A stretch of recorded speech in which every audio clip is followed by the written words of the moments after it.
Welcome to the mysterious world of Paranormal M. Prepare to be spellbound by our tales of the unexplained. Don't forget to subscribe and turn on notifications to stay updated on our latest mind-bending revelations. Banshee visits in Irish countryside.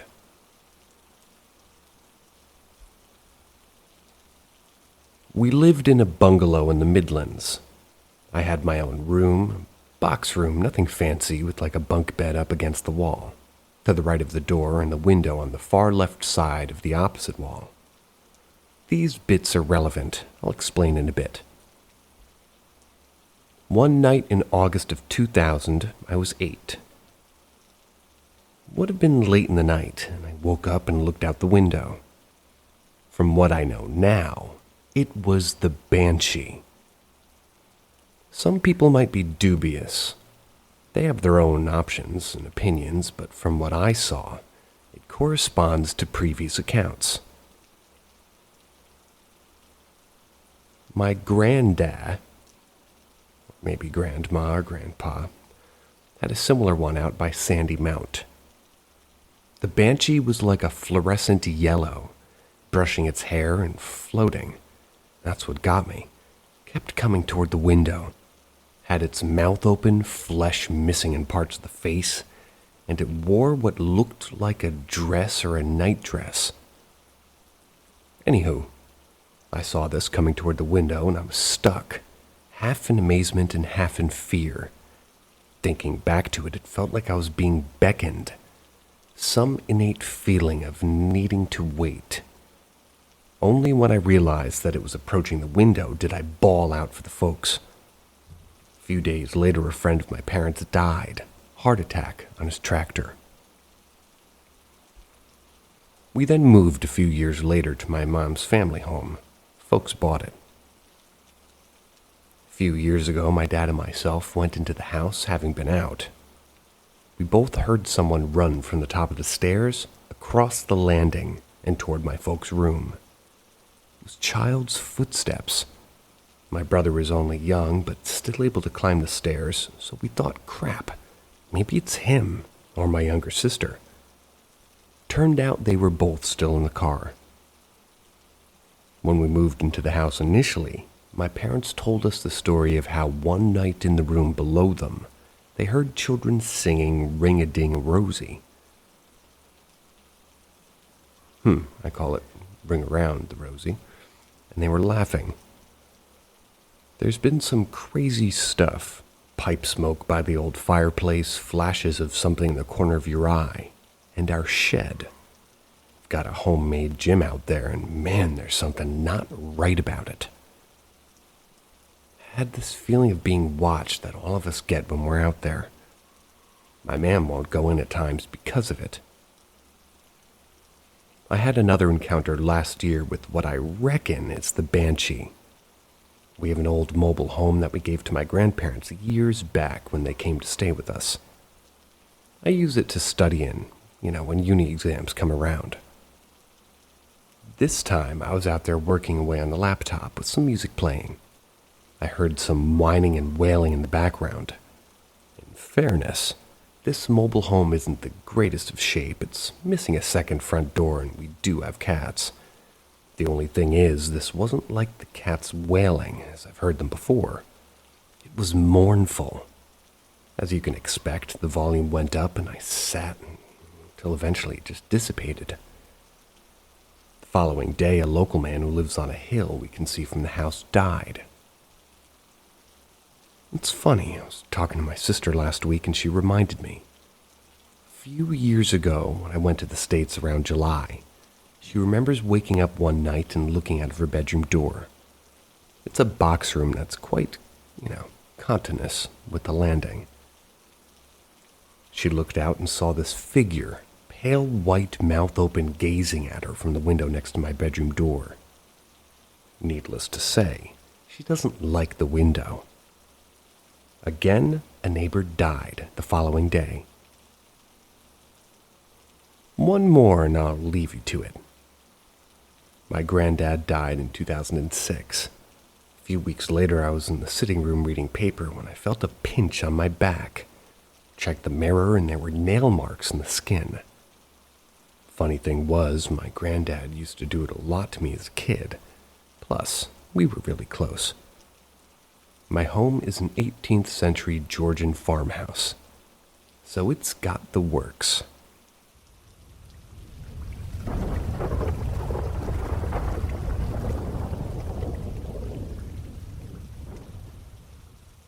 My dad told a ghost to fuck off.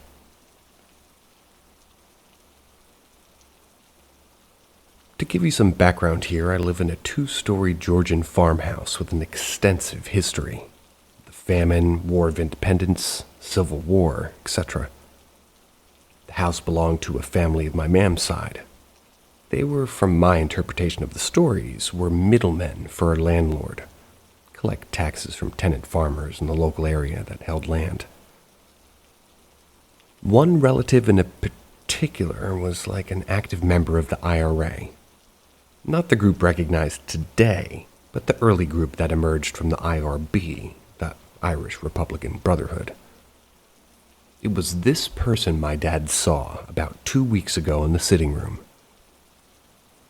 What happened is, for my dad, he was sitting in the sitting room by the TV, couldn't sleep and was up at about midnight.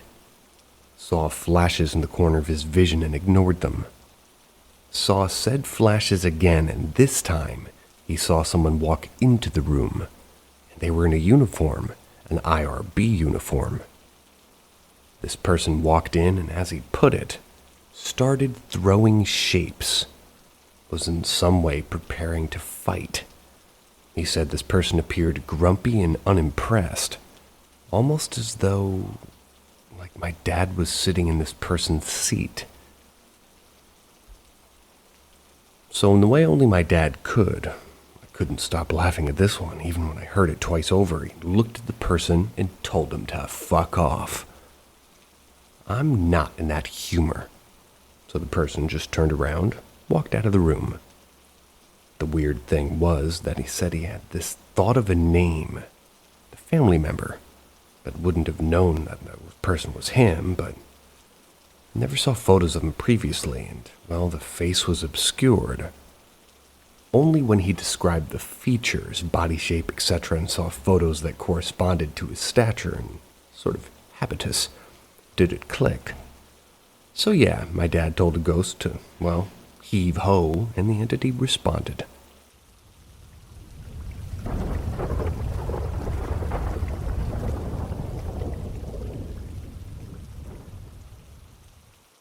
Repetitive ticking noise in 300-year-old house. So to get with the problem, it's the recurring ticking noise, like an old desk clock that usually is quite loud, rhythmic, but maintains a similar pattern. The most recent episode was this week past. For 2 days, the first time in the kitchen over the oven hob. So skeptical as I am, I thought it's the oven with its timer.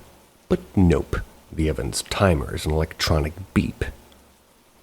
What happened was it began ticking, like lasting 30 seconds, and stopped. I asked it to repeat, and again it began. Repeated this a few times, and sometimes the ticking was barely audible, then flicking back to as loud as a clock parked in front of you. The following day, it bounced back to my room where it originated. As I first heard the noise years back in my room, but again coming from a point over stuff in the room that couldn't quite possibly make a ticking noise if it was there. Interestingly, my brothers heard it over the past few months, so it's not something I alone have heard. I've outruled rain, dodgy gutters, friendly inhabitants in the room, insects, and other benign causes. I've spoken on the forum before about my house. It's a 250 to 300-year-old house in Ireland. My dad's told a ghost out of my mam's uncle in his revolutionary uniform to fuck right off. I've had problems with this ticking before, and it once went on through a night one summer I was home from college. It's followed me when I moved from home for medical placements to other regions in Ireland.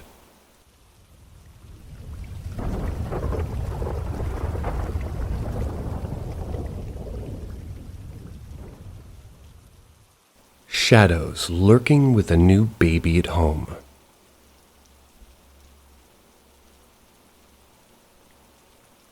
We've recently moved home again, due to my work being located in different posts. Gets messy, but this time we've made the most of it. This time round, however, we have a new baby, so all the more tiring a move. Tiring. Upon moving, my mother-in-law and her own man were helping. Their first impression was of a petite house with none of the spirit baggage some houses bring. Within several days, on climbing our rather steep stairs, a quick shadow passing in the mirrors affixed the wall. It's like the last step that caught my attention. It was an odd shadow, as the back door, PVC security type, has like half a glass panel, frozen glass, and it let out a considerable amount of light in. Continuing on as the night settled and our baby adjusted, although 5 a.m. starts aren't for the faint-hearted, I began hearing the stairs creak. This house is an ex-50s block build. The purpose home was for like joists for the next house to transmit sound. The sounds I'd hear were purposeful steps up the stairs, weight shifting until it's reached near the top, and several times it made it to the top till I shone the phone torch out, or made a mad dash to assail whoever was coming near the baby and the boss. As the weeks progressed, I asked my wife what she felt. She's on maternity leave, with the baby, so she's here more than I am. To describe, we have a small porch and the opening hallway door. It's like a 3.5 foot by 3.5 foot space. There's a door after that opens into the sitting room. She mentioned that several times she had seen the shadow of a man, bald and broad, several inches taller than myself, in the porch. Just glimpses, but enough to know that she was being watched. I saw some further shadows at the end of our tiny hall, and the noises on the stairs continued. My wife still felt that she was watched from the porch and began to see glimpses elsewhere. So after one night of particularly noisy stairs, I lost it. I decided to just tell whatever was lurking, just to leave us alone. Particularly my wife and baby. It was an angry, non-polite message, but to be honest, well, a little foolish barking into thin air, but in fairness, there wasn't a whole lot else I could do. Seeing her giggle and stare at a certain corner of the room left me decidedly fearful enough that whatever it was, well, we could see it could be interacting with our baby that I wasn't going to have. Since the time I told whatever we had lurking to politely fuck right off, we've had an odd peace in the house. Still feels like something might be here, but the message got through. Come near my baby and I get angry.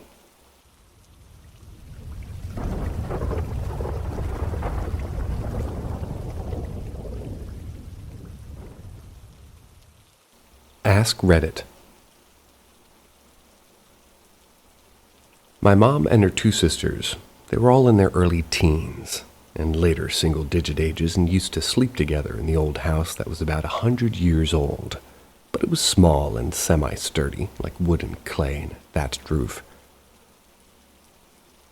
My mom and her next sibling sister both claim they used to regularly see the semi-transparent gray figure, or figures sometimes, slowly come by their beds at night and just hover next to the bed a few feet away. They always could make out that the figure was watching them, but they didn't feel scared or cold or any bad intention there. Apparently, my mom, being the eldest, lost the ability to see them years later, but my aunt could still see the figures for many more years, visiting the bedside at night, just hovering, watching. Years later, that house was demolished. But as was customary, a local shaman, South Indian Hindu custom, He was called in to conduct ceremonies to purify the land before construction of another building on that land. The shaman was very adamant about the presence of our ancestors in the area, that they were watching over us and were happy, but that we still needed to pay respects to them and make sure that we continued to be upstanding. Each family in South India traditionally has a familial demigod or temple of worship that protects one and guides folks through life. So my grandparents sure performed extensive ceremonies and offerings to the demigod. Kind of stopped showing up at night. The figures, that is. To this day, my mom speaks of the times. I think she still feels a bit spooked out by it all. But my aunt, who I feel has heightened sensitivity to energies around her, seemingly always felt safe. Me, personally, I'm a scientific atheist with a strong sense of spirituality, and I feel like there is something about youth and their ability to sense things better than adults.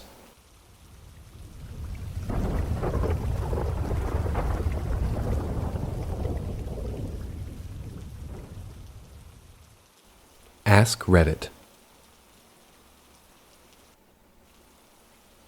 My story isn't quite what the title asks, but in late 2002, I was riding along with an uncle of mine.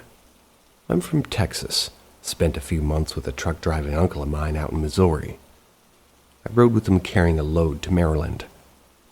After a few days or so, we ended up parking near a rest area. It's in Myersville, Maryland. Around 2 or 3 a.m. in the morning, I remember having the shit scared out of me. I was asleep in the passenger seat when I was awoke by a very loud sound. As I awoke, I looked behind me toward my uncle, who was just walking as well. Just as I was about to speak, bright light shined in through all the windows. I remember getting an adrenaline rush and reaching for my seatbelt when I heard people screaming not to move from outside the truck. I froze and saw people in black gear and guns saying to leave the truck now.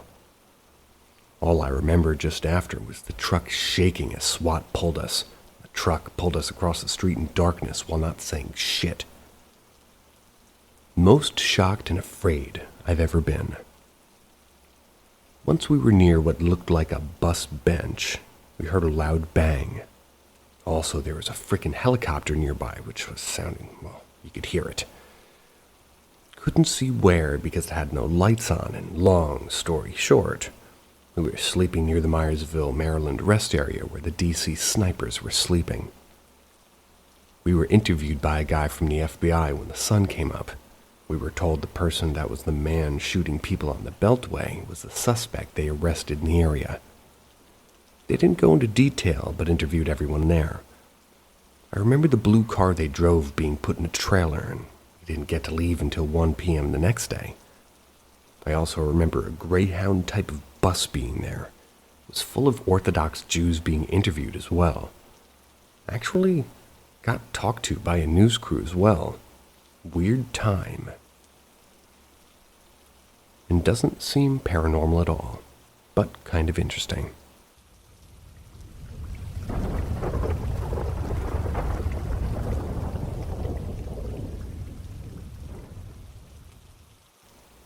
Ask Reddit. I am long overdue to this thread, and not a trucker. But that being said, I was heading east on I-70 after a successful recovery job. I had seen enough of West Coast of America and felt like heading up to the Rockies. I was on my third day of minimal sleep, 2 to 3 hours max, due to aspects of my job. Crossing the mountain pass, I was doing 55 miles an hour with the windows cracked in order for the cold air to keep me awake. At 55 on those roads, I needed to be as awake as I could get myself. I finally managed my way through the twisty parts and hit the flat open stretches of the road. Opened up to about 65 miles an hour. After a while, I noticed something out of the corner of my eye, keeping pace with me. I slowed down. It kept pace. I ventured a glance over to the right of my vehicle and saw a loping beast. bright red eyes like highway flare bright red, and a bright blood-red tongue hanging out of its mouth as it loped along behind the vehicle. It even turned and looked at me. As I opened up that aged engine and made 85-90 and just kept on driving until I hit Elko, Nevada. Not another car did I see for hours until I was 2 to 3 miles outside that town. I pulled off the road wearing my Rasputin's rock and roll t-shirt, cut off jeans and my long hair halfway down my back, and carrying a copy of Somerset Maugham's Of Human Bondage. As the waitress and hostess led me to my table, I overheard a couple of locals in the booth discussing. Asshole, number 1. Think people that dress like that should be carried out of here. To which asshole number 2 said, yeah, in a body bag. Yuck, yuck. I asked the waitress to give me a table at a better location where I could face the door and aforementioned assholes, and sitting down took a huge sigh of relief. Local assholes were like a kind of a warm welcome after what I saw chasing me down a highway in the middle of a desert in the dead of night. The cherry pie gave me an upset stomach with 3 cups of shitty coffee, but the sun was coming up when I left to keep pushing on.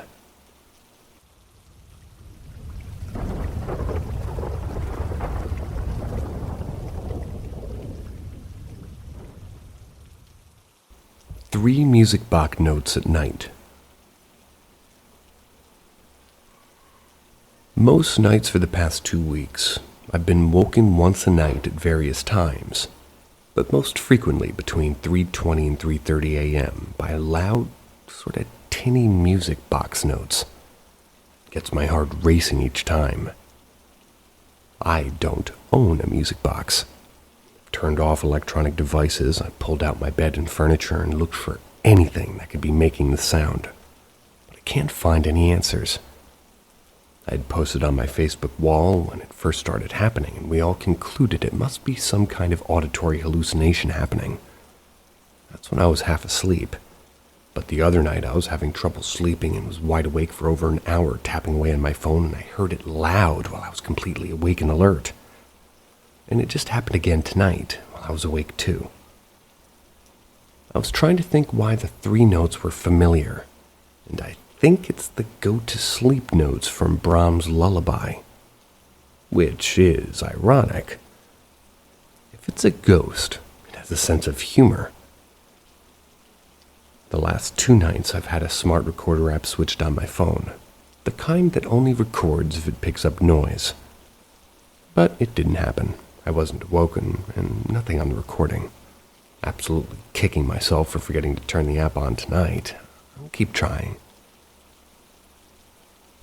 Not the first time weird things have happened in this cottage. Soon after moving in a year and a half ago, the lights in my room would randomly switch on and off. At first, I put it down to electronical fault, but it was odd that it only ever happened at night, waking us up once we were asleep. Daughter often sleeps in my bed. Then after a few weeks, it just stopped on its own. Also had a few literal bumps in the night, like loud and sudden bumps, which we initially reasoned were perhaps the cat knocking something over, but we did later realize the cat's outside. My elderly neighbors convinced her place is haunted and has some wild stories that can't be explained, unless she's either going senile, but she seems sharp as a tack from our conversations, or someone's been breaking in and playing tricks on her. She said the site where we lived was originally a nunnery, then a convent school for a time, and then a hospital, before being converted to accommodation.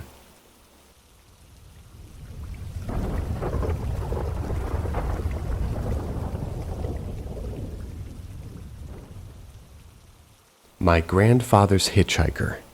It's weighing on my mind. This is something that happened to my grandfather in the late 80s, and I was wondering if anybody's experienced anything remotely similar. This is all word of mouth, by the way. I was born in the early 2000s, so I didn't directly witness this. The story's been screwing with my head for days now. I'd love some answers, though. For context, Granddad used to work in the mines of a Waikato region of New Zealand, and there was a lot of death and raw emotion there, especially in that time period. Mines in general usually don't have the best vibe, but I've been to this one, and it's so incredibly off-putting to be inside of it. It gives me shivers to just think about it. Anyway, at some point, my granddad picked up what's called a hitchhiker. From what my mom's told me, this is an inhuman spirit that attaches to you in order to take something from you. I wasn't alive in the late 80s, so I genuinely don't know if it's true, but there are at least 6 eyewitness accounts that attest to this happening, so I don't necessarily distrust it.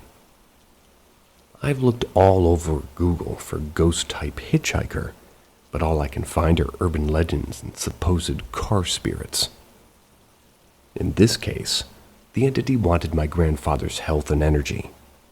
He began to deteriorate physically, getting body pains and significantly more brittle bones and other odd shit. Between doctors and hospitals and specialists, it got to the point where the government would have been making fucking bank had we lived in America.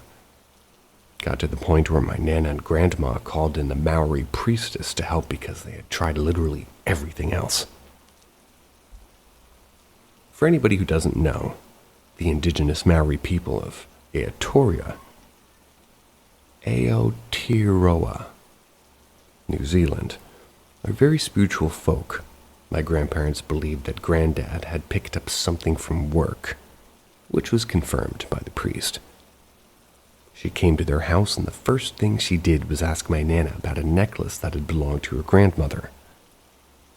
Apparently, no matter how hard she tried, Nana could keep that necklace on her body, or rather could never keep the necklace on her body. The clasp would undo itself, which according to the Maori priestess was her grandmother messing around with her from beyond the grave. That's what honestly solidifies my belief in whatever shit show I've been told that happened next. But like, how the fuck do you fake that?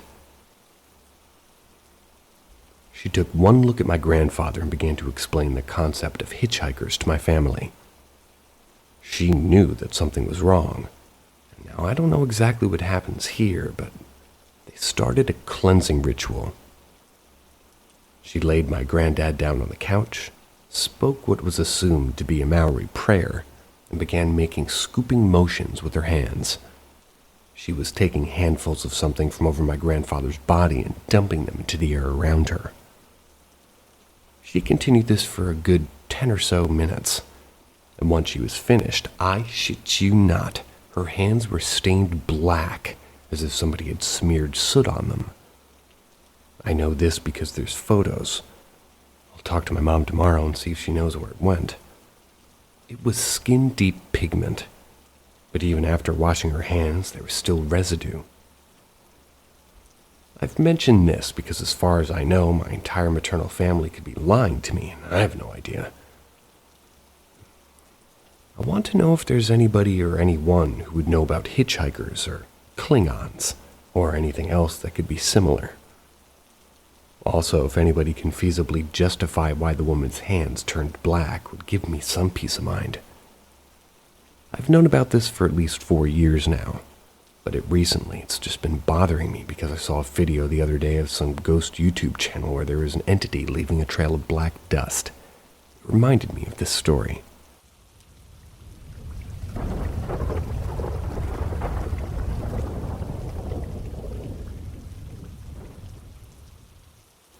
Dargerville, New Zealand. Paranormal experience. My partner and I traveled to New Zealand a few years back. We were living out of a van and tried our best to utilize freedom camping spots on our trip. We arrived in a town called Dargerville. It was a quaint little town that reminded us both of Wild West movies. There was one camping spot which was located on the grounds of an agricultural machinery museum. If you bought tickets to the museum, then camping was free. The staff were really friendly. We were unsure what to do the following day as it was going to be Sunday. Many things to do were shut in New Zealand on Sunday. We were the only people staying on the grounds of the museum. It was dark, and the place had a slightly eerie feeling, but I couldn't place my finger on it. We went to sleep and woke up the next day and proceeded to head into town, and to our surprise, everything was open. We looked around the charity shops, and we noticed that a lot of the local people stared at us as if we were aliens. Felt very bizarre, and though everybody was polite, we didn't feel wanted or welcome. Upon checking our calendars, we realized that it wasn't Sunday, and in fact it was Monday. We lost a whole day somehow. Did time skip forward? We often discuss this and what could have happened, and can't find any information about paranormal activity in Dargerville.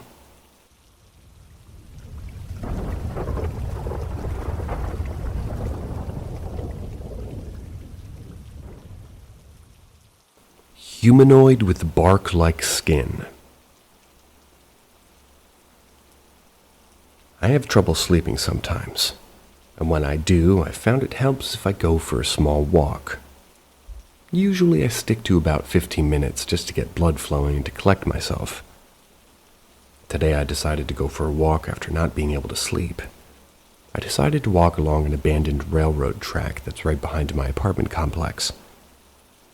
I've done this before, and usually I go there and end up seeing feral cats, the occasional raccoon or possum. I usually only walk till I hit a few minutes and then turn around and come back. Today was much, much different. I began walking down the tracks in the same direction I always go. Get to the spot I normally turn around and then come back as I've done before. Upon walking back toward my apartment, I noticed I could hear what sounded like footsteps to my left down the brush below the man-made fill that was the railroad tracks. I paused to listen, because a large amount of animals can be identified by the sound that they make when they walk. I noticed, however, when I paused, I could no longer hear the steps, as if whatever I was hearing also paused. So then I began to walk again and almost immediately started to hear the steps, so I paused again. This time the steps continued and sounded bipedal, as if another person who was walking through the brush down below. So I stood there, continued to listen. The steps continued moving, then stopped, at what I'd estimate would be like 30 or so meters from me. I noticed when the steps stopped, however, that whatever the animal was had stopped completely downwind from me, which I thought was odd, and then I heard it start to scale up towards my direction, slowly at first, and then stop again. I kneeled down in the middle of the tracks to try not to silhouette myself and continued to observe. I then gave out a small alert whistle. Big mistake. Which then prompted the animal to pick up its pace. I grabbed some big leaves of gravel, or pieces of gravel, as I was unsure of what was quickly approaching me, placed them in my hoodie pocket. I then pulled out all my phone's flashlight and held it out in front of me, and to my absolute horror, only a few short seconds later I heard the creature crash through the last brush. I could then see it with my own eyes, assisted by the flashlight. It was humanoid with some normal person proportions, but its eyes had a slight reflection to them in a bluish color, similar to that of a deer. However, its skin looked like tree bark. I saw no hairs on its head, and where it was standing, I could tell it wasn't a camouflaged person. I locked eye contact with it for I'd say a solid 15 to 20 seconds. Then it immediately stepped back into the brush and stayed there. I continued to stay in my exact spot for a few minutes, as I knew what I just witnessed was likely waiting for me to move. After just a brief few minutes, it then began to walk down into the brush below again. I then ran the rest of the way back down the railroad tracks to my apartment, immediately started this post so I could record my encounter as sharply as possible. Does anybody have any ideas on what this could have been, or experienced anything similar? I'm an Army vet with a large amount of time in the woods and grew up hunting and fishing along with exploring a nearby state park my whole life. Never experienced this kind of thing before.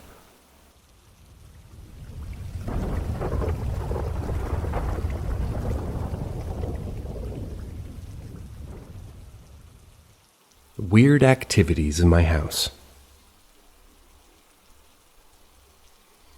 My older brother recently moved into a house with his pregnant wife. That was last summer. My younger brother, he's not younger than me, just younger than my older brother. And they moved in with my dad in October. Me and my mom moved in December. The house was made around the 1930s. During those months, we encountered nothing out of the ordinary except for when me and my mom moved in. The baby was safely born in November. During the summer to October, it was just my brother and his wife. Nothing weird. The house has 2 floors plus a basement and a driveway in the back. In December, my sister-in-law's phone wallpaper changed to Tom from Tom and Jerry.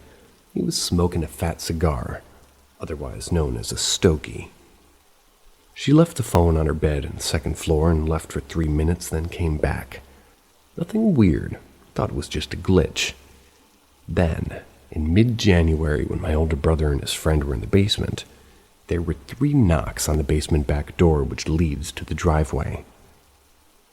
There was also some movement outside which my brother saw through the glass window. When I heard this, I thought it was the wind. My older brother was shook. He said it was definitely a person or figure. Then, a few days ago, while I was passing my young brother's room, I saw 2 feet on the bed. Thought it was just my brother in his room, but when I went downstairs, as soon as I went, my brother came in the house through the front door and asked, "Weren't you upstairs?" He said, "No, maybe it was a ghost." I was so sure I saw 2 feet that I actually thought he was in his room. I went back upstairs, retraced my steps. Noticed it was just a box. How could a box look like 2 feet? But I didn't have my glasses on, and that could be it. My eyesight's pretty bad, and my mind is probably just playing tricks on me. I also watch a lot of scary movies, and that adds a lot more to my fear. Yesterday we were wondering about the phone wallpaper changing. We all agreed that no one did it. We're all serious people, so no one would actually lie about it. My older brother said that maybe they changed it to Tom smoking a cigar because my dad smokes cigarettes in the back of the house. Not fat ones, just regular ones. Makes sense, but it's just dumb to me. Is this thing toying with us? Is there even a thing that exists? We still haven't told my younger brother about any of that because he's going to stay in the basement after the renovations are done. This all also started when the basement renovations started themselves.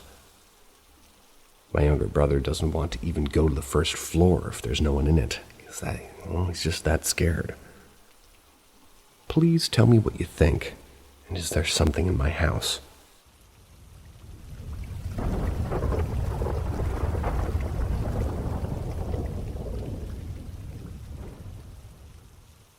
My grandma's haunted house. This started in around 2008.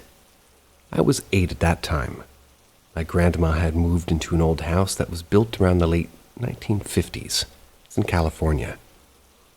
First glance, it was already creepy. Felt like a scene from The Grudge. She had a 5-member family stay with her, and I'll often visit whenever I can. This particular night, it was about 4 to 5 weeks in. We were having a little family gathering, and my cousin, who was 4, was looking out the backyard sliding door. It was pitch black. She asked my mom's boyfriend, "Who's that guy in the backyard?" We all turned our attention to her and asked who she's talking about, and she described him as a black male behind the bushes in our backyard. My mom's and aunt's boyfriend had went out to check it out, and there's no one there. Eventually, it was just shivering their timbers, literally. So this next story involves my cousin, who's 4 again. My aunt and mom had went out shopping, while we, the kids, were at home watching TV. I remember this particular night very well because it felt like an actual horror movie. Okay, so it was late, like 8 p.m.-ish, and while we were watching TV, we started hearing dishes clattering together, and it repeated. We as kids were scared as fuck. We decided we all would check it out together, and we did. All we see was nothing but the dishes slightly moving. We all ran back and hid underneath the blanket till Mom was back home. When they came, we told them what happened. Blah, blah. 10 minutes go by and we hear my aunt scream. She said when she went to use the bathroom, she's seen her little cousin standing in the bathtub in the dark. She gets out and says, "What?" She'd moved in with her dad afterwards and nothing's happened to her since. Turns out, sadly, a male was shot and killed by police in that backyard.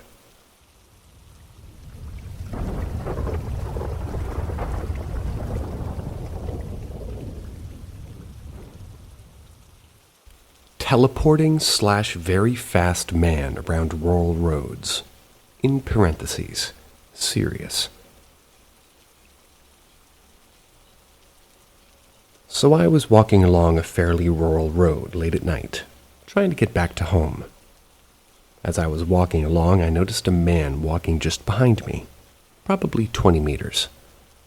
I didn't want to appear weird, so I didn't look back too much, but definitely got a look at the person.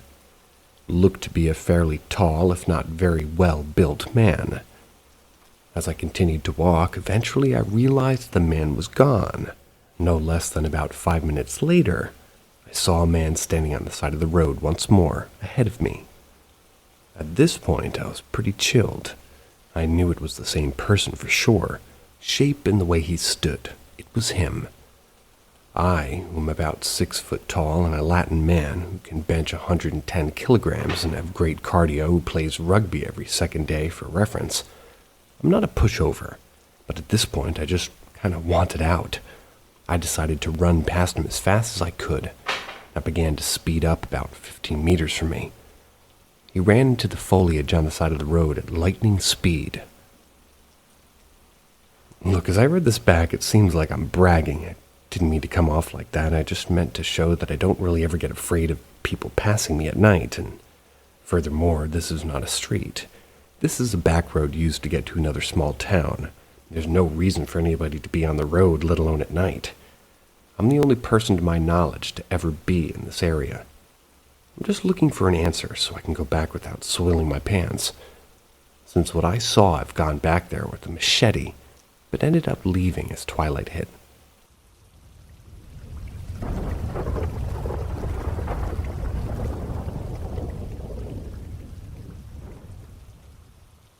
Me and my friends heard knocking, yet nothing was there.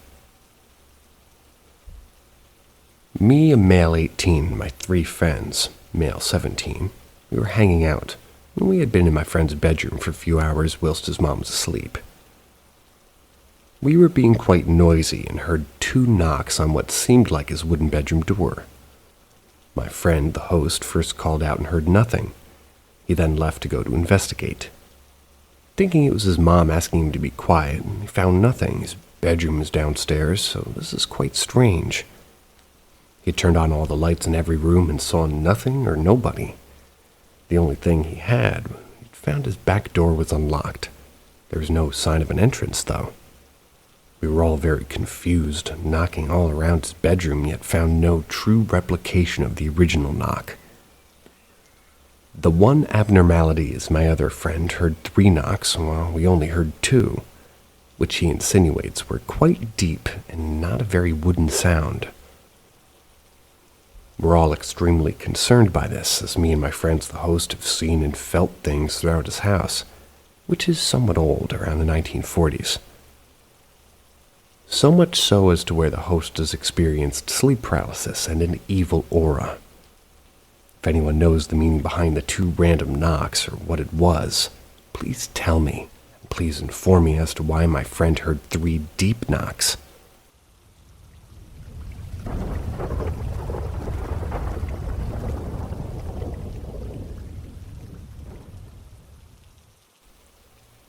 A Silent Hill.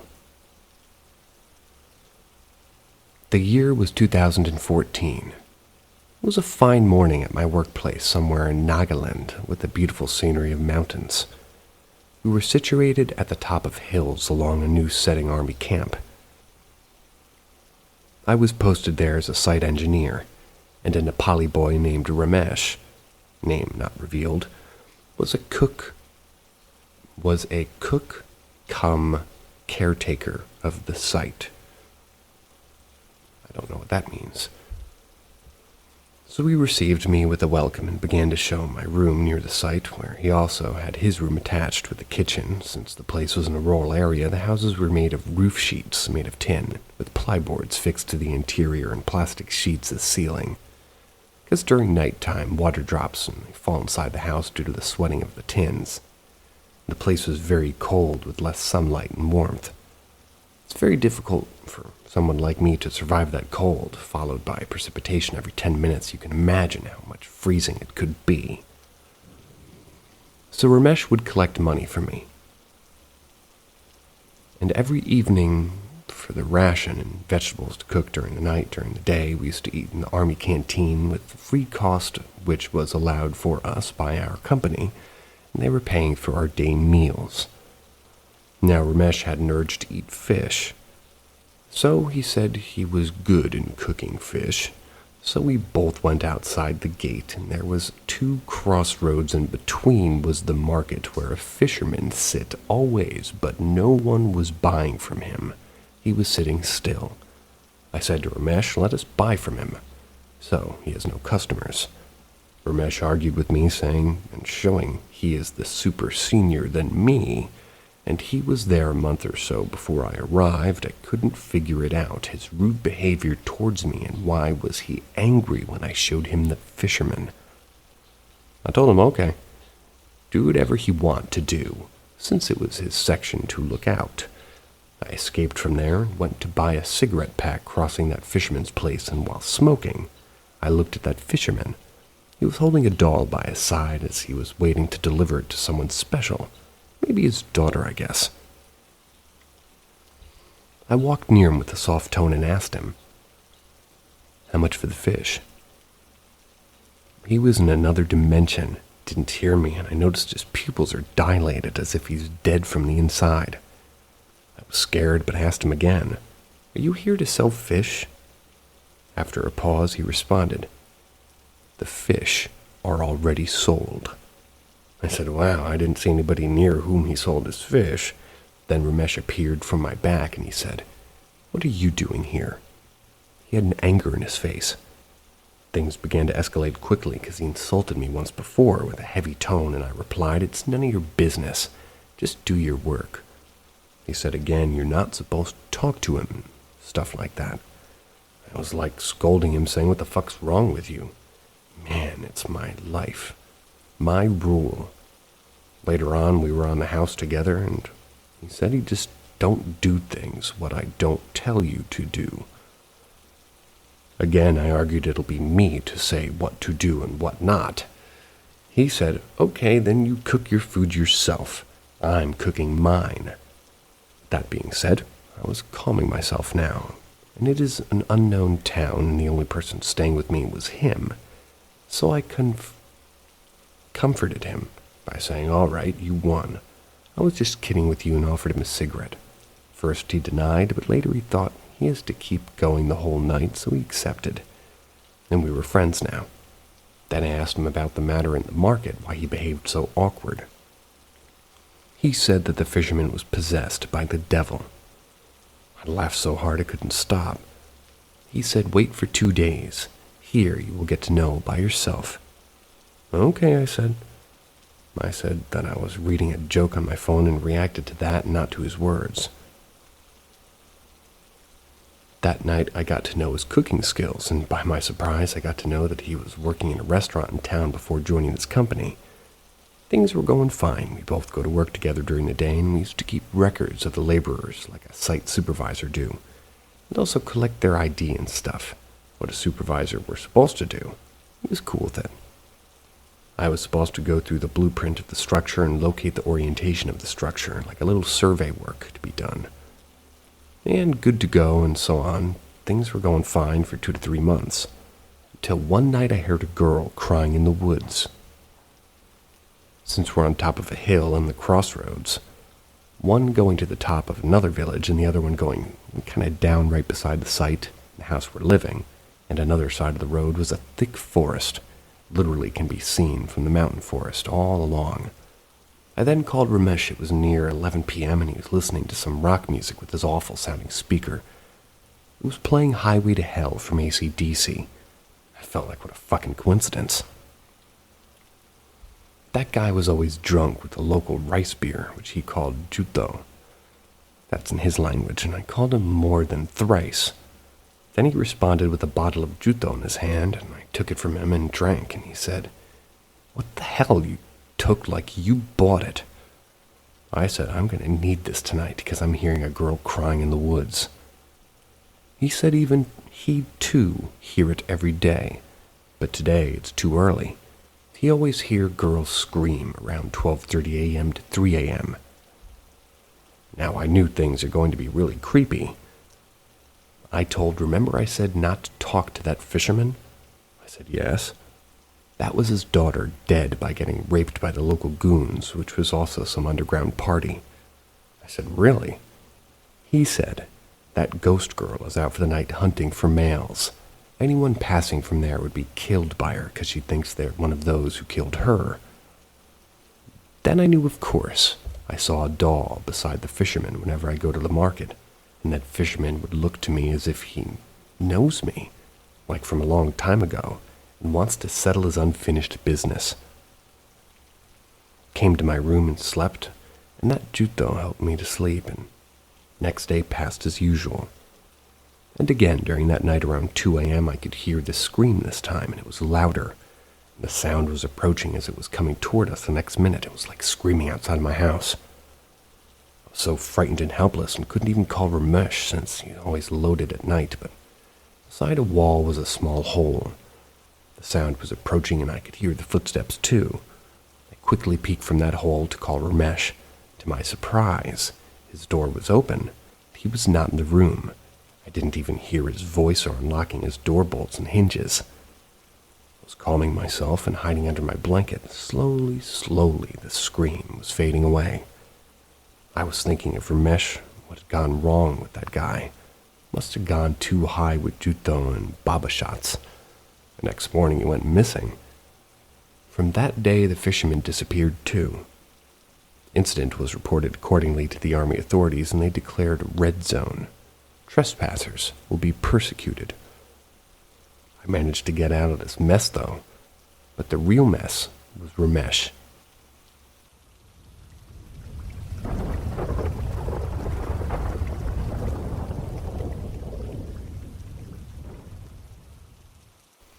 The Old Mansion.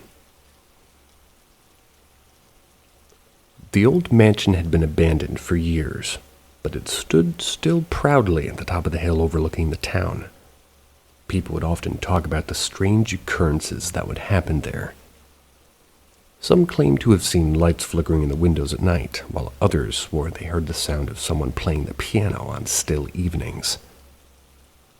It was the talk of the town for a while, but as time passed, people forgot about the old mansion, went on with their lives. However, there was one person who couldn't stop thinking about it.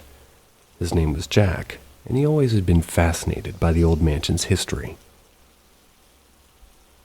One day, Jack decided to investigate the old mansion for himself. He made his way up the winding path to the mansion's front door and pushed it open. Inside, he found a vast empty space, covered in dust and cobwebs. The mansion was even bigger than he had imagined, and he couldn't wait to explore it. As he walked around, he noticed that some of the old furniture had been moved. It was as if someone had been living there recently. But that couldn't be possible, could it? Suddenly he heard a sound coming from one of the upstairs rooms. It sounded like footsteps. Jack froze in fear, wondering who or what could be upstairs with him. Slowly he made his way up the creaking staircase and down the long hallway. Finally, he reached the room where the sound had been coming. He slowly pushed the door open and gasped in shock. Inside, he saw an old man sitting at the piano, playing a haunting, beautiful melody. The old man turned to look at Jack, and Jack saw the emptiness in his eyes. It was then that Jack realized that he had just stumbled upon a ghost. The old mansion had been home for the old man, who had been a famous pianist in his time. When he died, his spirit remained, haunting the mansion and playing the piano that he loved so much. Jack left the mansion, shaken but fascinated by what he had seen. From that day onward, he would often visit the old mansion and listen to the ghostly music playing on the old piano. The old mansion may have been abandoned, but it was never truly empty.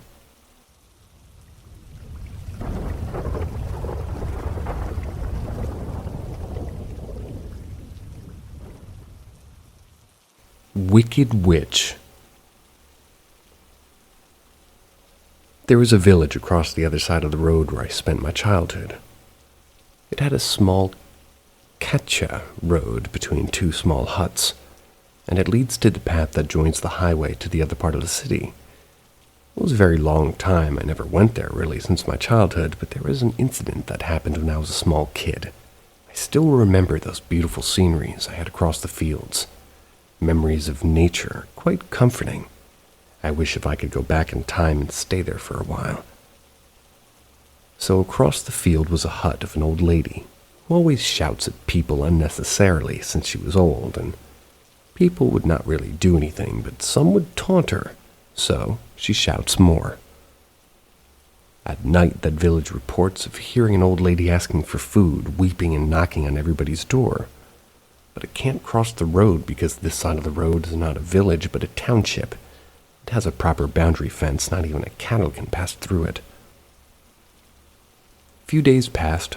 People now started speaking of that weeping sound of an old lady hungry for food.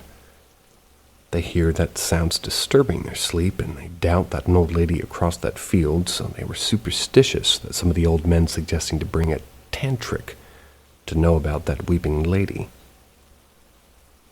Then, next day, the tantric arrived, and without a second thought pointed out that lady's a witch, and something very bad is going to happen to all the villagers in that area. They were afraid and decided to kill that old lady. The tantric went there and pushed the lady to the ground. Everyone gathered there as if they were watching a witch, and next the tantric tied a rope in her neck and dragged her in front of everybody, and no one came forward to speak for that lady. She cried and begged not to be killed, and also said that she knew that witch, but no one would believe her. Then the tantric threw the other half of the rope across a branch on a tree and pulled it, making the old lady to hang and suffocate. And others just threw kerosene on her to burn her alive. Soon the tantric threw the fire on her and burned her alive in front of the whole village, and everybody was staring and celebrating. Gross. They were too sure that they killed the witch. That night, there were no sounds of crying women anymore, and since they were thanking the tantric to get rid of the witch and preparing for a farewell of the tantric, but they would not know that bad was going to start soon. After the farewell party, everybody went to their houses to sleep. Then they hear the tantric was screaming as he was possessed by some evil spirit. Hope it was that lady. As they were out of the house, they again heard the weeping of the lady, but this time was more ferocious than ever. Then nobody went to save the tantric the next day, and tantric was found dead in his room with his skull open in 2 places. They went to see that old lady's house, where they found all the things that a witch would be afraid of. That old lady was protecting their village for so many years, and now the witch has no one to fear and roam freely in their village, killing whomever she likes. Slowly, people started dying, and most were men. The whole village became haunted. That wicked witch took her revenge.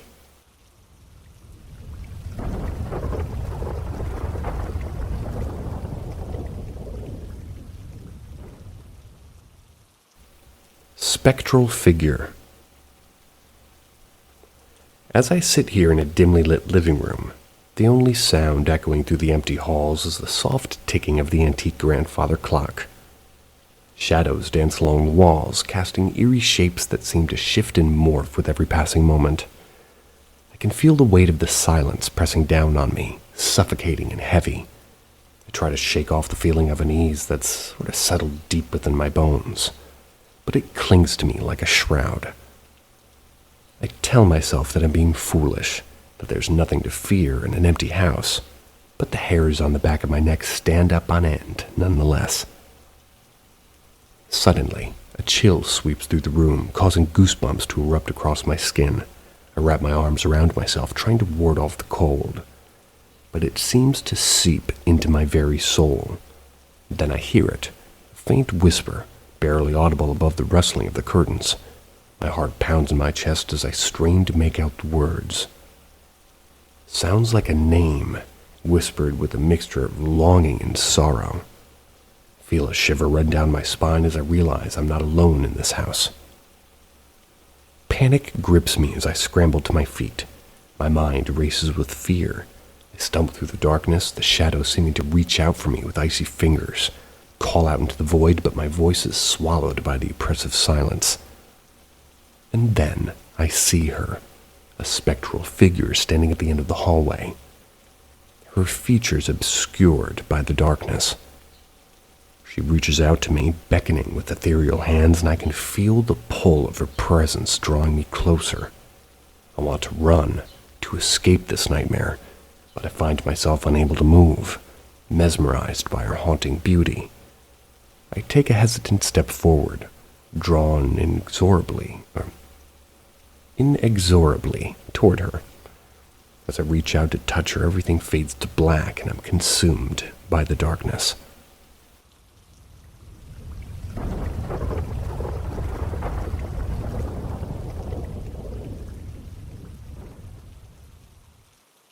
Shapeshifter. There was a village in some southern part of the city, and it was quite rural. People won't visit there after dawn. People living there had some great stories to tell, so I visited once to clarify if the stories they tell is, whether they're true or just a hoax. So I met a person there named Tarun. He was calm and the silent type of a person. I said to him that I just want to visit this place for a very long time, especially since I heard great rumors about this village from people around the city. Tarun said that you heard it right. That was not a rumor. I said, what? Then why are the people here so scared of? He said when the moon is full, it turns to red, and people could see a wolf man roaming around and killing people who ever want to hunt him, comes in his way. He said, are you sure of what you're speaking? He said, come near the Purnima, the full moon. Come near it this month, and you'll get to know what we're looking at. I took it. Let's find out the mystery behind it. I left that place that day, since it was going to be dawn, and returned the night before Purnima, full moon. I returned with my bags and belongings, and to my luck, I found a small inn where I could rest for a night or two. That night nothing happened as I was awake all the time in the morning. Nothing mysterious happened. I went to see Tarun, and he was not in his house. What a typical person he was, he left his house open and no one was inside. That day the street was also empty, and the crows were feeding on dead animals beside the road. An horrifying scene. I checked in my room, took my meals, and the rest of the day just went reading and lying on the bed. As in time of dawn, I heard a howl, like a big adult wolf out for his hunt. I quickly looked out of my room and I saw the inn owner running toward his home. I asked what happened. He said, just remain inside and don't come out of your room. The devil had come. I saw it toward the moon and I was just turning to red like a blood moon. I remembered what Tarun had said, so I was ready to see if it was real. Then I could hear the cows mooing from a nearby farm, and the people came out with whatever weapons they had to hunt that beast. That wolfman killed 2 cows with a single stroke of his hand and dragged his prey before the farmers could even arrive at the spot. I was ready to join with the hunters' group, and I brought an axe from that village that day. It was a traditional axe, sharp and effective. So I was with those farmers looking for that beast and hunting. Some carried 2-barrel guns and shotguns with cartouches, which was good for hunting that beast. I was with them there, and I met a young boy around 30 years, I guess. He was the son of the chairman. He carried a gun, so I felt safe with him. Then we heard men crying from the north as the group split up to smaller groups, fled in all directions. We ran towards them, and we saw 2 men lying on the ground, badly wounded. One's arm was ripped off with blood spilling all over the place, and the other had got a bite on his neck, breathing his last breath. I said, "Oh my God, what is that thing?" The chairman's son replied, "These creatures kept coming for a very long time. They kill their friends and family, and whoever gets killed by his bite turns like that beast. Keeps killing again and again, so the infected must be burned, not buried. To kill that beast infection, it's deadly." Then at the top we heard the howl. The chairman's son and his friends run to it, and I was also with them. There we saw that thing. The boy took a shot from his gun but missed. Everyone fired at that thing, but it was too fast. Now they began tracking his footprints and followed to hunt. Suddenly, a gust of wind passed right by my ears, and I knew that it was near, and I screamed. I saw that beast was running toward me. That boy fired the bullets and hit that beast in his leg. I was like a bait for them. Everyone had guns, but I didn't. Suddenly that beast disappeared and came from behind those men and ripped one's head off from his body. Before anybody could fire, I threw my axe toward it and hit its body, and he was wounded. It went inside his body and it kept hanging there. They fired multiple shots, but that thing wouldn't die. Suddenly that beast jumped toward the chairman's son and bit him. As he was in combat with that beast, his gun fell on the ground, and it fell near me. I took it in my arms, pulled the trigger, aiming right through his eyes to his head. The bullet made a hole in its head, splashed his eyes out and brain open, and he fell 2 feet across the boy's body. The boy was saved, and the remaining men came to see that beast's body, and guess what we saw? The beast was turning out to be a human, as if it shapeshifts. Slowly recognized him. It was Tarun, laying down there.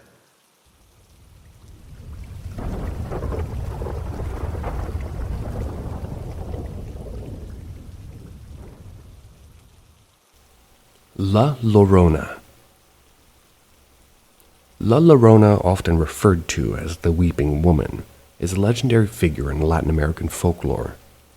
The tale of La Llorona varies across different cultures and regions, but the core story revolves around a woman who's said to have drowned her own children and is now condemned to roam wailing and weeping for an eternity as a tormented spirit. The details of the story can differ, but the common thread is that La Llorona is often depicted as a grieving woman dressed in white, seen near bodies of water, particularly rivers or lakes. Her cries and mournful wails are said to be both eerie and sorrowful, striking fear into those who hear her.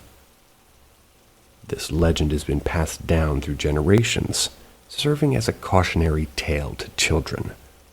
It's often used as a way to discourage them from wandering alone near water bodies or staying out late at night. The tale has been adapted in various forms, including literature, film, music, and other forms of art, making it a significant part of the cultural fabric in many Latin American countries. The story of La Llorona continues to captivate and intrigue people, reflecting the power of folklore to communicate deep emotions and moral lessons across generations.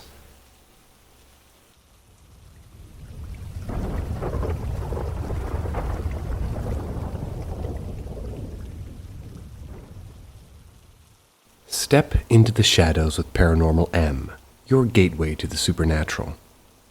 Subscribe and turn on notifications to explore the mysteries of the unknown. Get ready for a spine-tingling experience like no other. Creepy call center experience. So a little background. I work as a manager in a call center, more of an emergency care line. You know those pull cords and pendants that vulnerable elderly people have? Well, we're on the other end of them. I've worked there for around 2 years, never had anything spooky or paranormal come through, despite dealing with death on a daily basis. I want to start by saying I do not believe in the paranormal, nor am I religious, and I'm still trying to rationalize the events that took place. Although I didn't see them firsthand, they still sent chills down my spine. It was a Friday night, must have been around 21:30, as I had just come back from my break. I was the only supervisor on duty. I received a call from an operator, home working due to COVID. They were stating that they had received a call from a paramedic. We had called out for an alarm activation in a property with no response. They wanted a supervisor to call back. Now, we get a lot of people saying that they want to speak to the manager, and it normally means somebody wants to complain about something, so I shrugged it off. The weird thing is that when I asked the operator why they needed me specifically, she said that the paramedic wouldn't tell her, which is really odd. So I called them back on the number, and they provided, I was kind of thinking to myself, which operator screwed up now. Must have been relating to a mistake. When the paramedic answered, he sounded a little shook up, not specifically scared, just awkward and nervous, which was weird as the thousands of calls I've made and taken from paramedics, they always been so confident. He answered with, "Hey, sorry I have asked you directly. I just want to know if some people got upset with this kind of stuff." Now, to me, that's code for I've just found a resident that's passed away and I didn't want to upset an operator, so I got ready to take down the details of the deceased. He gave me the address of the emergency and what the call-out was for. I brought up the details in our system, and we didn't have anyone listed in the property, which isn't uncommon. Maybe we hadn't been informed of a new tenant yet. The paramedic advised calmly but nervously that he had attended, and no one was in there, and there was no problem, which was weird because why couldn't he just tell an operator that? Then he said that something weird happened in the property, something that he needed my help to explain, as he couldn't find a logical conclusion. He said that he arrived at the property at the same time as the house manager, who had also called out just after the paramedics. The property manager advised that it was weird that they had been called out as the previous resident had passed away in the property over 2 months ago, and after the property was gutted, no one had been in. Anyway, they unlocked the door and entered it. The air was musky and dry, which made sense as the place was empty. But as the paramedic called out to see if any help was required, the property manager stopped in the doorway, frozen still. The paramedic asked what was wrong and said that was the last time he was in the property. The couch was in the middle of the lounge. Now it was sideways up against the wall. A few moments passed and he put it down to the resident's next kin, maybe. Maybe they were just moving it to clear up. The two ventured in, the paramedic calling out still, and after they headed down the corridor to the kitchen, the paramedic froze. On the ceiling there was one of the resident's pull cords spinning parallel to it rapidly. Then as he just watched and waited, the cord began to slow down, and as it did, it began to move away from the ceiling. He then took a step, thinking somebody might need help, and the cord span slowly. The cord span slowly to a stop. Spun. It was just dangling there as if it was never even moving. Both men searched the property thoroughly, thinking that somebody must be in there to make the cord spin that much, but no one could be found. They both met just outside the kitchen again, and the property manager said that he had to go back as he had to go and make dinner. But the paramedic knew that the man was shaken and just wanted to leave. They both stood in the hallway, looking at the cord for a few moments before leaving swiftly. When both men were outside, they tried to rationalize why this cord could be spinning and what caused it to call through to my call center. The property manager said that the next of kin, the resident, they had a pendant at their house, so that may have triggered the activation, although they lived over 100 miles away. Over the phone, the paramedic asked me if this may have caused the call-out, but I know these devices have a range of about 300 meters. It would be impossible for the device to have caused the call-out. I asked if it could have been caused by a draft from the window or the door or the extractor fan. He advised that the extractor fan was off, all windows sealed shut.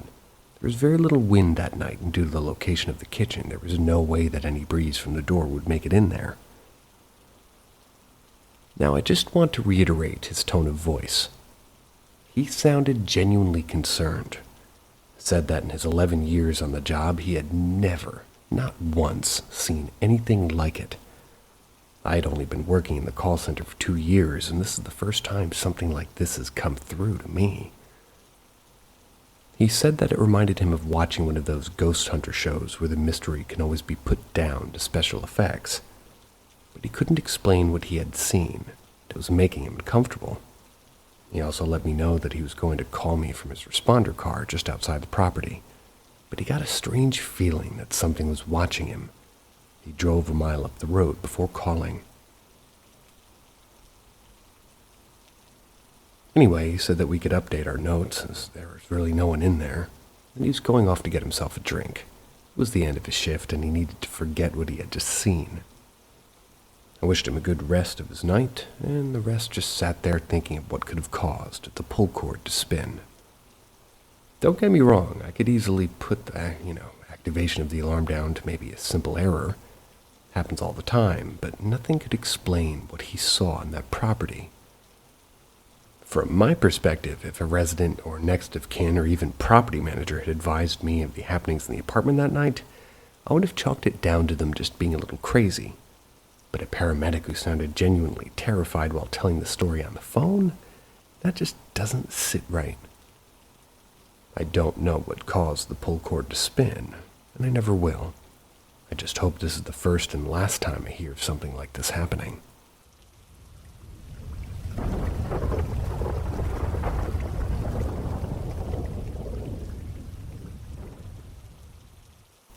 Ask Reddit. My dad told me and my brothers this story when we were growing up. It's always stuck with me, particularly on long drives when I'm feeling a bit sleepy. The first time I remember hearing it was after I asked him if angels were real. I was probably 7 or 8 years old. He drove trucks decades ago, before I was born and before labor laws around limits and brakes were more standard. I'm assuming it's different now. He'd fairly regularly accept calls that would extend his shift to where he was driving 24 or 36 hours or more without a break. At least a break longer than like a quick bathroom or fast food stop.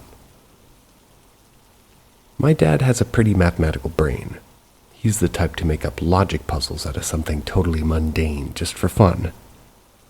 Whenever we were driving around town, he'd regularly ask me things like how long would it take us to get from home to the store if we were going 30 miles an hour but had to stop for 5 minutes in the middle because of family kittens who were crossing the road, etc. He'd come up with similar equations for himself while he was driving solo that involved things that he was seeing like the odometer, mileage markers, the time. Then he could test his speed based on the equation.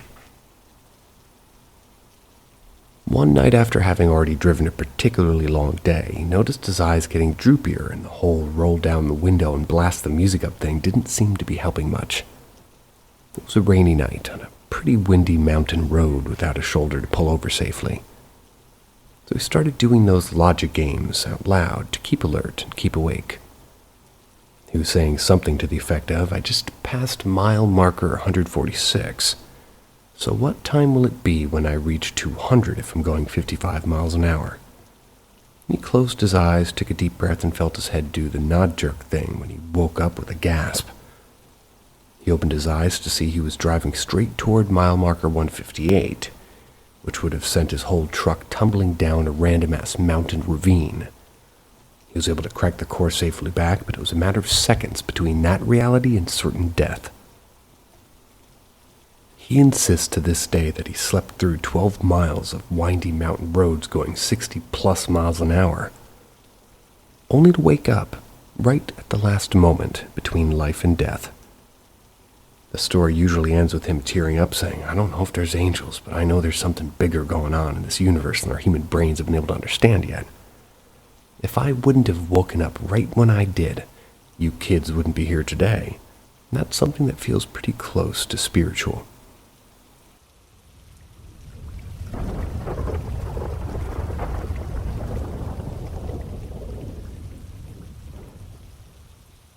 Ask Reddit.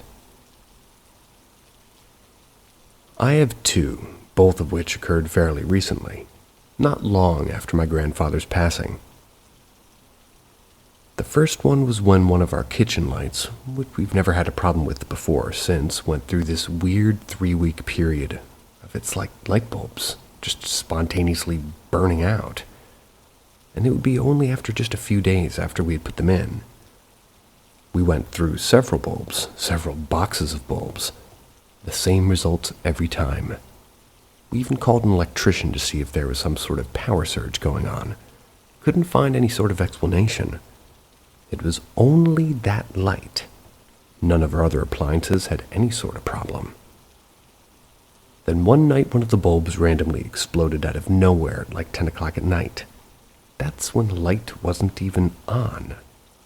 Now, my mom is a pretty big skeptic, and even she was freaked out by this one. Ever since the explosion, that lights worked normally, no further issues.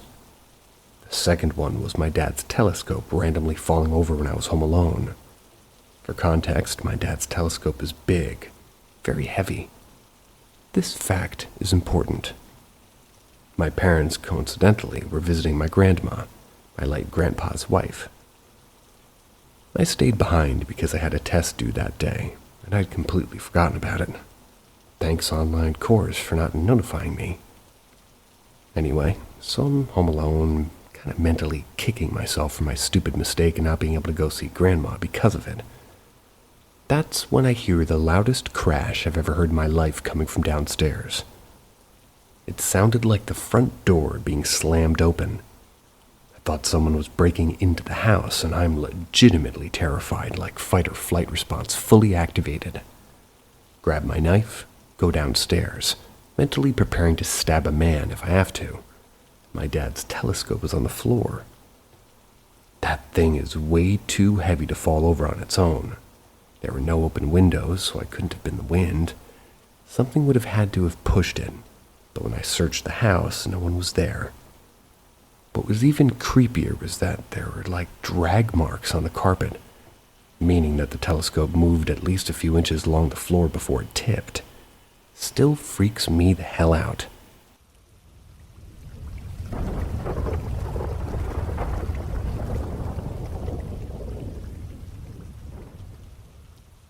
Ask Reddit. For background, I live in Southeast Asia. I live in the capital of my country. It's a very modern big city setting. My parents are both doctors, but their parents, both sides and both grandparents, were witch doctors. We call them bomos, or dukuns. My mother is prone to having strange premonition-like dreams, most of which we can usually brush off because of how minor they tend to be. This particular incident, she didn't dream of anything, or so she thought. That should have been the first red flag. She woke up that particular night hearing tapping sounds at the window of her bedroom. She decided to open it up and let whatever was tapping the window into her room. Assuming it was her cat, she walked ahead of it to open the door to my bedroom. I was asleep. According to her at this point, she walked back to bed as it was like 3 a.m. and she had her clinic opening at 8 a.m. She recalled stepping onto something wet. She turned on lights only to find a trail of blood from the cat. She led to my room. Apparently, that was bad enough to jolt her out of her sleep. After she realized she had been asleep, she ran to my room with a fucking machete. Here I was, sitting on my own ass bed, comfy as hell at 3 a.m. I remember seeing something crawl in beside me, thinking it was my cat. I hugged it. Whatever it was wet and cold, pulled itself out of my grip, and in the dark, it looked like a human head, with the spine and entrails dangling out. I remember punching it repeatedly as it bit my left arm and face, and I can still remember the static shock I felt when it first connected. In comes my mother screaming and smacking the head with her thankfully sheathed machete. After a few smacks, she left me to keep punching the grotesque helium balloon as she went to open my bedroom window. I felt the cord rip itself out of my hands. That night was spent cleaning my cuts and blood off the floor and changing my bed sheets.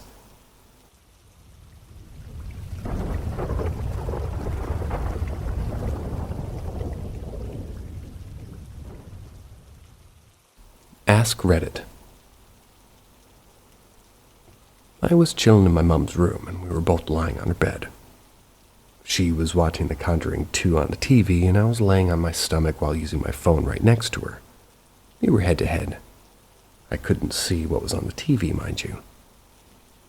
Out of nowhere, she snaps at me to quit lying on the TV remote because the info bar was blocking the show.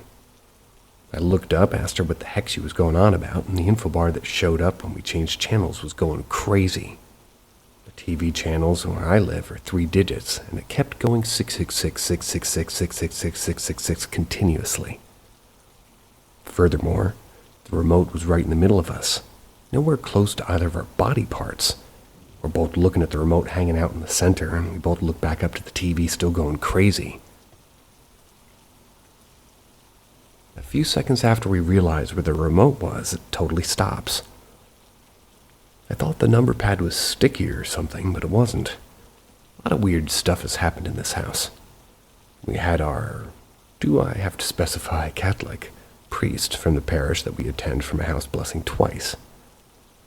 On the second blessing, a few years after we moved in, the priest knew nothing about what we were experiencing. When he came, there were some areas of the house where he spent a lot of longer time praying. Afterwards, when we were having some tea, we prodded him to tell us what he knew. Every spot that he named and every spirit he described at these specific spots were totally spot on to what me and my other family members have witnessed. Once again, I have to make it clear that he knew absolutely nothing, and that our request was just, "Hey, Father, could you come over for our house for a blessing?"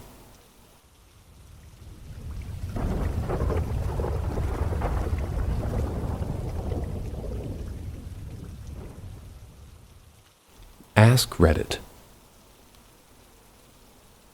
So, quick context. I'm from the Midwest, and my dad had been a truck driver his whole life. Every summer until I was 14 or 15, I would spend on the road with my dad. It's a great experience, and I miss it every once in a while. You meet some interesting people on the road and realize just how different the U.S. is from place to place. My dad and I just got done driving from West Texas to New Mexico. We're at a truck stop about an hour before sundown. I'm about 11 at the time. My dad decides that we're going into the truck stop for a shower, and maybe dinner and a quick look at CNN before bed. As we walk in, a bunch of the locals are just chasing this scraggly-looking stray off the lot. I've always been a huge animal lover, so I ask Dad why they're chasing and throwing things at that dog, and my dad just says that we aren't from here, and it's best to just leave them be. We take showers, eat a nice meal at the diner attached to the truck stop, head back to the cab with leftovers. As we're heading out, it's already getting dark, and I see that scraggy-looking stray dog ducked underneath the trailer. I peel the meat off my pork chop bone and toss it to him. The dog just kind of slinks over and looks me up and down before wagging his little nub of a tail at me and picking that bone up. The dog turns and books it, because there's this ancient-looking native woman with skin like a Gucci handbag, and she's shrieking at me. My dad turns around and sees this old lady screaming at his kid and walks over and starts chewing this old lady a new asshole. That's until they both figure out what happened. Now, I was freaking out to this really, just absorbing much, but after she went off, my dad just told me that I didn't do anything wrong, and the locals are just weird about some things. That's all I really thought of it at the time. Then the story ends, and I want to know more.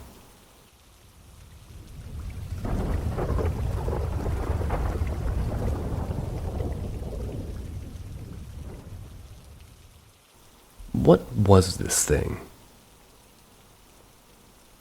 My mom lives in southeast Ohio at the top of a hill on a country road.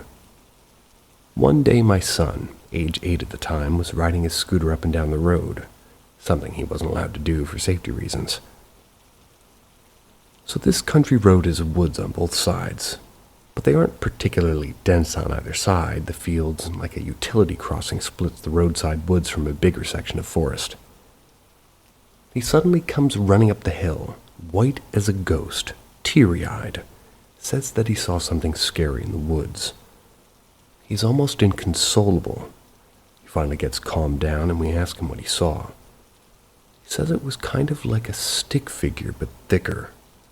It was all black, had no facial features, and looked like a man on the bathroom signs.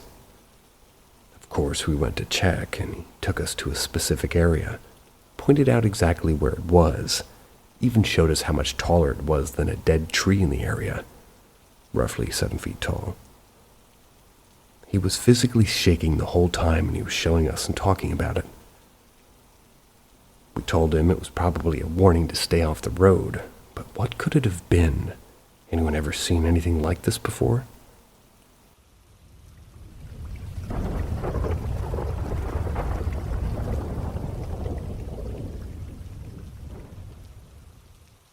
What was this? Okay, so for context, I was home alone, as far as I know, last night. I live in a pretty rural area in a tight-knit community with only a couple hundred people in the town. So chances of this being a break-in or something is low. Even then, it didn't really explain it.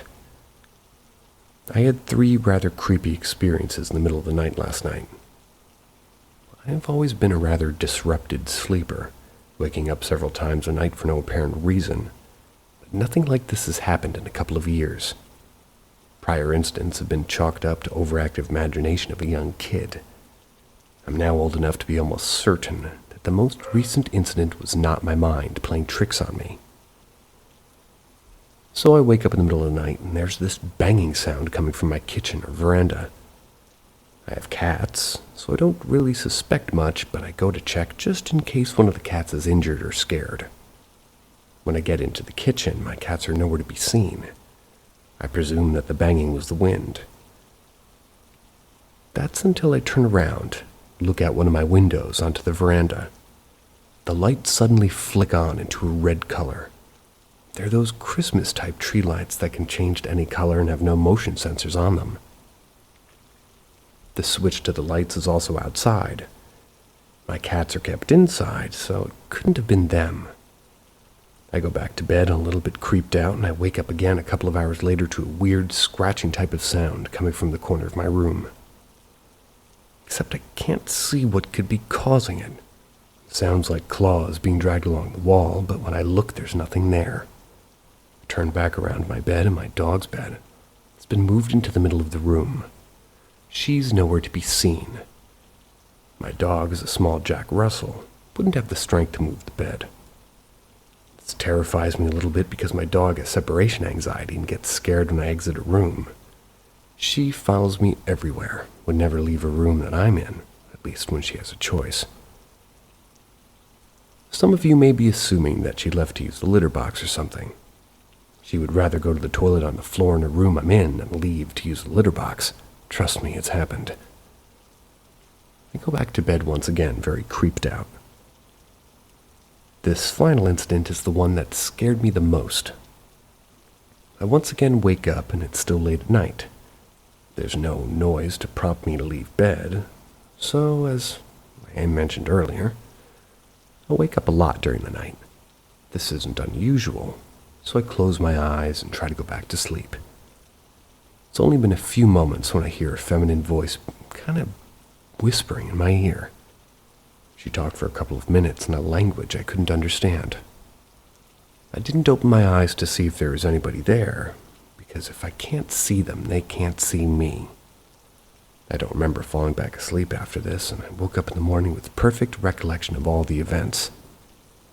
I'm not sure if this is connected, but my black kitten had been acting really spooked and odd the past couple of days. Can anyone explain what this may have been?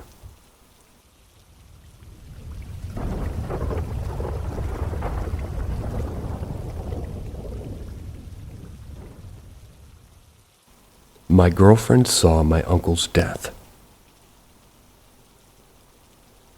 This always struck me as being a bit weird. I'm still not quite sure what to think of it. I met my girlfriend, female 22, online 2 years ago.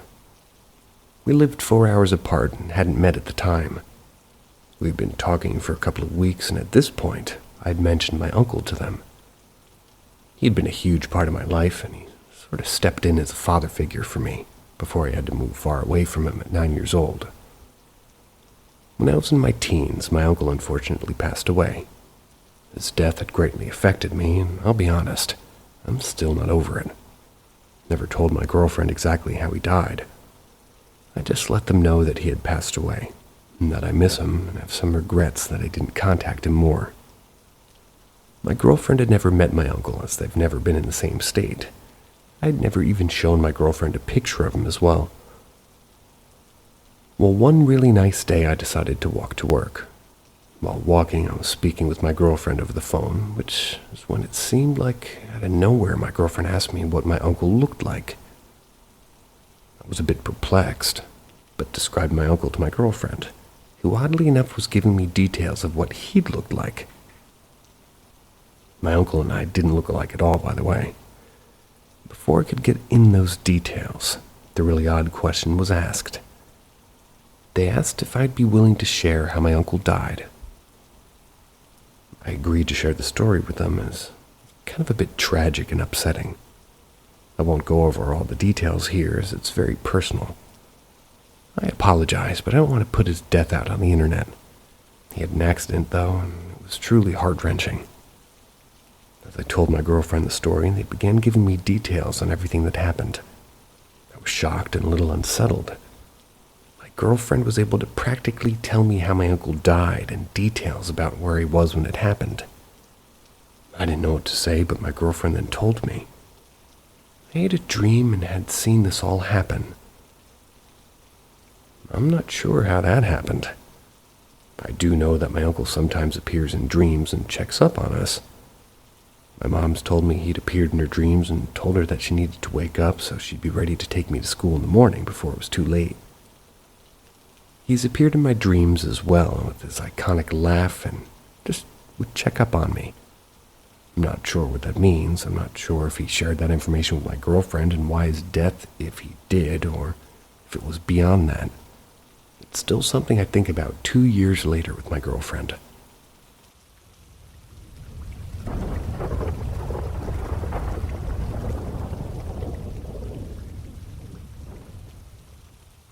Eerie cello music. Read to the end. You got it. I've moved into my house about 3 months ago and some weird things have been happening. Context. This is a house built circa 1890 and used to be a medical office as well as a house. It was used by a doctor and his wife.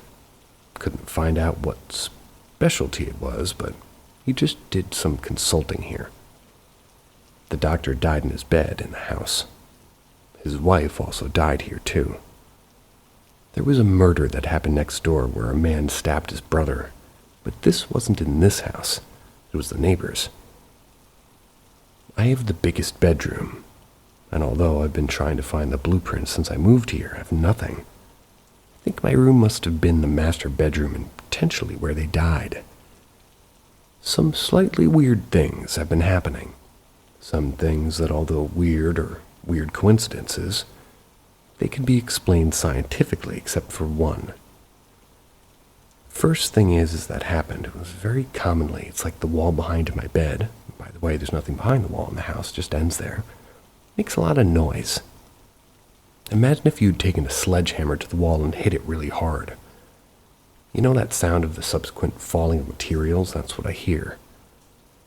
Obviously, it could be explained, and houses do make noises, but nobody else hears this, and the previous tenant also didn't. Makes little sense, since this isn't a hollow wall and there isn't anything there. Secondly, I woke up with 3 deep scratches on my cheek, even though there was nothing in my bed. My nails were extremely short and none of my bedsheets have any zippers and my pillows don't have feathers.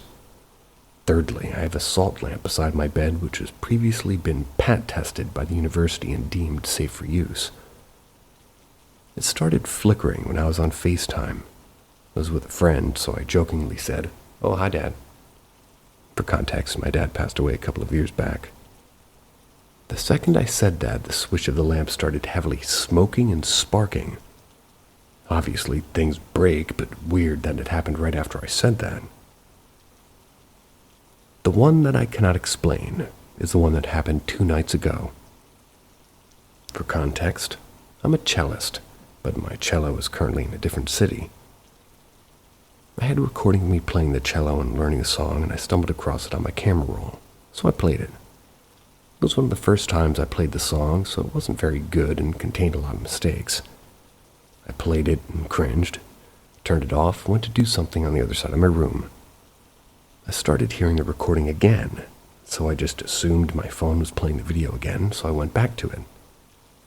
It wasn't playing from there, and keep in mind, although this was faint, it was very clear and going on for at least 2 whole minutes. It wasn't a cello rendition of the song, it was specifically my playing with all the mistakes. I didn't think much of it. I assumed it was my laptop because I have them connected. Went back and it wasn't coming from my laptop. I assumed it was my AirPods then. So found them and they were dead in their case, so the sound wasn't coming from there either. I turned my entire room upside down trying to find where it came from with no luck. I have no other technology in my room, and although it's a big room, an echo would last 2 minutes and wouldn't be so clear. After around 2 minutes it stopped, and I was a bit freaked out, but kind of calmed myself down. I started speaking to my friend and was sending a voice note explaining the situation. The second that I started explaining, my room went from pretty warm to freezing within a second. The window and door were closed. I got freaked out, didn't come back for 2 hours because I was so scared. Never had anything like it happen, and I'm not sure what to do. I've spoken to the previous tenant, and she's never had anything like this happen.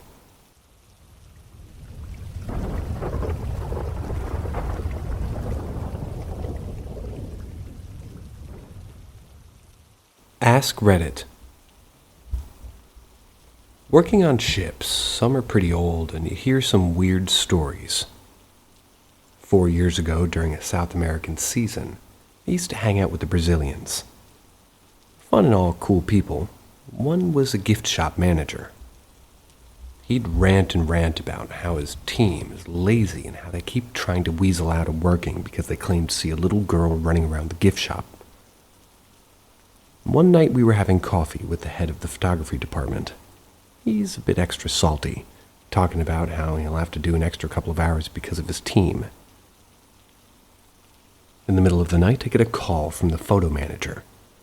She tells me her friend is in her cabin crying and shivering. I run over thinking he got some bad news from home or something. Turns out he was working in his office.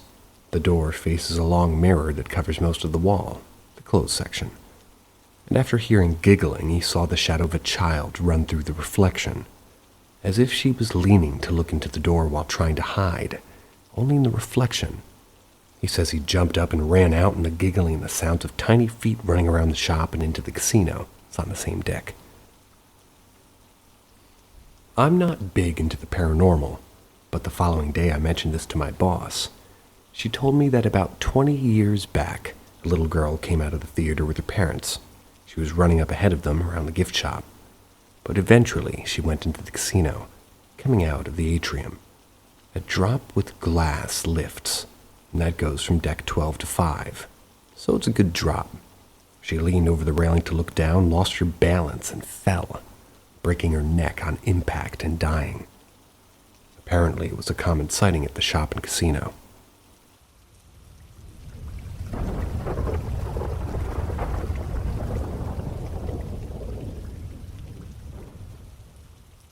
Ask Reddit. I had a favorite pair of silver hoop earrings that I liked to wear pretty much all the time. One day I looked for them and I couldn't find them. No big deal, I'm kind of disorganized and figured I just left them lying there somewhere. I kept my eyes open for the next day or two, figuring I'd stumble across them, but no luck. After they'd been missing a couple of days, I had a date planned for later that evening. Really wanted to wear them. So I really thoroughly looked everywhere I could think, behind furniture, under the couch cushions, etc. I especially looked in and around my bed. I had a tendency to climb in my bed with them on, and I could feel them poking and pulling my head, and they would hit the pillow. My usual habit was to sleepily pluck them out and toss them on the nightstand, but sometimes I'd miss. So I looked everywhere, behind the nightstand, under the bed, in the sheets, under the pillows. Nada. Bummed, I gave up. couple of hours later, I went and got ready for my date. Just as I was about to leave, I glanced at the bed. There, resting in plain sight on top of my pillow, were my earrings. I was home alone at the time and hadn't left the house in between looking for the earrings and getting ready for my date. There's no way I could have missed them, and I can't for the life of me figure out how they could have gotten there.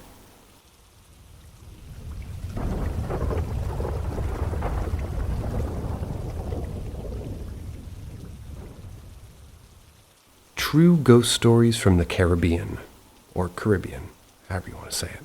Personal experience, part 1. So first I'll say I grew up in Jamaica, and almost anybody that's from there will have stories, especially since Jamaica was once a country filled with slaves that were often mistreated, passed away in gruesome ways. I'll start with the mild experiences and move to the more extreme. Around 5 years ago, I stayed at my house with my uncle. The house was built on top of an old slave plantation. It is said that there were still graves under the house as they just built a new community over it. One day in the early morning, I was on my computer. For some context, I had a desk right next to the veranda where the dog would stay sometimes. Anyways, as I logged into my computer, I noticed my dog growling at me. I was really spooked because the dog never did that before. I yelled at him to stop, but he was still growling. But I soon realized that I was not what they were growling at. I saw a shadowy figure in the corner of my eyes. As I turned around, I saw what looked like a floating shadow with no legs, and a feeling of dread came over me, like piercing fear just taking over my entire body. Never felt something like that before. I tried to keep my cool. I turned around, closed my eyes, and prayed, as the dog was still growling and barking. I said Psalm 23, "The Lord is my shepherd, I shall not want." It is known for being a very powerful psalm, and I asked God to protect me under the blood of Jesus, though I do not remember the exact words. As I opened my eyes, looked back, the shadow stared, then flew from left to right, never coming inside, mind you. It was through the window that it looked. Weeks passed, and only ever one other paranormal experience happened. I know I wasn't crazy because there were 5 other people with me at the time. Basically, there was a knocking. Think of a dog wagging its tail against a washing machine, which is exactly what we thought it was. None of us had the balls to check. It went on for a couple of minutes until it suddenly stopped. We all started looking at each other. There'd be knocking on our front door. Boom, boom, boom. We all ran to our uncle's room, telling him the house is haunted. To which he began to laugh at us. True ghost stories from the Caribbean. Or Caribbean. Personal experience, part 2. Anyways, for context, let's go back 2 years. I had an aunt who was very loving, and I enjoyed visiting her every chance I could get. She would make the best food, however she specialized in fish, which is ironic because she was a cat person. Before she passed away, she had like 12 cats, one of which chased me when I was younger, but that's a story for another time. Anyway, she had 2 children, a boy and a girl. They had different fathers, though. For privacy reasons, I will kind of give them nicknames. So, Jake and Amoy. Jake was the older one, and Amoy was the youngest at the time that she was still in a stroller. Sadly, my aunt had issues with Amoy's dad, who didn't want to pay child support. He even threatened her multiple times, but she refused to back down. What was she going to do after all? She was a single mom who only made money as a hairdresser. Maintaining 2 kids in a third-world country is not easy, especially when you're alone. But the father didn't care. There was a break-in at my aunt's next-door neighbor. They were shot and killed. My aunt, feeling scared, went to stay with my uncle. About 5 days after we heard there was another break-in. This time it was her house. She wasn't there at the time, however they did ransack the place. Fast forward about 1 week after my aunt and my uncle got into an argument. to be honest, to this day I'm saddened the way that it happened. But my uncle, in a fit of anger, said that she should leave, to which she did the same day as a matter of fact, and that's the last day I would ever see her again, because not even 2 weeks had passed and I heard my mom crying her eyes out on the phone. The story goes like this. She had a call to do a lady's hair, but it was all a trap. The lady never came. Instead, there was just a lone car driving slowly down the street and a man walking alongside it, following her. She walked for a bit before turning to talk to the old man. I believe she wanted to ask the time in order to break the tension, but he opened fire, shooting her over 8 times in front of her daughter and son. Then jumping in the getaway car and fleeing. The daughter was still a baby at the time, and she doesn't remember. Sadly, the son still resents his sister even to this day because he believes it was her fault, since her dad is the supposed person who ordered the hit. Fast forward now to a year after the events of my previous post. Amoy was now around 6 years old. Again, not exact for privacy reasons, since that somewhat well-known incident in Jamaica. We had moved to my other aunt's house because there was a falling out between my mom and my uncle. Fair to say my uncle does not get along well with people. Anyways, while at my other aunt's house, strange things started happening. Amoy caught a crazy fever out of nowhere, and they began seeing and talking to things that were not there. I remember one night I saw her squealing in pain as if it seemed like she was being pinched by something I couldn't see. I was dumbfounded, and with each incident, the fever got worse and worse. And for those of you who don't know, it's believed that whenever spirits interact with people, particularly children, it makes them sick. Like really, really sick. And if it doesn't stop, it can lead to death. I thought maybe my late aunt was trying to play with her daughter, but the thing is my aunt loves her children dearly, but never hurt them. So to this day, I'm not exactly sure what that was. But it went on for days and there was nothing I could do. I would pray and it would stop and then start back again, each night, over and over. Her brother didn't comfort her, aside from the fact that he still resented her. Pretty much the whole family that was at my aunt's house avoided the situation, but I told my uncle what was happening, and he immediately came, took her away to his place. Afterward, he didn't tell me much, but the only thing I know is that the incident stopped happening as far as I know. Anyway, I moved to the U.S. maybe 1 year after. Haunted House. True Caribbean Stories. Personal Experience, Part 3. So this was about 10 years ago, where I lived at a huge house, which we got for pretty cheap. I believe it was around 30,000 JMD, or less than 300 USD in rent. We thought that we had hit a gold mine. It had enough rooms for a whole family, and we even had roof access, which was rare in Jamaica. Anyways, on to the spooky stuff. It started with my baby brother. When we moved in, he would immediately get sick. It's a common theme with ghosts interacting with children, by the way. We didn't think anything of it at first because shit happens. So days passed. Then one night while I was asleep, I was awoken by screaming. Both my aunt and my mom yelling various Bible scriptures and verses. I rebuke you in the name of Jesus, among other things. Not gonna lie, I was scared out of my pants. I just laid there in bed quivering in the sheets until I eventually fell asleep. The next day I heard my mom telling my grandma what had happened. She also started calling other members of the family to tell them what happened herself. She said that there was a large shadow. It was humanoid in appearance. Picture your shadow standing upright. It was seemingly trying to pick my little brother up out of a crib. My aunt, a devout Christian, saw it first, then called my mom.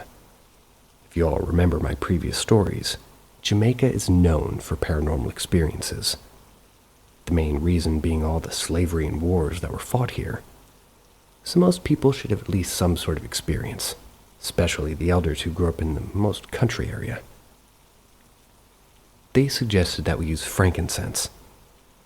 Usually people burn it before they move in, as it's said to be able to clear negative energy and evil. Anyways, fast forward 2 days. I bought some goldfish in a bag on my way home from school. I decided that upstairs would be a good place to keep them. Made a makeshift tank for them. But as I walked into the upstairs room, I saw someone sitting in a chair in the corner of my eye. I turned and looked, and it was a male, fair skin color. He seemed like he was tortured, or like a busted face, mouth wide open, bleeding all over the floor. Both through his mouth and body. He was sitting laid back in the chair staring at me. I slowly turned away in disbelief, and when I turned back around, there was no one there. The chair didn't even exist. I went and told my younger brother, and we have 4 brothers. He said he also had a freaky experience.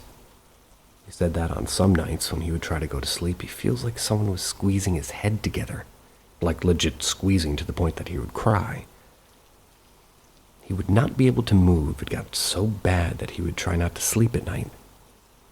Needless to say, I was freaked out beyond words because, as of now, as far as I was concerned, we needed to get out of this house. It's one thing just seeing freaky shit, but when that freaky shit starts interacting with you, that's a no-no. So I asked my parents if we could move because they had their own experiences. But we had just moved in, so we had to stay there a while longer because we needed to find somewhere else to live. Money doesn't grow on trees, especially in Jamaica. We ended up staying for a couple of months before leaving. But to conclude, if something is too good to be true, it probably is. It was a good-looking house, but we later found out that the previous residents had issues with it too. And apparently, somebody had been killed in that house. How I Almost Died. True Caribbean Stories. Personal Experience Part 4. This was me as a baby. And I don't actually remember it, but this is my mom's description of what happened. So when I was around 2 years old, I got really sick after spending time at my mom's friend's house. However, whenever my mom would carry me to a hospital, the doctors wouldn't be able to find anything wrong, and the fever would be gone. So anyway, this went on for almost a week, and I never got any better. My mom was worried that I would pass away because I started to lose weight. She checked on me in the hospital and just took me to another one, but the same thing would happen. She tried various hospitals, spending thousands of dollars with no results. After which, she called my grandpa with tears in her eyes, telling him what was happening. He said that, she should take me up to see him in Jamaica. Herbal medicine is very much in the culture, so that was what he wanted to try. But he would be in for a shock. My mom brought me to spend time with him. He bathed and took care of me, after which I was put to bed. Things started getting crazy. My mom heard Grandpa screaming, "Get out! Get out of here!" He was chasing something through the house in broad daylight. He'd chased the ghost out of the house who was a young boy. He was playing with me as a baby. That's why I said in previous posts that when other entities interact with people physically, in particular children, it can make them sick, even if they don't mean for them to get sick. Jamaican elders are known for dealing with such things, especially the Indian ones, which my grandpa was. He performed some sort of ritual to which I never got sick again after. So to conclude, if you see your child getting sick with no reason given by the doctors, try taking them to a church or someone high in spirituality. Of course, make sure you do conventional doctors first. And for those of you who don't know, entities can appear in the day as well as night.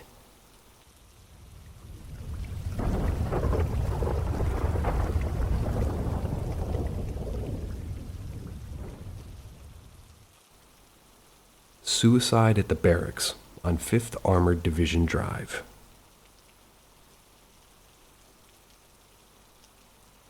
It was 2010. I was at Fort Drum, New York. My unit, the 1st Brigade Support Battalion, just got back from deployment. We were doing 24 guard duty at the brigade. One guy that was there a lot ended up becoming well known by us in our unit. Every time I'd be on guard duty, I'd talk with the guy. There was nothing else for me to do except to watch movies or talk to the other guy I did guard duty with. So I'd wind up talking with the guy a lot, and eventually he told me his story. He said that he was upset because his unit was deployed and he'd been held back on what's called reared because of some psych problems that kept him from deploying. He said the Army was looking into his case and that he was planning on deploying sometime later. He told me the unit he was attached to was the second unit that he was attached to. The first unit deployed without him because of the same problem, and a couple of people knew he died. A couple of people he knew had died. We rotated out of the 24-hour duty, and after some weeks, it became my turn again. I remember not seeing the guy after thinking about him and getting up, looking all around the building for him to talk with him and see how he was. I felt bad for him in his situation, and I remember not seeing him. I just went back and sat next to the other guard on duty, asked about what was going on with this guy, why he wasn't there. He told me the news that he had just found out that he was not going to be deployed again. I think I might have thought that I'd see him again. It was sometime soon after that I was just getting home from work in the DFAC near the 5th Armored Division Drive. I got my barracks and noticed police cruisers with their lights in front of the barracks next to ours. That's where the unit he was attached to stayed. I probably didn't think much of it and just went to my room. And at the time, it was the new barracks where you have your room that you shared with the other person. But then you have your own personal room, and your neighbor has his own personal room, just to give you an idea of the kind of space. My room size was just big enough for one bed along the back wall. One desk just before the bed and one dresser near the butt, to the left at the foot of the bed. The room also had a closet on the other side of the dresser. It was late at night, so I'm just about to go to bed. I get changed, turn the lights off, and turn the TV on. The nanny was playing and laying on my bed. I never even closed my eyes. I hear a dog growl coming from my closet. Dogs aren't allowed, but it wasn't a dog because nothing wasn't a dog in my closet. I immediately sat up with my feet on the ground, sitting on the side of my bed.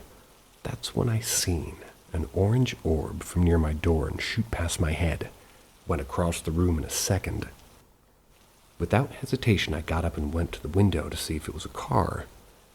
But then it occurred to me that the closet road was on the other side of the field, a good distance away, probably 200 feet away. The tree lined the road in front of the field. There wouldn't have been any way that a car could have caused that. Plus, I remember the blinds being down. The thing that's real fucked up, the next morning we were in morning formation, and the first sergeant put out that there was a suicide in the barracks right next to us. If anybody knows the person, there's counselors available. To recount this still makes me choke up. But I remember this recounting vividly because I tell it over and over. Because there's always people that don't believe in ghosts. Plus, I always write down my experiences to limit the inaccuracy and to be as factual as possible, which I suggest for others to do as well. I second that.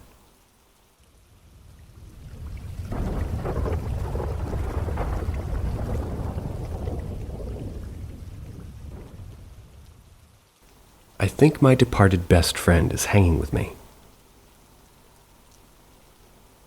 My best friend passed away 1 year ago, this last February on the 19th. She was 36, effervescent and salty. She was fine one day and the next found out that she had a brain tumor, and a year later she was gone. I hate that she's left, and I'm sad my son won't know her laugh, and I'm still devastated by her loss. Not sure if I'll ever recover. She had a ha-ha sense of humor. She found mild inconvenience amusing, but would have moved heaven and earth if we needed her to. The first time I realized she was with me was during a fairly devastating day at work. I don't have a difficult job, but it could be emotionally heavy and repetitive. Went to my car for my break and turned on the radio and started scrolling my phone. The song came on that everybody hates. I only say that because I've never met anybody who likes it. You cut out a piece of me, and now I bleed internally. Bah! Awful. Ugh, I hate this song. and immediately the dial shifted to static. Not to the next station, not to the next signal, just static. To the very next number. I was listening to 100.7. It was now 100.8. Looked at my steering wheel. I pressed the buttons on the surface to see which button would make the dial move, only one digit. There wasn't one. That was the first time. There are other things like my toddler son, having random conversations with the wall, but the most obvious is the earring game. I've since realized that there's this game she wants to play. It's when she wants to show me something or wants me to pay attention to something. My right earring will fall out. It could be a hoop, a stud, a post with the back.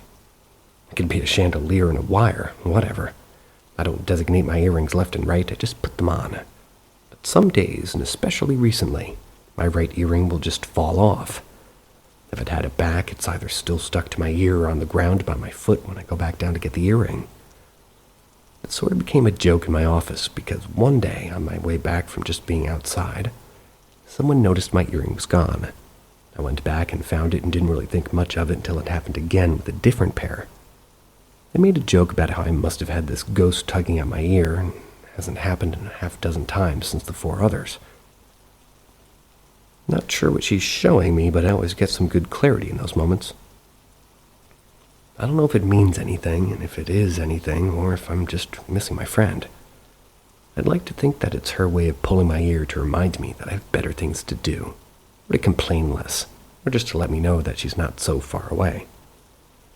So I put on earrings every day hoping that I might feel one fall away from me, just so I can say thanks to her for always keeping me company.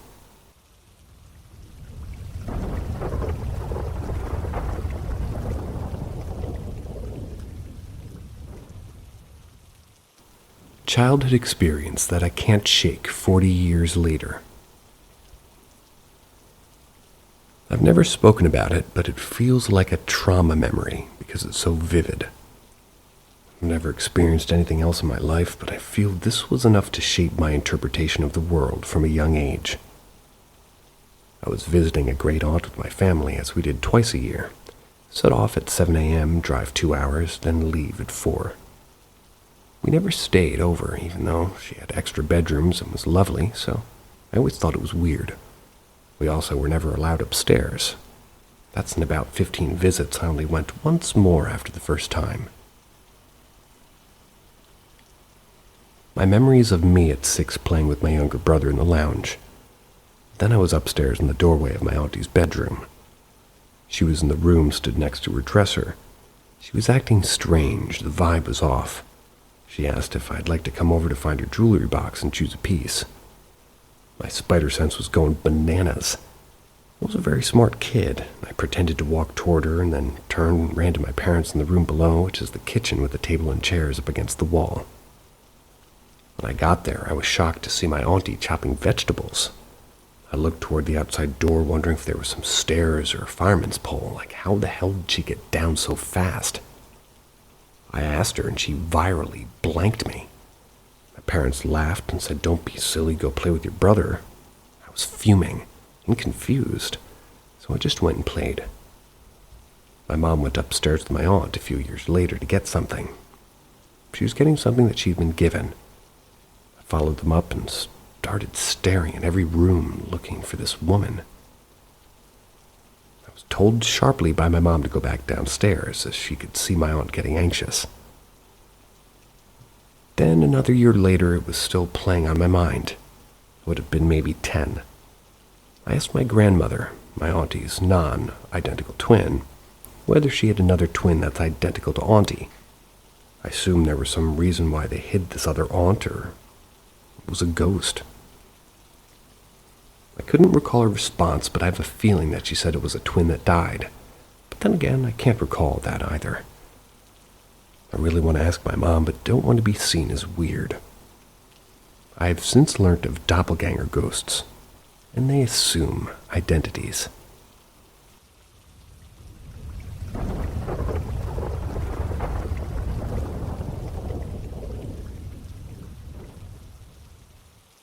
Seeking advice on a possible haunted apartment building I lived in for 18 months.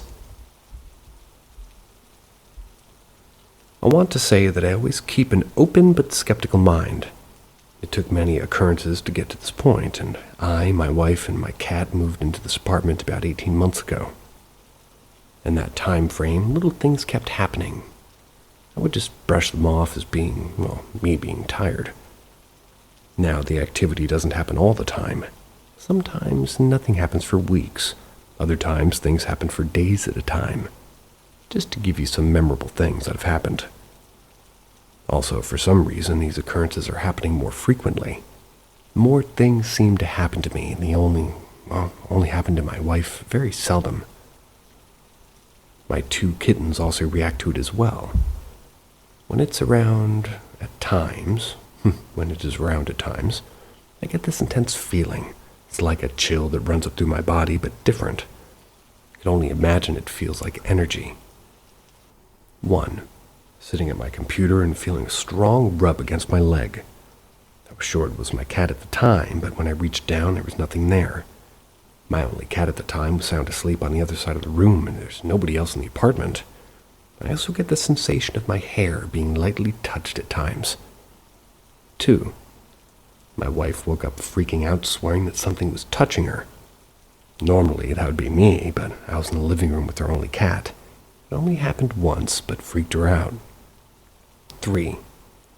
I've seen what looks like a small black flame floating in the air on multiple occasions, mostly in broad daylight and just totally random. 4. I have this thing recorded on my phone. My buddy suggests I should ask it questions. Last month it was around 1 a.m. I usually stay up late. Randomly that feeling came on. I decided to whip out my phone and ask it questions. I asked it if I'm here, and I have a voice that's kind of hard to make out, but it says I'm here, and it mumbles something else. It was much deeper than mine and kind of gave me an old man vibe. Yes, I still have that recording. This was in combination of my kittens acting in a weird way I've never seen before or since. They were freaked out, and one even hissed at her brother. The boy slinked around the wall and was on edge, and I've had them for 4 months and never seen them do that. And this all happened within a 10-minute time span. 5. Just tonight by accident, I got a crazy intense orb on my camera. I have a nanny cam to keep an eye on my crazy 2 kittens while at work, and I had all the lights off in the room, just the back TV lights to test the IR feature. I seen it once and decided to try to record it if it happened again. Got a big bright orb coming out of nowhere, and it's really bright considering almost all the lights in the room are off. And yes, I have that on camera.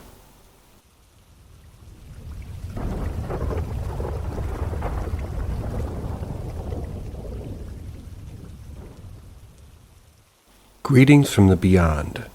Join us at Paranormal M as we uncover the secrets of the paranormal. Hit subscribe and turn on notifications to stay tuned for our latest explorations into the unexplained. Ask Reddit. I was 11 years old and I was with my 7-year-old cousin eating Oreos in his bunk bed. I went to the hallway to throw out the trash because that's where the trash can was. He had a long hallway with a staircase at the end of it. As I threw the trash away and looked down the hallway, I saw a man coming toward me. My first reaction was that it was his dad who had woke up and was about to yell at us for, being up eating Oreos. So I ran back into my cousin's room and got in bed and told him to act like he was sleeping. I remember being freezing cold the whole time and shaking. After a couple of seconds went by, I realized what I saw looked nothing like my uncle. What I had seen was an apparition of a man. He had no legs and he was floating toward me at rapid speed. His eyes were hollow, and his whole body seemed gray. His hair was flowing and wasn't very long, but the most distinctive feature was that he had a top hat on. I ended up telling my cousin what had happened, and it freaked him out too. Barely slept at all at night, but the absolute crazy part was the next morning. I went downstairs and had breakfast with my uncle and my cousin. My cousin then said to his dad that I'd seen a ghost last night. I was embarrassed because I knew it sounded silly and I didn't want my uncle to think I was crazy. My uncle's eyes suddenly widened and he stared at me. After a couple of seconds went by, he slowly asked, "Was he wearing a top hat?" Turns out my uncle had seen this ghost before too. Totally validated my experience. There's no way he would have known this detail beforehand, considering I never mentioned it.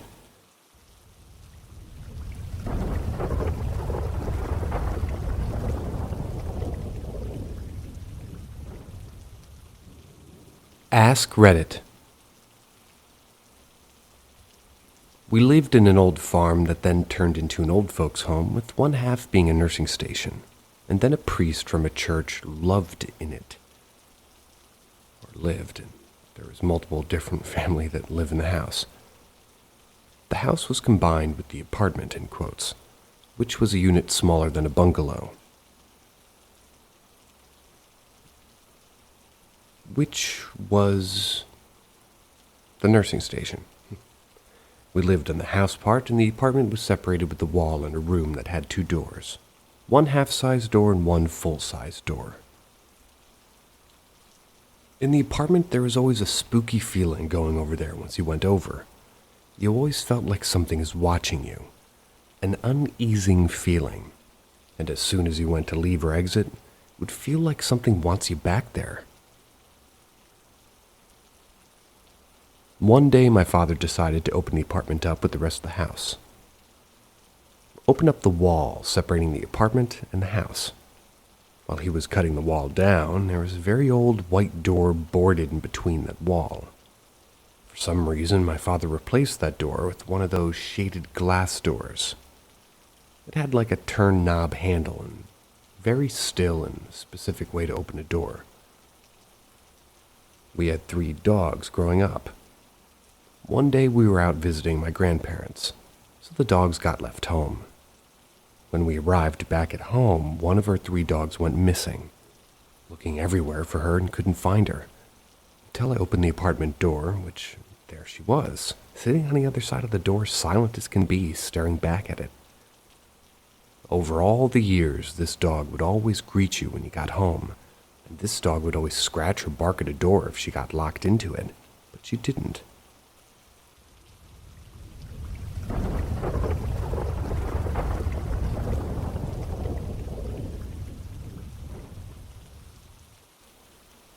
He passed away a month ago, and he now visits me all the time. A little background. Right before we broke up, I gave him an ultimatum, which was either make a real effort to change by leaving his triggers behind and work toward battering himself emotionally, mentally, physically, and professionally, which I support, or respect that this is not the life I want, and it's time that we end things. He gave me the most honest answer any addict could give, which was, I want to change, but I can't promise you I can, and I understand where you're coming from, and I'll respect your wishes. As hard as it was to end things, we did. And at this time, I was living 100 miles away from him because I was in college. And though he had a lot of his property in my apartment, he stayed with his parents because he had a bar job near their home, which really was where he would get drugs. He drove down to have this conversation, but it was right after midnight when he arrived. I asked him to take his cat home, gave him my ring, said I would pack his stuff and arrange for him to come and pick it up. He agreed. We cuddled for about 30 minutes, talked a bit. He then grabbed his cat and left. One of the last things I told him before he left was to never let me get the call that he died. He laughed, told me that that would never happen. After that, I never saw him again. His mom called me a few days later and said that he went into an inpatient care. She then stated that she and his father would be coming down to grab his stuff when I was ready for them to do so. His family and I got along wonderfully, and we still do, so I was happy to have them come down, and we arranged for it to happen a couple of weeks later. When they came down, I helped them move his items out. As I was loading their truck, his mom and I were talking, and she thanked me for everything as well as reiterated that she didn't blame me one bit for leaving. She prayed that he would get clean and live a full life, to which I agreed. I told her, I don't ever want to get back with him, but I want to see him live a happy, full life and hope that we could at best be friends again. Time passed and we both moved on. I met an incredible man at school who I'm still with today. He met another sweet woman whom he had a kid with. Sadly, they didn't work out, and however, he dated multiple sweet ladies, including the sweet lady he was with when he passed. I would periodically get texts from him over the years, and though I would reply, I was definitely not the talker between the two of us. I never wanted to give him false hope that we would get back together. In addition, I would hear through the grapevine periodically that he was still using, which his pictures on social media supported because I could see it on his face and in his eyes. This is where things got weird. On Friday, December 16th, I got the call I always feared. A friend from Hawaii, where we lived for 4 to 6 years we were together, called me to tell me he overdosed and he was in a coma. What was crazy was that I turned off my Facebook Messenger notices a few weeks earlier because I was getting so many notifications, yet before this call came in, his brother and sister-in-law tried to message me on there. I, of course, lost it. Our friend said he was flying out to stay with his family to go see him in the hospital, so I told him we'll talk more when he gets here. The next day, our Hawaii friend texted me to tell me, well, he was coming in on Monday. Said his mom said there was no sign of brain activity, but they had more tests to run yet. It was this night when things started to get weird. I woke up at around 2:30 a.m. from a dead sleep and I felt him leave. It was a feeling I never felt before, and I knew right there and then that he was gone. I knew he was not coming back. The next day I called a few other people who we knew in Hawaii that we didn't know. Well, rather that they didn't know what had happened. To tell them that he was in a coma and we were sure that he wasn't going to make it. As I was talking to one of our other mutual friends, I suddenly felt I was about to get that call that he was officially dead. Within 2 to 3 minutes, I had another call come in. It was my ex-brother-in-law. I answered and said, "Is this that call?" He mumbled through his tears, "Yeah, I'm so sorry, sweetheart." I said, "Okay, thank you, I love you." He told me he loved me too, and we hung up. That night I woke up at 3:30 a.m. from a dead sleep, and I heard his laugh clear as day in the living room. He had a very unique laugh that I could recognize anywhere.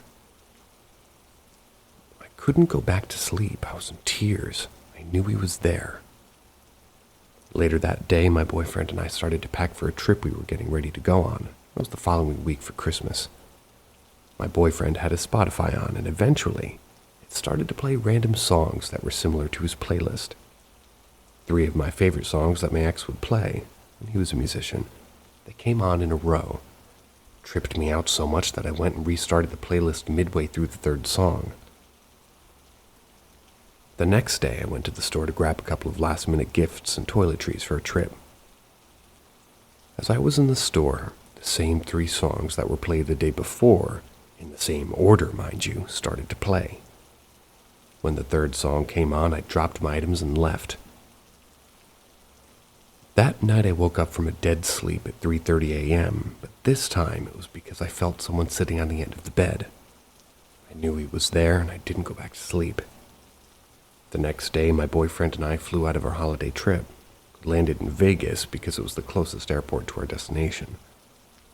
I'd never been to Vegas, so we toured the whole strip before departing to our exact destination. I was having so much fun and getting lost in life. Then guess what starts playing in one of the casinos? The same 3 songs in the same order. I was completely freaked out. I couldn't believe it. Things settled for about a week, with the exception of waking up every night at 3:30 a.m. precisely. This time, though, I wouldn't hear, sense, or see anything. I would just wake up. The day we were getting ready to head home, my boyfriend's brother was driving us to the airport. Guess what comes on the radio? The same 3 songs in the same frickin' order. By this point, I already accepted that it was him.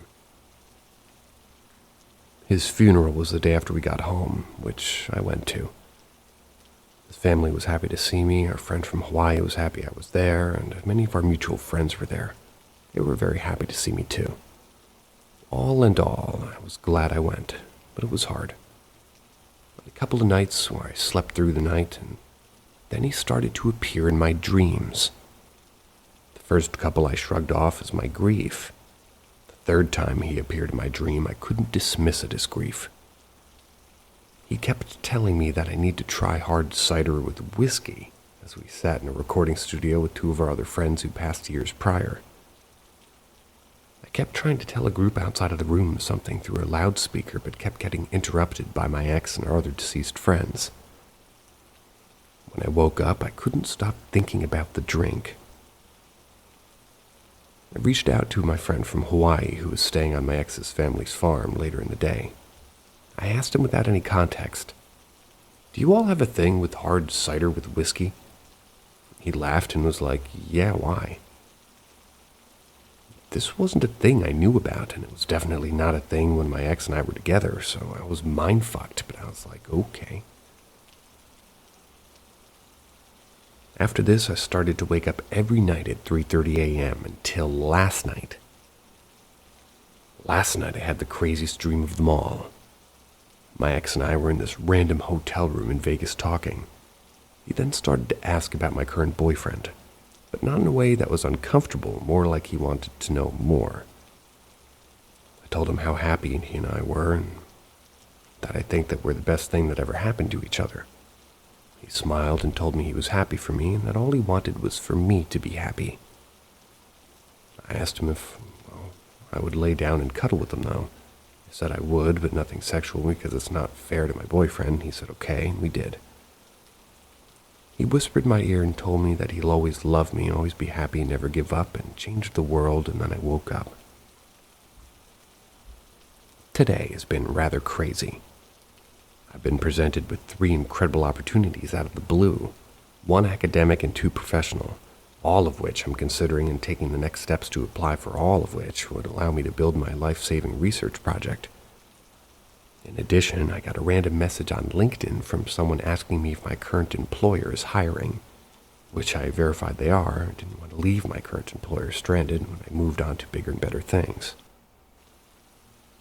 I can't say if it was him or if it was all in my head, but somehow I feel a sense of peace. I know that he always cared for me and I always cared for him, but we were on 2 different paths in this world. I don't feel scared and I no longer feel alone. I have my best friend back and I have part of my old group back. They're just spirits, which I'm totally okay with, and in some ways almost happier about it because they're always there. I know some may dismiss this, but maybe my story will bring a sense of peace to others.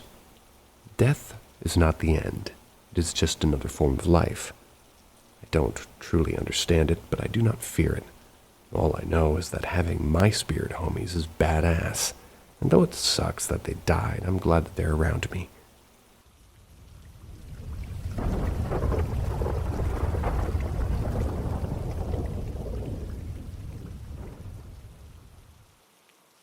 I saw the same woman my girlfriend saw during her night terror.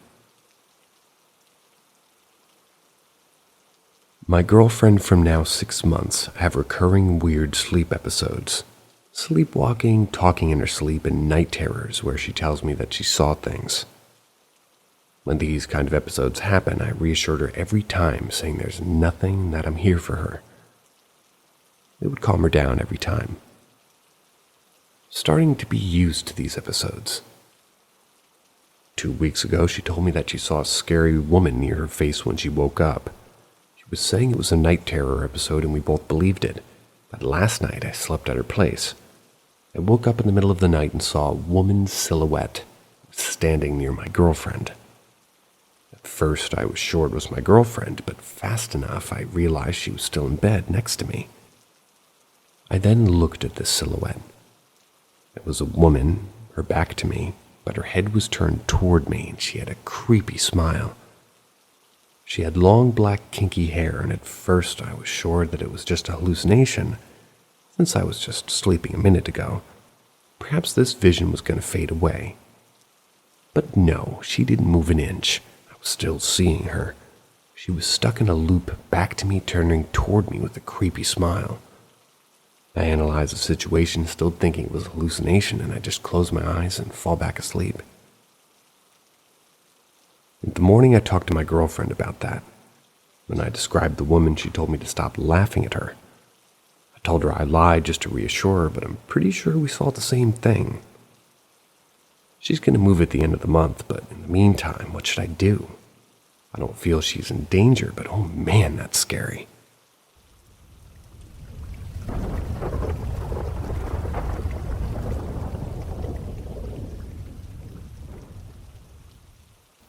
I saw a shadow person right before my eyes. So lately around our house, we've seen a spike of paranormal activity. That's the closer my mom is getting to her death date. She has cancer, and she's expected to pass away sometime next month. Lately, paranormal activity in our house has been spiking a lot. Before, it was just the dog looking at random corners and staring down the hall off into the distance, which is something she's never done before. We've also heard random thudding from time to time, but it's extremely rare when it happens, and it's usually across the house, and she's usually bedridden, so I don't know so I know it's not her causing the noise. She says the dog is usually next to her too. Lately, about 3 months ago, I started seeing a black orb in the corner of my eye from time to time in the ceiling. Thought maybe I was just tired, but I saw the dog look at it too. That happened several times over the last couple months. I brought it up to my mom, and she said that she saw the orb from time to time too. It would be late at night, but I always saw it during the day, usually in the family room. A couple of times we've seen a white orb pop up randomly, recently within the last couple of weeks. And one time my mom said she's watched the black orb pop into view, and shortly after the white orb chased it off. I've only seen the white orb once or twice. I'm not an expert in the paranormal, but normally the only thing I've heard about orbs being mentioned is in photographs, never with the naked eye. I've never seen a ghost, so I don't know if I believe in them, at least anymore. But the orb thing is just hard to ignore. Usually I would just play it off as seeing like a spot in my eye, but the fact that my dog reacted to it, my mom confirming it, freaks me out. I should also point out our house is not haunted, and this activity started recently after her death date's getting closer. Now that I've explained all of that, I'd like to explain my shadow person sighting. I should point out that this was in broad daylight, not in the corner of my eye. Most people, when they see a shadow person, it's always in the corner of their eye. This thing was dead in front of my line of sight. The best way I can describe it is there's a chair in my dining room that was pulled out from where my mom was sitting about an hour ago. She didn't put it back. I went to go grab something off the kitchen table, and for half a split second the air got really heavy and thick. The outline of a man appeared with a bald head and hair on the side. I looked down and I saw his arms in his lap. I want to be very clear. I did not see a person or ghost. It was the outline of a shadow. I brought this up to my mom, and she went pale, pulled out a picture of my grandpa, and asked me if it was him. I've never seen Grandpa before because he passed away a long time ago. But the second I saw his bald head and the hair on the side like I saw in the shadow, I sat in disbelief. Now, I'm an extremely skeptical person, and a believer in the paranormal. But despite not having my own paranormal experiences before this, just really was hard to write off.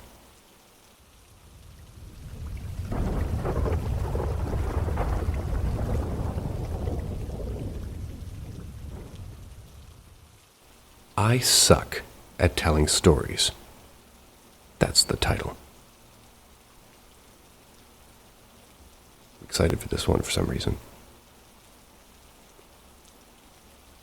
I had little experiences before meeting my husband, but since being with him, I've had too many to count.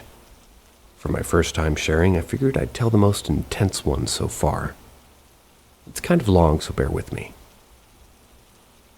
We had moved to a new house, and the first night there is what started everything. My husband is a walking magnet for the paranormal and had a crazy dream about the house. In this dream, he said we were in a bed watching TV. When he looked down the hallway, he saw a lady standing at the end of it. At that same moment, she started screaming and running at us at full speed. A face print burned into the wall, and as soon as she reached him, he woke up physically screaming. After that night, things started getting weird. We hear people whispering, see shadows out of the corner of our eyes. We even get the ickiest feeling walking anywhere in the house. Got to the point that we all camped in the living room, and before it got dark, I'd grab everything I'd need for the night, and everyone refused to go into the room until morning because of whatever reason, nothing would happen in that room. We'd sit and watch shadows peek around the corners throughout the night and hear the whispers until we fell asleep. A few weeks into living there, my husband was taking the dog out, left the door open, and when he turned around to come back in, he saw what he can only describe as the top hat man standing in the doorway and turning to walk through the house. It scared him so bad that he ran inside and smoked the whole house out with the entire bundle of sage that I had. Things only escalated from there. I had to get this feeling of doom that sat so heavy on my chest that I had to go sit outside to get it to go away. We eventually found out that an older man had passed away in the apartment below ours at some point. A few months into living there, the new tenant downstairs ended up having an electrical fire, which ultimately made everyone have to vacate. It's been a couple of years since we've lived there, and we still talk about it from time to time.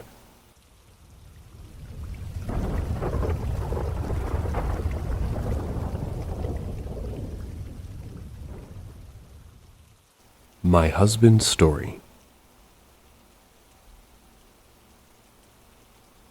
This was about 2 years before we moved to the house that was featured in my previous post.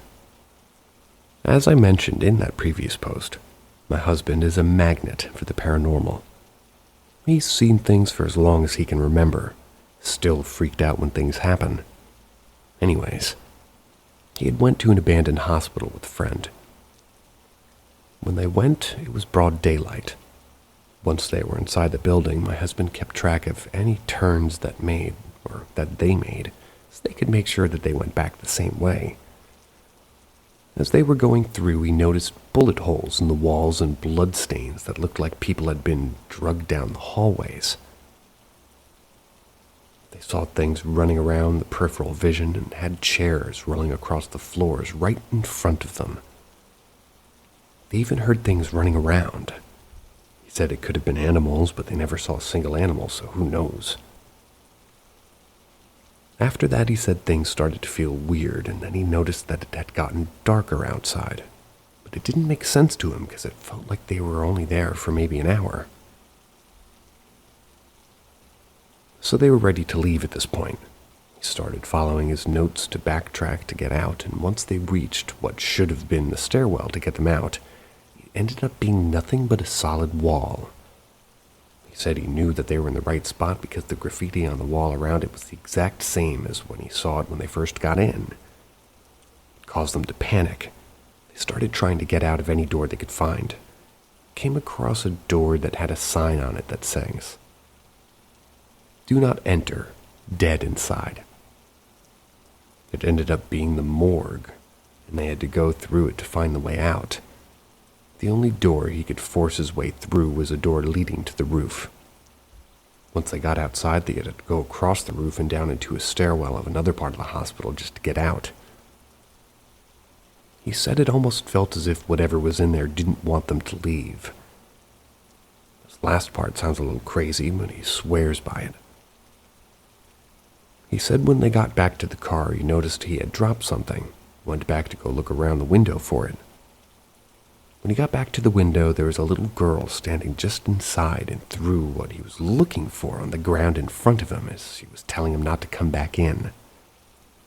He grabbed it and ran so fast he ended up tripping and actually tore something in his knee and still has problems from it to this day. Choose to believe it or not. He goes white as a ghost and starts sweating every time he tells the story. I had asked him to take me to check it out, and he refused to ever step foot back in there again. He had tried tearing it down for years, or they did, whoever they are, but every crew that went in would leave and refuse to go back. It wasn't until around 2 years ago that they successfully tore it down. Now it sits in piles with a parking garage still standing.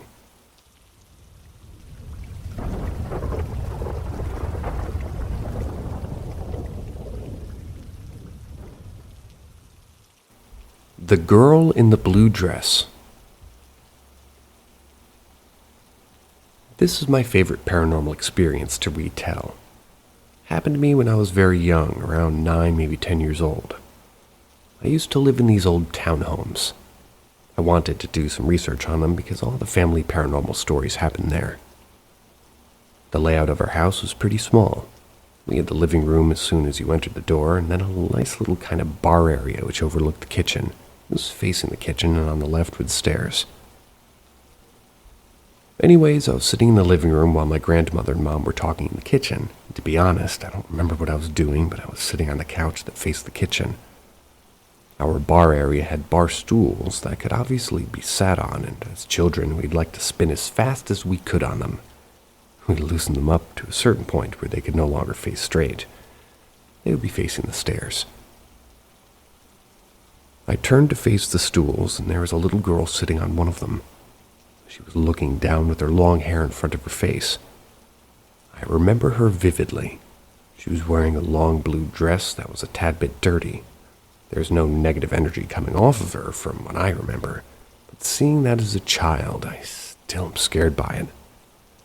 After a couple of seconds of me looking at her, she turned her head up almost to look at me, and at the same time my grandmother asked me if I can get something from her room. So I ran up the stairs, and upon return, she was gone.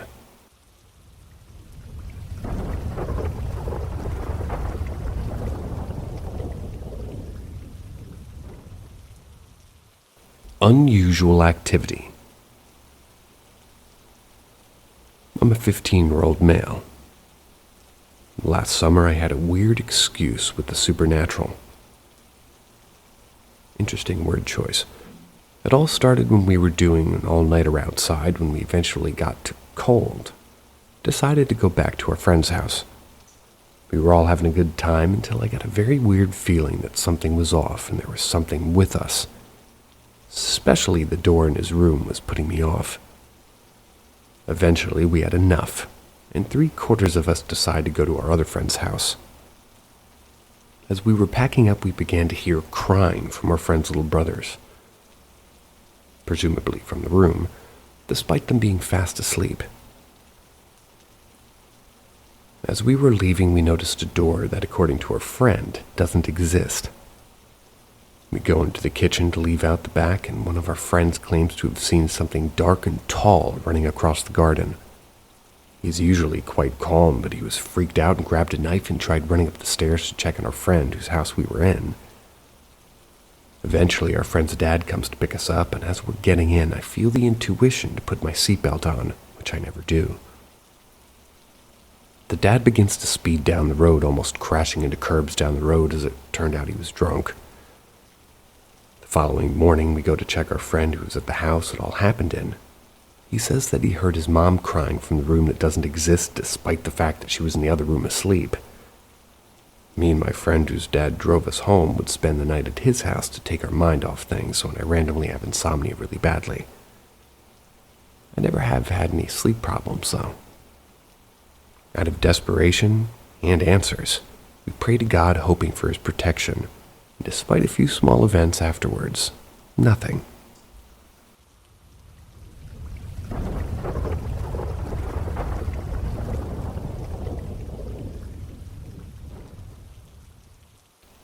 My best friend since 1983 came to visit me. 3 years ago, my best friend Gary passed away from diabetes. He'd been very sick, having complications from the disease. He had his toes amputated first, and then his foot, and then the leg below the knee, and 2 days after, his leg above the knee. He was a trooper, though. A month after the final surgery, he went back to his employer. He was a truck driver. Asked when he could come back to work. His employer said that he couldn't drive the truck, and Gary told him that if he could pull himself into the truck, then he could drive it.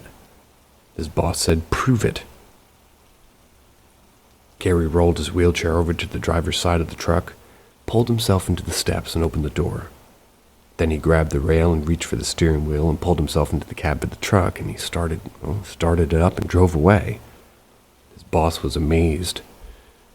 "Sorry about that, I drifted." Not me, that's what they wrote. Gary's in the hospital the last month of his life. He told his girlfriend he didn't want to die in the hospital. Somehow he convinced the doctors that he was fine and they released. 2 hours later, he and his girlfriend were talking and his eyes rolled back in his head and he quietly left this world behind. 2 weeks later, I had a dream that myself, Gary, and all of our friends were camping at our local lake. Now, Gary had a great sense of humor, and this whole dream was like in his sense of humor. It was one of the funniest dreams I've ever had, but the thing I noticed and still stands out in my mind was that he wasn't sick, and he had both legs. He was younger, and the last thing he said before I woke up was, "I'm whole again, and I'm getting pretty much all better." It was a great dream. I can't really go into details of the dream, but I can tell you it was hilarious. He's okay now, and he's not suffering anymore. I was at every member of his family's funerals, and they're almost all gone except for his sister. I love that family, and I'm glad Gary and his family called him Gopher, and that's what I always called him too. I'm glad he came back to make me laugh one more time to tell me he was okay. Rest in peace, Gopher.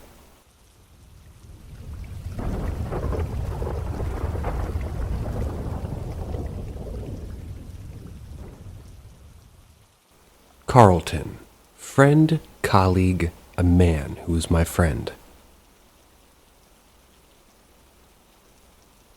Many years ago, I belonged to a volunteer fire company in Oxford, Connecticut.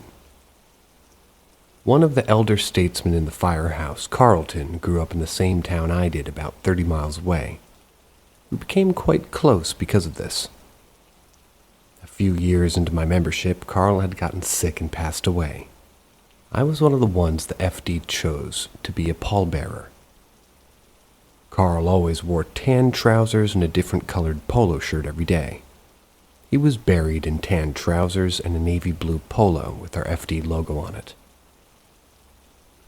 Late one night, I was the last one in the firehouse, just finishing up some paperwork and manpower reports for the chief's office. The rule was last one to leave has to make sure the house was secure. It was around 10:30 or 11 o'clock when I started my rounds to make sure all was locked up. When I came out of the meeting room on the apparatus floor, Carl came out of the men's room in his tan trousers and polo shirt about 15 feet away from me. I saw him with my very own eyes. It was so real I even called his name. He didn't look at me or even acknowledge me, just walked behind the engine toward the back of the house. By the time I got back behind the engine, I saw him turn the corner toward the back bays. I called out Carl again, but by the time I got back, he was gone. I know I saw him. He loved the Oxford Fire Department so much. My guess is that he couldn't leave.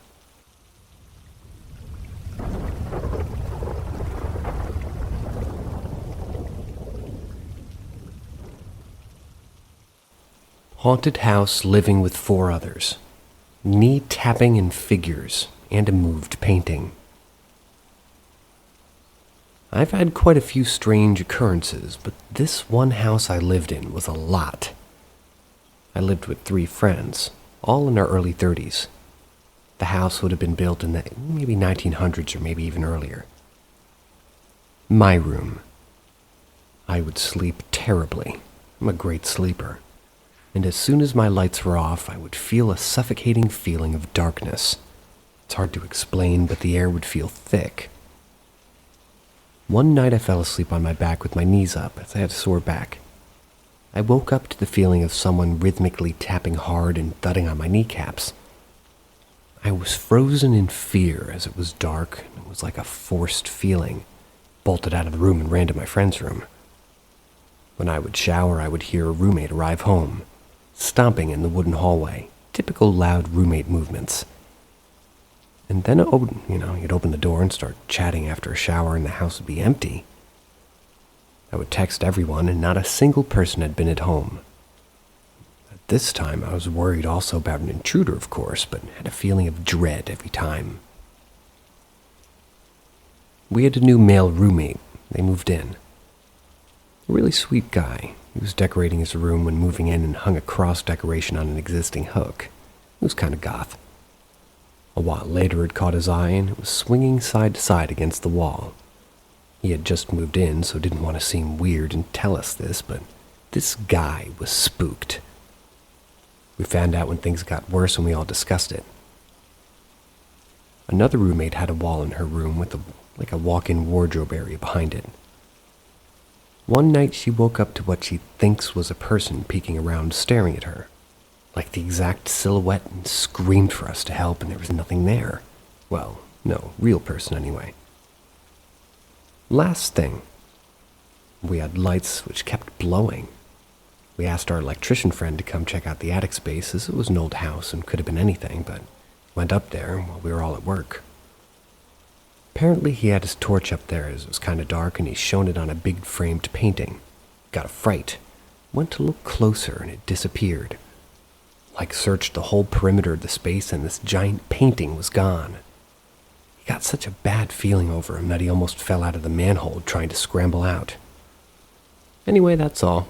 We all still talk about it at times, but obviously moved out as soon as possible. Sometimes I drive by that house and still get a shiver. Such bad energy.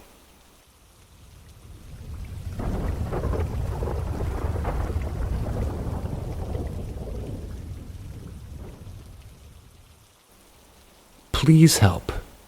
Do we have some kind of attachment? It's getting to a point where we're starting to get concerned. Not necessarily for our safety, but because it's escalating. I'll begin with what led me to making this post. Last night my boyfriend heard something clearly whisper his name into his ear, followed by something touching his foot. He said it was almost like something was digging their thumb into the bottom of it. Here's why this is so concerning to us. In mid-2021, we had driven to a dead-end road that was built away from the main part of town to look at the stars. We were standing outside the car and he told me to get back in the car and then immediately drove off. He waited a few minutes until we were far enough away and said that he saw a black figure starting to move towards us in the tall grass a few hundred yards from us. The entire drive back to town, we could feel it in the back seat. I can't describe it in any other way than we both knew something was back there. I remember my boyfriend was very emotional after, saying that he felt like he was going to uncontrollably sob and that he was overcome with grief and dread. Since that night, we've moved into 3 different apartments, all of them being in new build complexes. The first 2 we always joked about being haunted. We'd hear weird noises regularly in shadowy areas and the closets felt really off. Sometimes things would move. A light would be on that we couldn't remember turning on, or the tap would start dripping. I literally said to my boyfriend, I hope that ghost doesn't follow us to the next place. When we moved from the second place, it did. We moved into our current apartment this past summer, and the weird noises continued. Then we started to feel it again. We could feel it peering around the corner into our living room all the time. It also continued to make the closet just feel weird. Then a week or 2 ago he asked me if I had just laughed out of the blue. I hadn't, but I also hadn't heard anything. Then I heard something whisper, "Hey," and he didn't hear it. Then last night happened. So it's starting to get more comfortable or something, and we just don't want that. We both believe in ghosts and spirits, so honestly it just makes noises. It really wasn't a big deal. What we don't want is it getting more aggressive. So please, if anybody has anything, we're open to suggestions. We aren't sure what to think of it. We already try not to acknowledge or talk about it when we're at the home, but we're wondering what it could be and what we could do to combat it.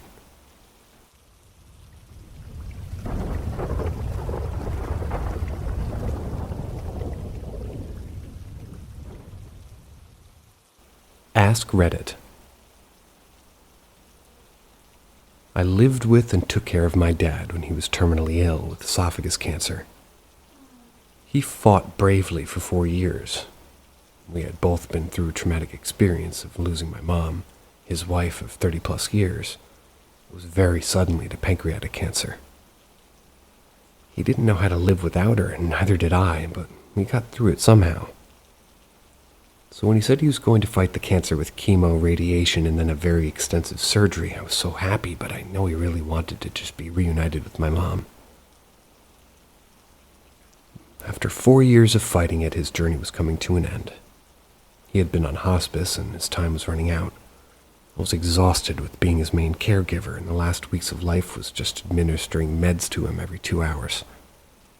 So needless to say, I had been very low on sleep. I had such a relationship with my dad that a lot of times I knew what he needed or wanted before he'd even speak a word of it, almost in a telepathic kind of way.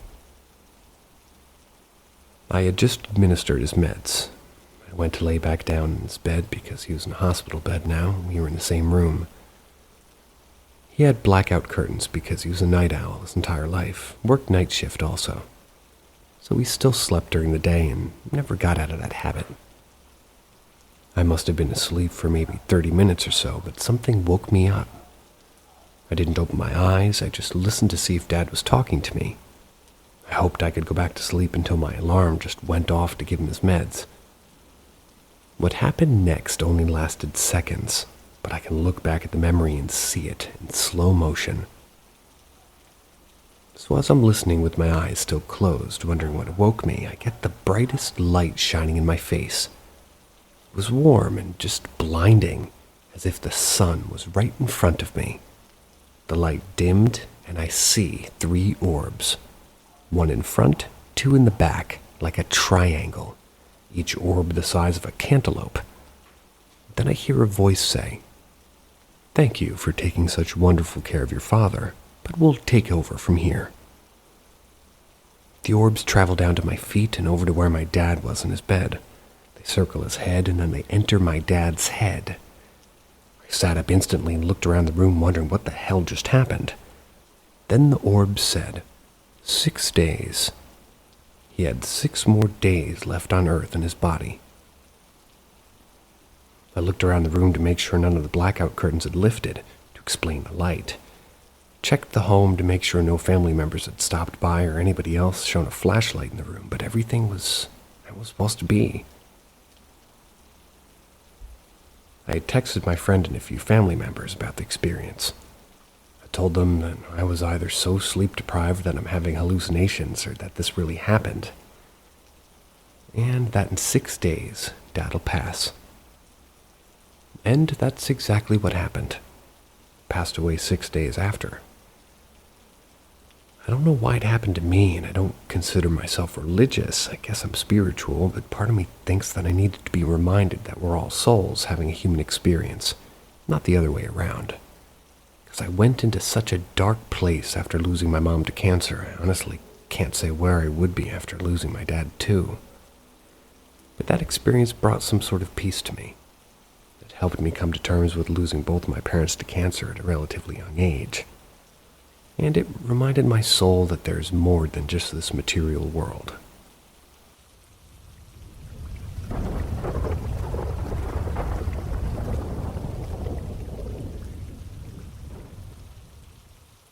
Ask Reddit. There's a whole world out there waiting for us to raise our consciousness. Me and many others have personally been in contact with these beings. Through telepathy or real contact. There's a federation of planets that won't interfere with our evolution. They've tried to tell our leaders that they can help make peace and love on our planet, but the leaders, of course, don't want this. They want to manipulate and control us. They don't want us to know this. They want our vibration low. They also said many channelers and others who've been in contact that we can ask for help ourselves. Simply project a thought out into the universe, giving consent for them to materialize on our planet and help us. They are in the service of love, light, and the intelligent infinity. If approximately 1 million people ask for this, behind the scenes or in the open, the ones who are deciding that no one can interfere with our evolution will lift the quarantine on our planet, if enough humans ask for it. Sounds crazy if you're new to this, but the information's out there. Through various channelers and other sources. They're highly advanced if we're still babies as a civilization. But that's beginning to shift, and they will wait for us to grow up to realize some things and to orient towards love, peace, and harmony. Unless we ask ourselves for help. It doesn't hurt to send a thought out to the positively oriented civilizations. I recommend Close Encounters of the Fifth Kind. It's free on TUBI TV. Works from the USA with a VPN. I also recommend looking into Law of One by Ra.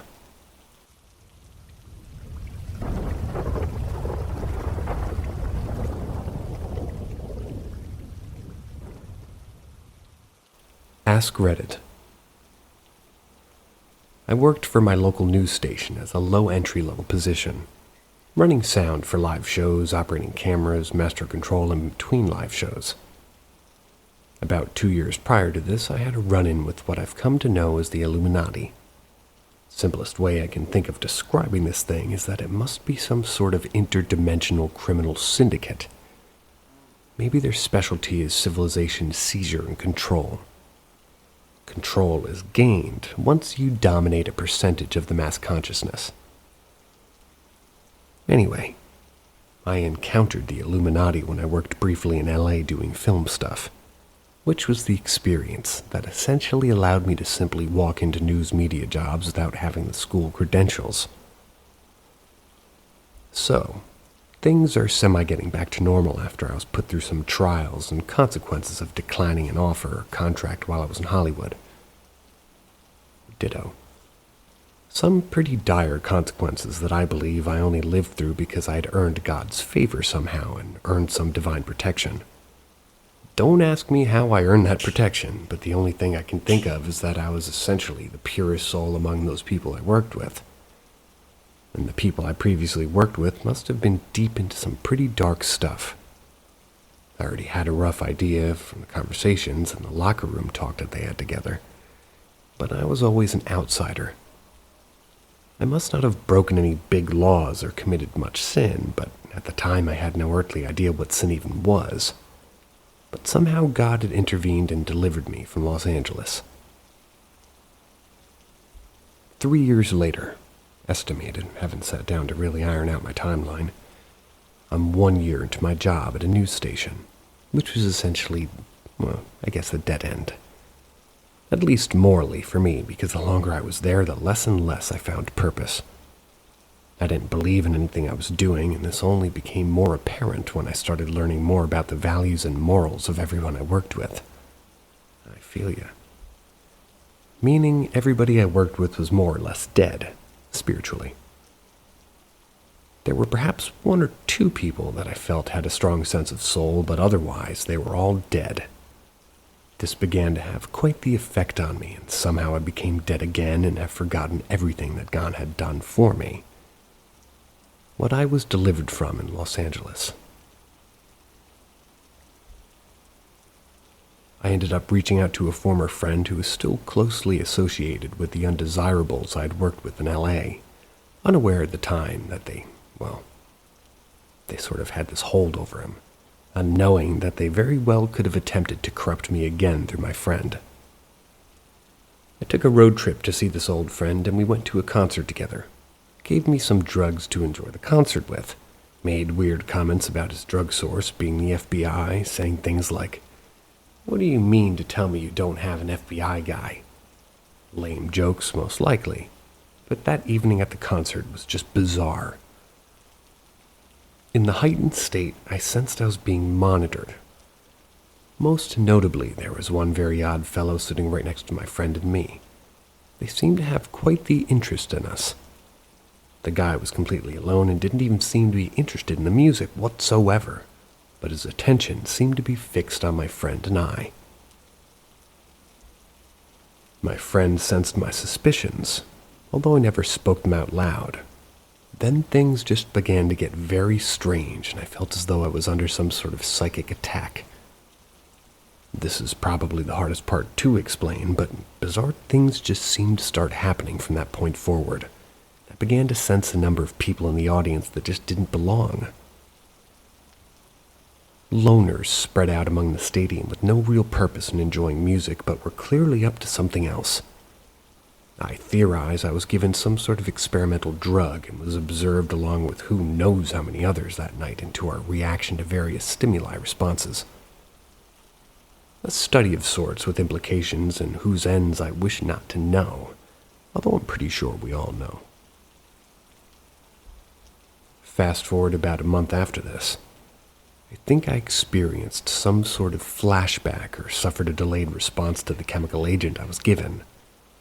Set off with some sort of external trigger. Out of nowhere one night when I was out of work, some dude on the sidewalk approached saying something about my shirt. Can't recall exactly what he said, but it was something really lame like, "Hey, that's MK Ultra, isn't it?" Whatever, dude. Never saw him again, but weird events and people started approaching me on a scale that I've never much experienced in 20 years alive before that. In 1 week, I would have people coming up to me starting weird conversations when I would go years without anybody so much as looking in my direction. I suppose I was the recipient of something I've come to learn as gang stalking, or the targeted individual program. People would be following me everywhere to remote places I would often go beforehand for the very purpose of getting away from people. This all started to accelerate until something happened one day when I realized how pointless my current path is. Any path, really, but especially the one I was currently on. The news was one big elaborate joke. Nobody was who they pretended to be, and they certainly didn't believe anything they were trying to get others to believe. My news anchors would put on sad faces and talk about horrific events or even the plain ordinary ones. And when their microphones shut off, they would mock the people they pretended to care about. Nobody said anything, nobody cared. It was all one big ritual until everybody was laughing at the same jokes. Jokes about people in very visible suffering or discomfort. I had had enough of sickness. Decided I had to be somewhere very urgently. Another thing that's impossible to describe, but I was on my way home when I saw a sweet homeless lady on a corner who I'd met a few weeks prior. I bought her and her boyfriend some lunch and briefly heard her story, and I knew when I saw her I was meant to give her something. She smiled at me on the corner, and I just emptied my pockets, gave her my phone and wallet, and told her, "You gotta keep this for me. I'm not allowed to use these right now." She asked me if everything was okay, but I knew I was about to face some trials.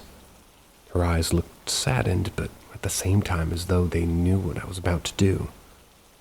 God had summoned me, and I dare not miss the call. What I just started to describe in the last paragraph happened in the middle of summer. Record-breaking heat, so they say. I had just the clothes on my back when I started walking to the desert and received some visions of utter destruction. I took off my shirt, and I can't recall if I had my shoes on or not, but I was pleading to God or just to let me suffer and not subject anybody else to what was to come. Left my shirt under the shade of the only tree nearby and just started walking. It didn't take long, but I began to feel as though I was about to pass out, and I did. I woke up with my face in the sand. My mouth was dry to the point I never wished to experience again. I was defeated, and I thought I was being prepared to die. About a mile ahead of me was a native man wearing black plastic trash bags as a shirt, who I kept trying to catch up with, but kept slipping farther and farther away. I think he was maybe a sort of spirit guide or something, because if he hadn't have caught my attention, I wouldn't have discovered what might have brought me some valuable time. I eventually turned around and found a storm pipe, rested, and found shade. I've no idea how long I was in direct sunlight after I'd passed out, but it must have been a while. I started to have difficulty breathing. My mouth was completely dry, and each minute I felt the coarse dryness start to extend down my throat. I knew I needed water, and I was about a quarter mile from the highway gas station, so I started walking. The last 20 feet or so were the most difficult. There was one shaded tree surrounded by a patch of grass that must have been for travelers and truckers. I knew this gas station as I had passed by it all the time on an old commute to work, but I don't know how I made it. The closer I got, the more weak I became, and my feet were on fire and my mouth and lips were beginning to seal themselves shut. I literally felt my lips peel and tear, and when I attempted to open my mouth, it was just whatever I was about. Well, it just felt like the air was only let in, only accelerating this dryness and choking my throat.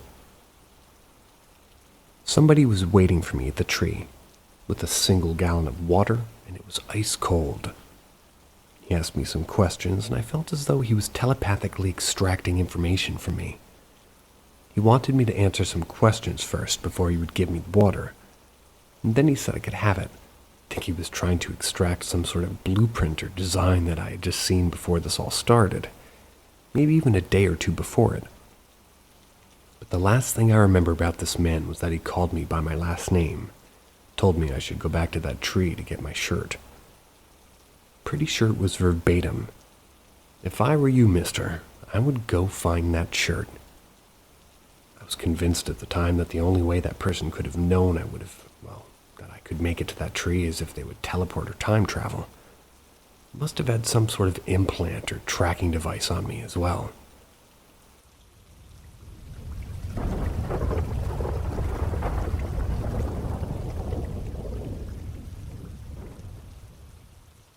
Ask Reddit.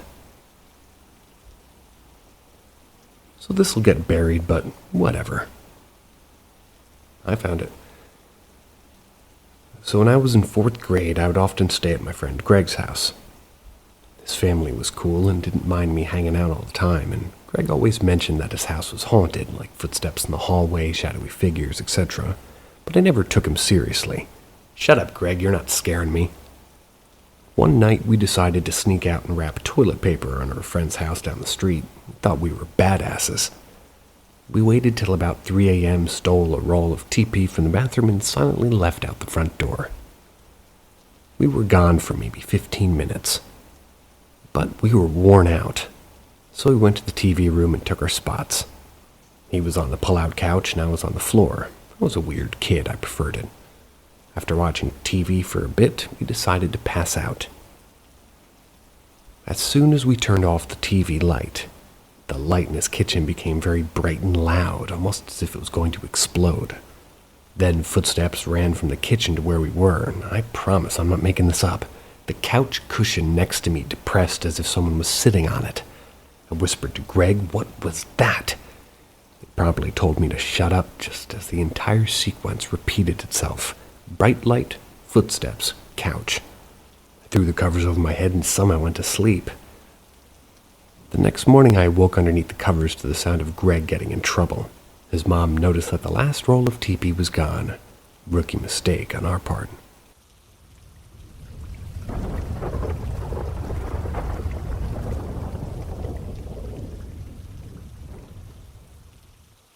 Ask Reddit.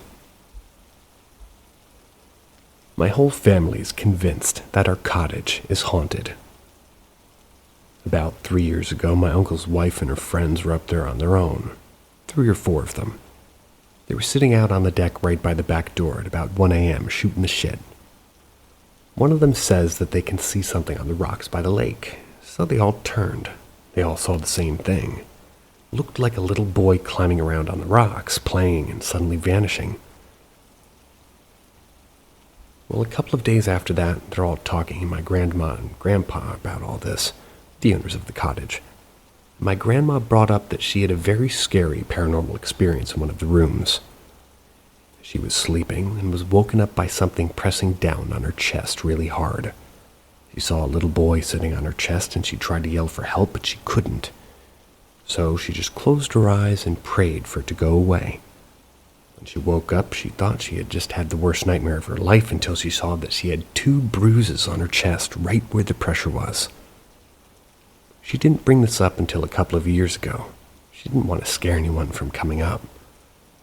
She did some investigating on her own and found out that the people who owned the cottage before us had a son who drowned in the lake.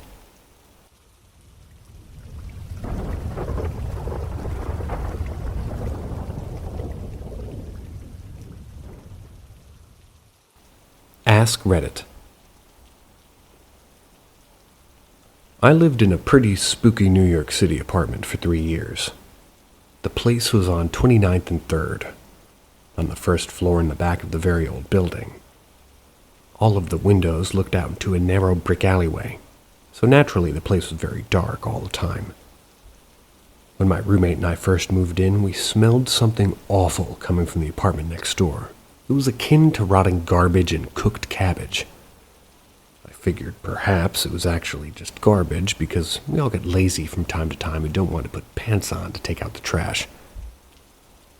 After a few weeks, though, I told the super about it, who knocked on the guy's room to no avail. A few days later I came from class and there was a cleaning crew clearing out the place. Pretty sure what I was smelling all the time was dead guy funk.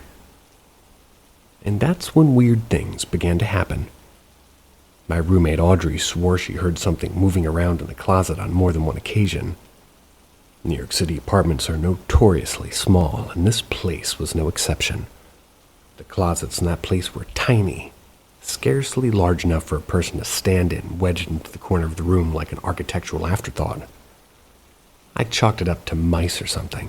Those little fuckers have been eating my mac and cheese for months. Until she said she actually saw movement in there. Like a shadow, something dark.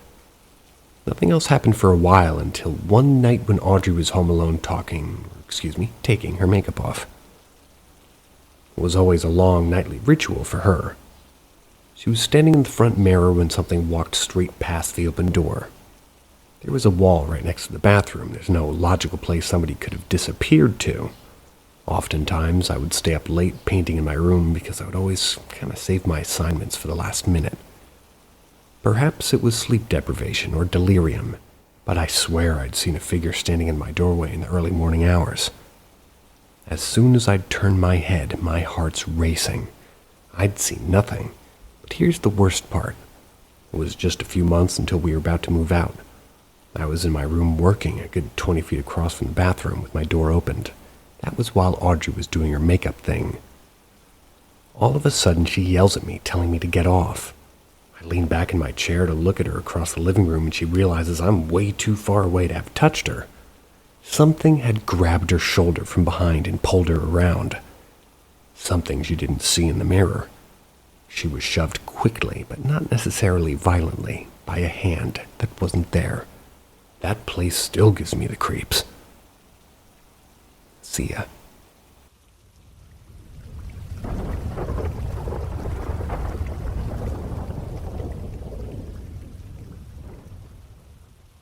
Greetings, fellow explorers of the mysterious.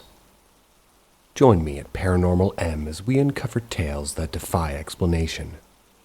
Remember to subscribe and turn on notifications to embark on this journey with us.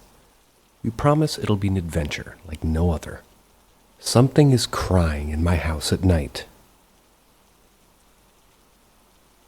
Okay, a little bit of background. I live with my husband and 5 children in a ranch-style house. We've been at this place for 5 years now, and our kids range in age from 13 to 1-year-old. For the past 3 or 4 months, there's been something in my house that cries at night.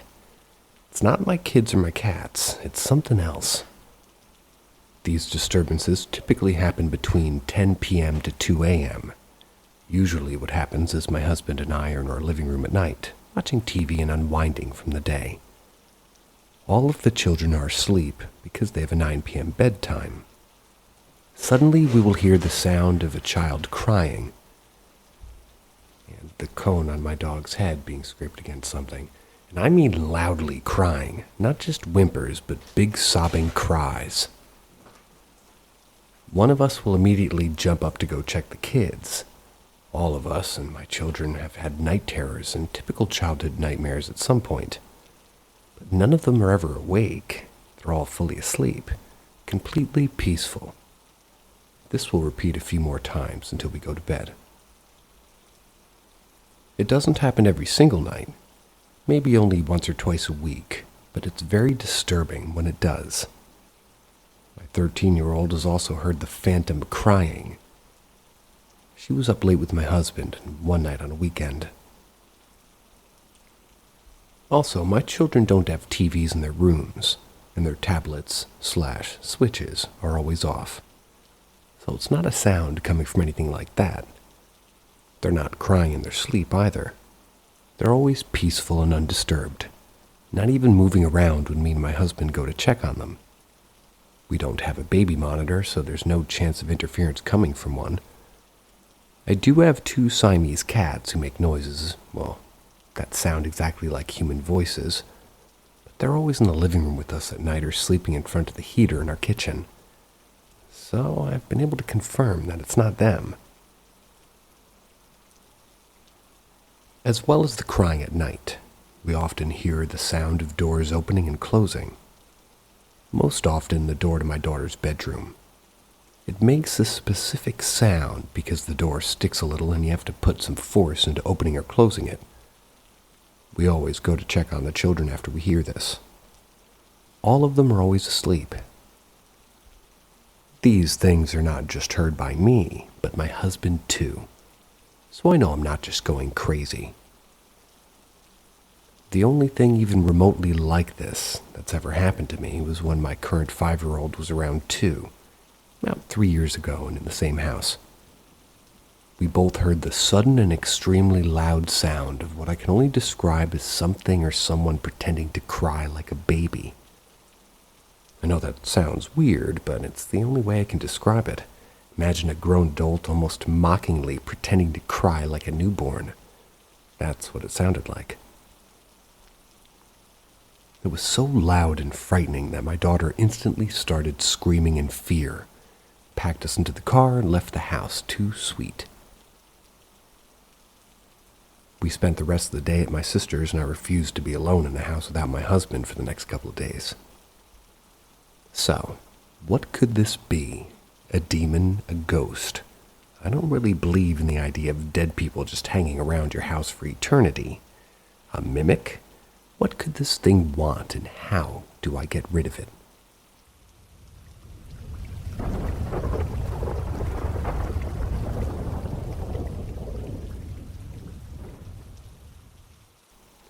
Spirits that just won't leave me alone.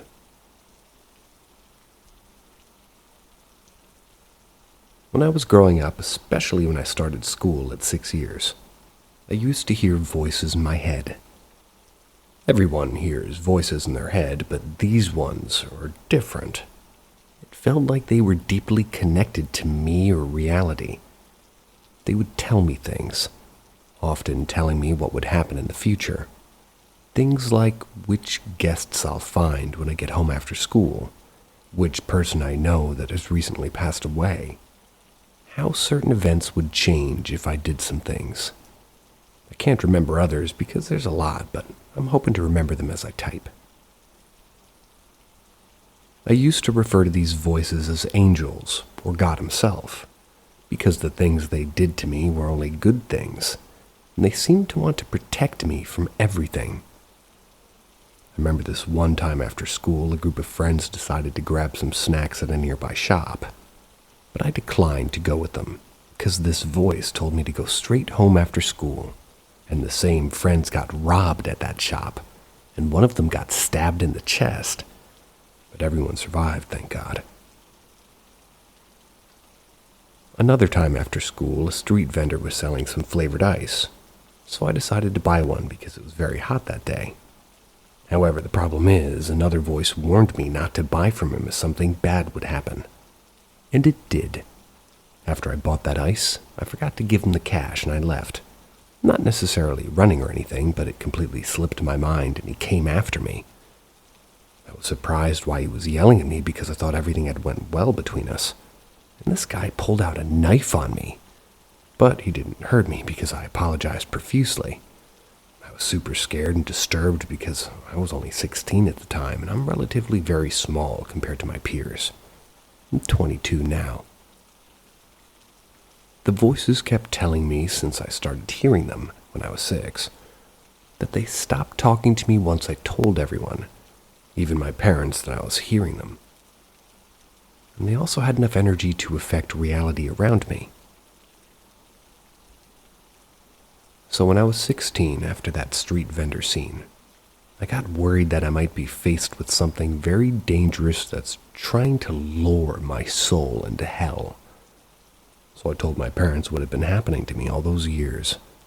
Yep, the voices stopped revealing themselves to me, but I can still feel the presence of these beings around me. They've never hurt me or anything, as it seems their primal goal is to look after me.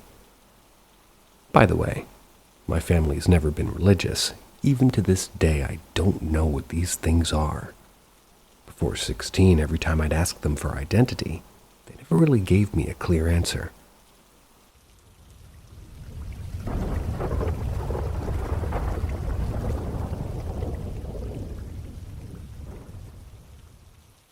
Do people come to take you away when you're on your deathbed? A few months, if not weeks before she passed away, my granny, my mom's mom, kept staring at the upper corner of her bedroom, and also next to the wardrobe, and kept saying that she sees people. She wouldn't specify their number, but she spoke in a plural type of a way. Given that she was old and sick, we didn't take her seriously. Thought it had something to do with her brain experiencing old age. Here's what's strange, though. The mother of my uncle's wife, I also called her my granny, also experienced that same thing. She would sometimes scream that she sees people wanting to take her away in her bedroom. We still didn't think there were people around because she would point at the wall and we couldn't see anyone. She could clearly recognize us, but kept insisting that there are more people there with us.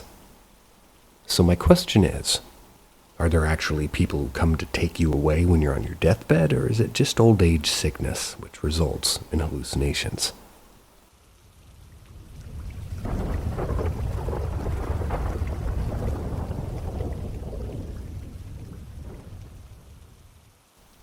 Haunting experience in 1950s house, Hampshire, UK. Before I moved to London, I used to live in a 1950s built house in Hampshire, UK. My parents had purchased it in '99 from an old couple who'd lived in it since it was built, so no one had died in it. The first strange thing that happened was the cats wouldn't stay in the house. They would always bolt out for some reason. After my parents started renovating, my brother and I both started to feel like we were being watched in the house. And at night, in the living room, you would always feel like something was watching you from the new glass doors, perhaps from the hallway or even the stairs. After a while, if we were sitting downstairs, we started to hear footsteps moving from my bedroom to the room above, walking to my brother's neighboring room, then across the landing to the hallway to my parents' room. My parents both dismissed it as the pipes cooling or the floorboards settling, but you could distinctly tell exactly what boards the footsteps were treading on. At one point, my friends came over and I was alone.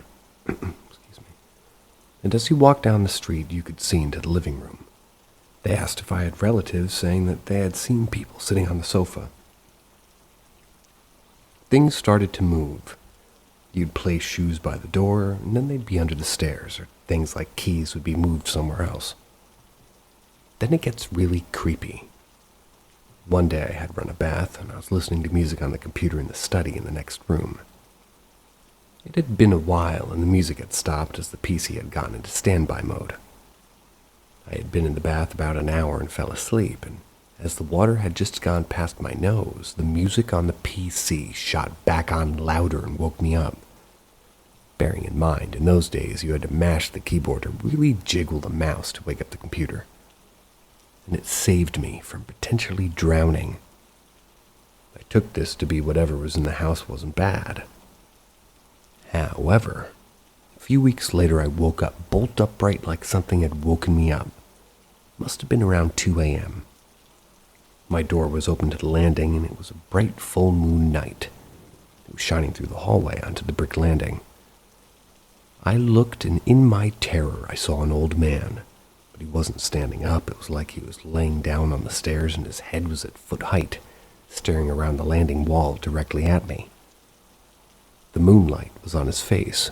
Haunts me to this day. I closed the door and slept with my light on for the rest of the night. My parents sold the house in 2004. That's when they moved to New Zealand. When I spoke to my dad about it later, he said he knew something was in the house but hadn't wanted to scare my brother and I. He'd had his own experiences.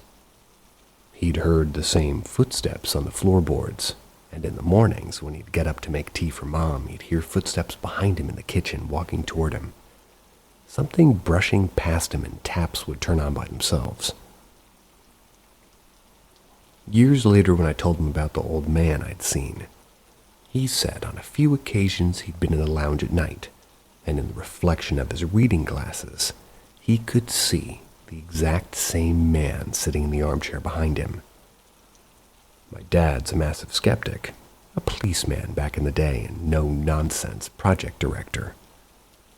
Apparently, he was so freaked out he went to the public records office to see what our house had been built on.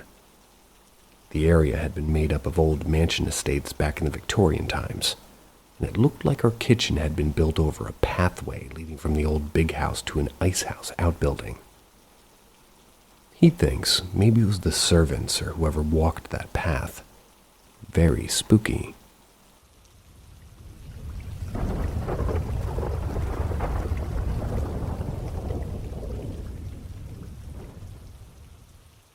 Old haunting. When I had a child, I had two separate experiences that may have been supernatural or may have simply been my mind playing tricks on me. However, when I was about 18 or 19, I experienced something that was definitely supernatural. On the southern tip of Staten Island, there lies the Conference House and its surrounding park. Up until the early 2000s, there was about a half a dozen houses on Parks Department grounds. They were vacated and demolished so they could make walking trails and such. An ex-girlfriend of mine, they lived in one of these houses with her mother and sisters. When I would spend the night, I would share the pull-out bed with her in the living room. However, there was one night where it was particularly hot, so we went upstairs and slept in her sister's bedroom since it was cooler in there and they wouldn't be at home at that night. For whatever reason, I couldn't sleep comfortably. I would wake up and just look out toward the window across the room. Around the third, I woke up. I saw something standing between the bed and the window, nearer to the window. I was told this house was haunted, and in the year and a half since, I started hanging out there with my ex and her sisters. I'd never seen anything. So this one night I see standing near the window a silhouette of a human figure. It was just standing there. Even though the room was dark, there was still enough moonlight illuminating the room. Yet what I saw was pitch black. I'm talking as black can be. I wasn't able to make out any facial distinctions. It was like devoid of anything human. It really was just a black silhouette, and it was terrifying. After staring at this entity for what seemed like forever, or just 3 seconds, I woke up my then-girlfriend. I asked if she was seeing what I was seeing, and she did. I quickly asked what we should do. She said we should go downstairs, to which all I could say was okay.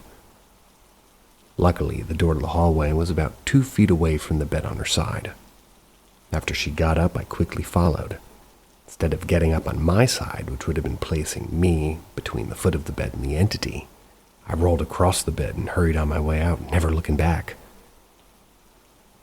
That was the one and only time I ever experienced anything in that house. But that moment has stayed with me for nearly 20 years. Even though those houses were demolished in the early 2000s, I don't dare walk down that block at night.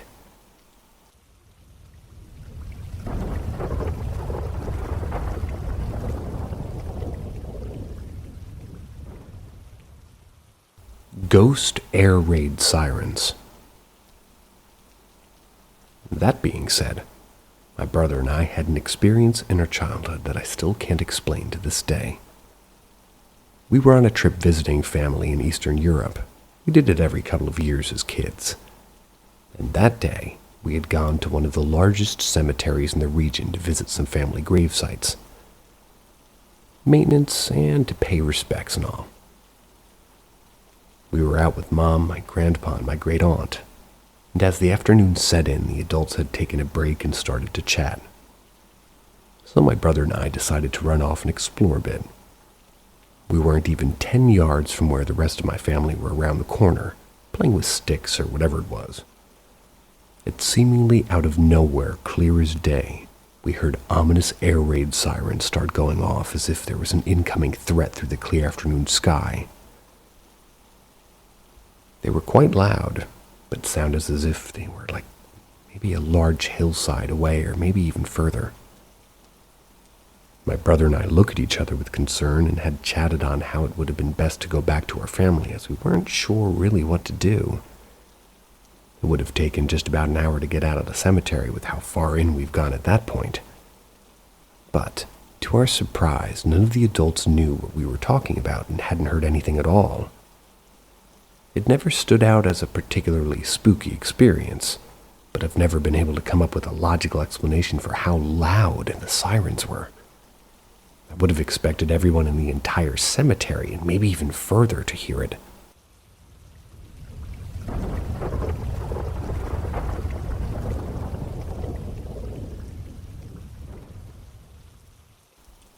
I saw something in the woods, and I'm still not able to figure out what it was.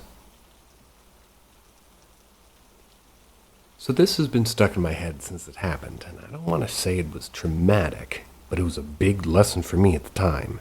And to be honest, it was so off-putting and weird, it stuck with me. So I've lived in western North Carolina basically my whole life. And the woods and I wouldn't say are a huge deal, but there's not much to do here, so that's what people like to do: hunting, hiking, hell, mushroom hunting. I, in all honesty, have had weird feelings about the woods, before and after what happened. But that's never really kept me from going into them, and I do enjoy being in the woods, but they always give me such a dreadful feeling. Anyways, when I was about 7 years old, give or take, I'm 22 now, and this is really foggy, so I can't remember all the small details, but some of the details may be off. My dad was working for my grandfather, who owned this small warehouse kind of thing. That's where they would do welding and machining for things such as boats and cars and, honestly, just random shit that people need fixed. Well, it was tucked back behind other small warehouses. Those were surrounded by nothing but woods. Where my grandfather's building was literally the last one in the little road that went down there.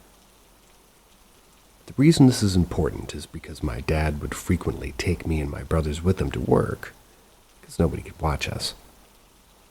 Well, I'm the oldest of my brothers, so my dad would pretty much let me do whatever I wanted as long as I wasn't in anyone's way. So he ended up bringing my bike over there, so when I got there I could ride my bike up and down this road. I had a little route I would take, where I would go behind some of these buildings between the tree line of the woods and back to these buildings. I would get to the last building and go around it, go back down the road toward where my grandfather's building was. It was basically a little trail for me. I used this route for, if I had to say, maybe the next 2 to 3 weeks. When I came over there, anyway. Well, one day I was just doing my normal thing, playing with my brothers, messing with bugs and some trash on the ground. You know, normal 7-year-old shit. Then I decided, hey, I'm going to ride my bike a little bit, so I do a loop a couple of times. Can't remember why exactly, but I had to tell my dad something, so I went to go find him. I ride my bike back to my grandfather's building. Ask my brothers, like, hey, have you seen Dad? And they say no. I find my grandfather and I ask him. He says that he saw him outside last. So I do a loop around the outside of my grandfather's building, and as you guessed it, nothing. So I thought maybe he needed me and went looking on the trail to find me. So I took off. I remember going the opposite way this time because I thought maybe we'd run into each other. So I go up the road first, then take a left, and at the end of the road, go around the first building. I remember thinking it was weird that I haven't seen him yet, but to be honest, I was just enjoying riding my bike, so I didn't care. Then I got to the part behind the buildings where the woods was. This time the woods were on my right side, and I still hadn't seen Dad to this point, so I was roughly about a 2-minute ride from my grandpa's building. I looked to the right in the woods, and I saw someone in the woods, probably 75 or 100 feet away. There was a bunch of bushes and limbs of trees, and, well, they were just far enough away that all I could really see was a black silhouette of a person. So I stopped thinking it was my dad, and I yelled, "Dad!" But yelling. No response. Me thinking he didn't hear me get off my bike and started to step into the woods, and at this point, I realized that they hadn't moved at all since I saw them, and it seemed like they were just staring at me. I didn't find this, frightening at that moment, but I found it very odd because I was still under the assumption that this was my dad. I then started to walk pretty slowly towards them, periodically saying that I was looking for you and asking what he was doing. I was honestly trying to just get him to respond because at this point I was pretty spooked. When I was roughly about 10 feet into the woods, they started to walk toward me, but they still didn't respond, and that's when I about shit myself. I stopped. I remember my adrenaline kicking in and my face getting tingly, but I completely froze. All I could get out was, "Dad, is that you?" Still no response, but they still continued to walk toward me. I was scared to run because I didn't want them to run after me, and I remember just being so terrified that I didn't know what to do.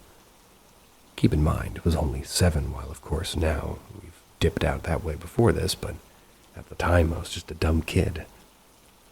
I don't know how long I stood there, but I do know that they got about 50 feet away before I decided to run, and I remember the reason, well, for lack of a better word, snapped out of it. It was because at this point the silhouette was completely black, and I remember realizing that whatever this was really fucking tall. I want to say 8 to 10 feet. That's not reliable at all because it was so long ago and I had a huge adrenaline dump. So I honestly couldn't tell you, I just remember it was abnormally tall. Needless to say, I fucking ran at this point. Left my bike and just ran to my grandfather's building. When I got back, I was crying. And I saw my dad outside of a bay door. My dad just finished smoking a cigarette and was going to go back in when he saw me. Asked me what happened. I told him everything. He told me to go with him to where it happened. We went back to go check it out and get my bike back. When we got there, nothing was there. My dad stepped into the woods a little bit, didn't see anything. Told me that there was nothing over there, at least not anymore. We're going to go and going to leave soon. Oh, I had no reason to worry. Grabbing my bike, we walked back to the building with him. My dad never really leave me alone in sight the rest of the time that we worked there. I don't know if he believed me or not. I've never brought it back up to him because I don't know if he would remember it. This all sounds so stupid and fake, I know, but I've honestly never told anybody this because of that, but that's why I'm on here. I was curious if anything like this has happened to anyone else. And if so, I'd like to know your theories.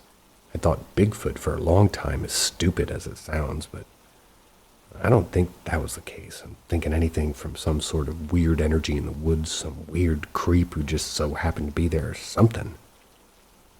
Now, I know my mind could have been playing tricks on me, but truly I don't think this was an animal or something. But I don't know. All I do know is that it's been in the back of my mind since I was a kid.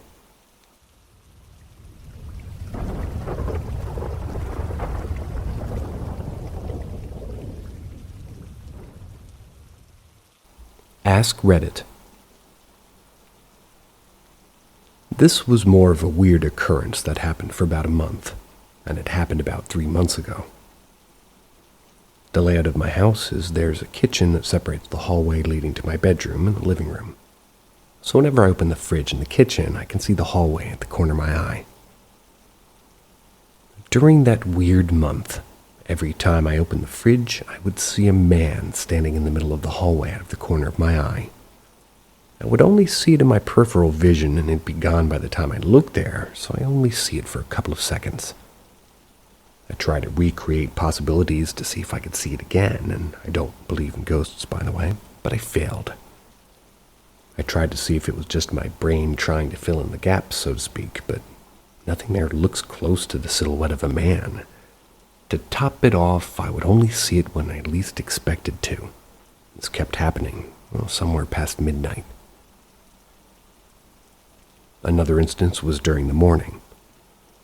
I sat in the living room face toward the kitchen. I would play a game on my phone, and again I would see a man in the kitchen from my peripheral vision, only this time it quickly would walk across the kitchen and fade. Like last time, I tried multiple times to recreate how it was positioned and moved to see if I could see it again, and just like last time, I only saw it when I least expected it. I think any rational person would tell themselves it might be the outlines of certain objects. Maybe we moved things around the house so we're not used to seeing new things at certain familiar places. That your brain would fill it in so it looks like a person. Or maybe, since I wear glasses, it could be a reflection of some other instance, like a car moving outside that happened to be reflected through the window into my glasses. Let me tell you, things like this interest me. Whenever something weird happens, like I know there's an explanation, but this is the only time I couldn't find any. The thing I find interesting is that it consistently looks like the silhouette of an adult man. Lastly, about a week or two since I last seen this man, I drove my mom to work. She asked me if I'd seen anything weird in the house lately, and that's when I told her about it. Apparently, she's seen it too in the same places I saw it, and in other parts of the kitchen. We usually never talk about things like this unless we watch unsolved mysteries or anything paranormal related. This was completely independent of that. And like my experience, she only saw it in her peripheral vision, and it was specifically looking like a man, not a female, not a child. After that 1 month, I haven't seen it. My mom hasn't talked about it. I don't believe in ghosts, and sometimes my friends and I would go ghost hunting or be edgy and fuck with Ouija boards or explore abandoned places just for fun. But I have to say that shit is weird.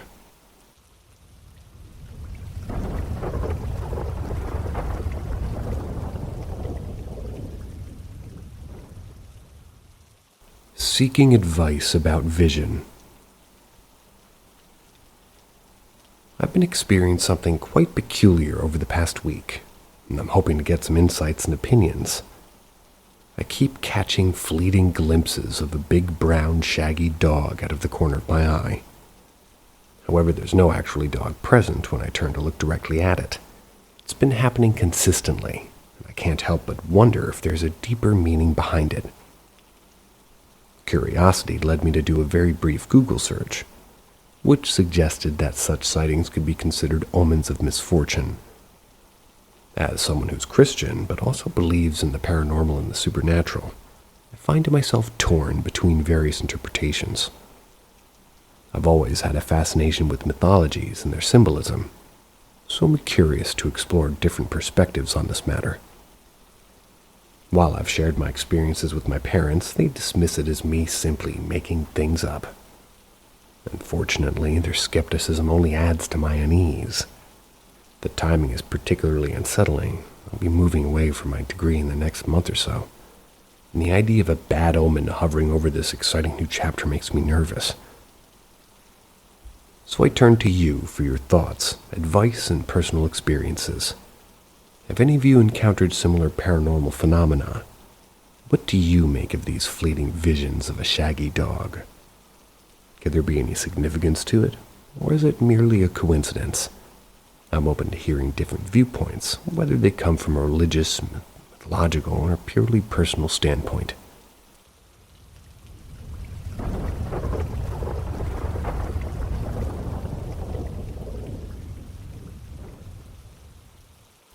My 11-year-old sister can see ghosts. Can anyone explain this? The first one was 7 or 8 feet. It was a white figure with hands that curve and fade at the end. She saw it in broad daylight in town. She blinked several times as most of the spirits she saw went away in like a blink, but not this one. It also walked in a smooth, flowing fashion. The second one was roughly the same height but black. She saw it looking down at her upon leaving her bedroom. Another looked like a young girl with black hair and a white dress with dirt patches and burn holes. It looked like she was covered in gasoline. The last was seen looking similar to the girl, but it was her bed. My sister sleeps on a raised bed, so the girl she saw was said to be floating. She also heard knocking throughout the room. A consistent knock, knock, knocks. Started on our bedroom window every 30 seconds to a minute, would knock again, always 3 times in a row. Kept getting closer, too, from the window to each of the cupboards to the door and then under the bed. She said she could feel the knocking from underneath, not just sound-wise. The last wasn't a knock. She felt something grab her knee, and it felt like bones, apparently. Does anybody know what these figures could be, and what happens if we were to try to communicate with one? She's worried she'll anger them by trying to communicate, so she basically ignores them.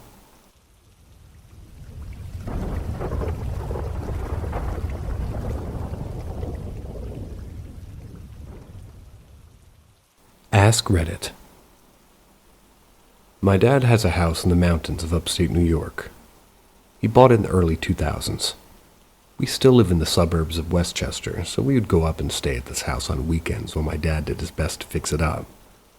When I was little, I was into paintball, and I was from the city, so I was always shooting up things in the woods. Makes sense. Next to my dad's house in the woods was this house that was falling apart. I could see it in the distance from my bedroom window, and it always gave me the creeps. Half the ceiling was caved in, and it was fully furnished. The old Ford Fairlane still in the driveway. Everything was completely rotting away. One time my cousin came up for the weekend. We took the paintball guns and went out to shoot up the woods as usual. We walked over to the end of the decrepit house and thought it would be fun to shoot out all the windows, so we did. Lame. It was fun. We continued to find other things to shoot up and went back inside to play Grand Theft Auto 3. The next weekend I went up but didn't visit the abandoned house. The weekend after that, my cousin came up with us again and we went out to the paintball guns. We walked toward the old house and all the windows weren't broken anymore. They were still full of cobwebs and pollen. Me and my cousin were confused as hell, so we shot him out again. Stopped going up for a couple of months after that, by the time the house had been demolished.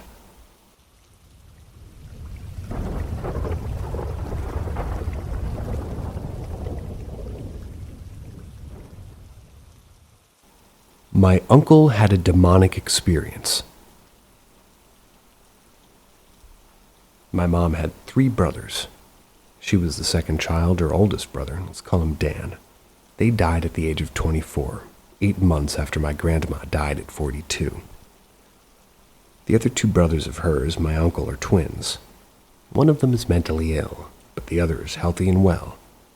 He has a family and 10 kids, by the way. Let's call him Ben. After my grandmother had died, there were some weird things happening to him.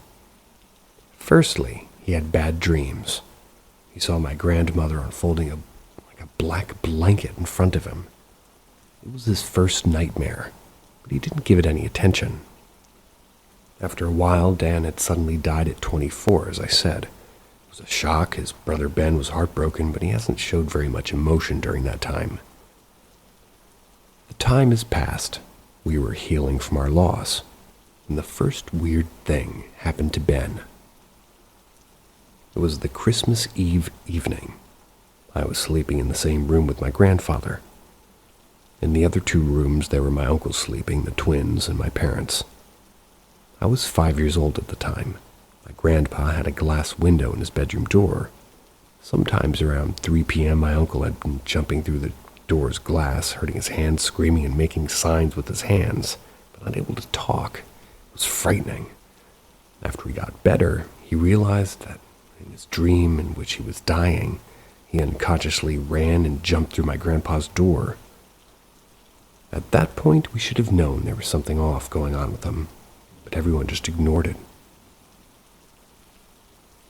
After another couple years, he began dating his wife.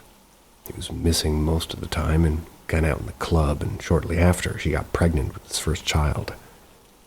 They moved in together, and that was the moment paranormal thing began to happen more often.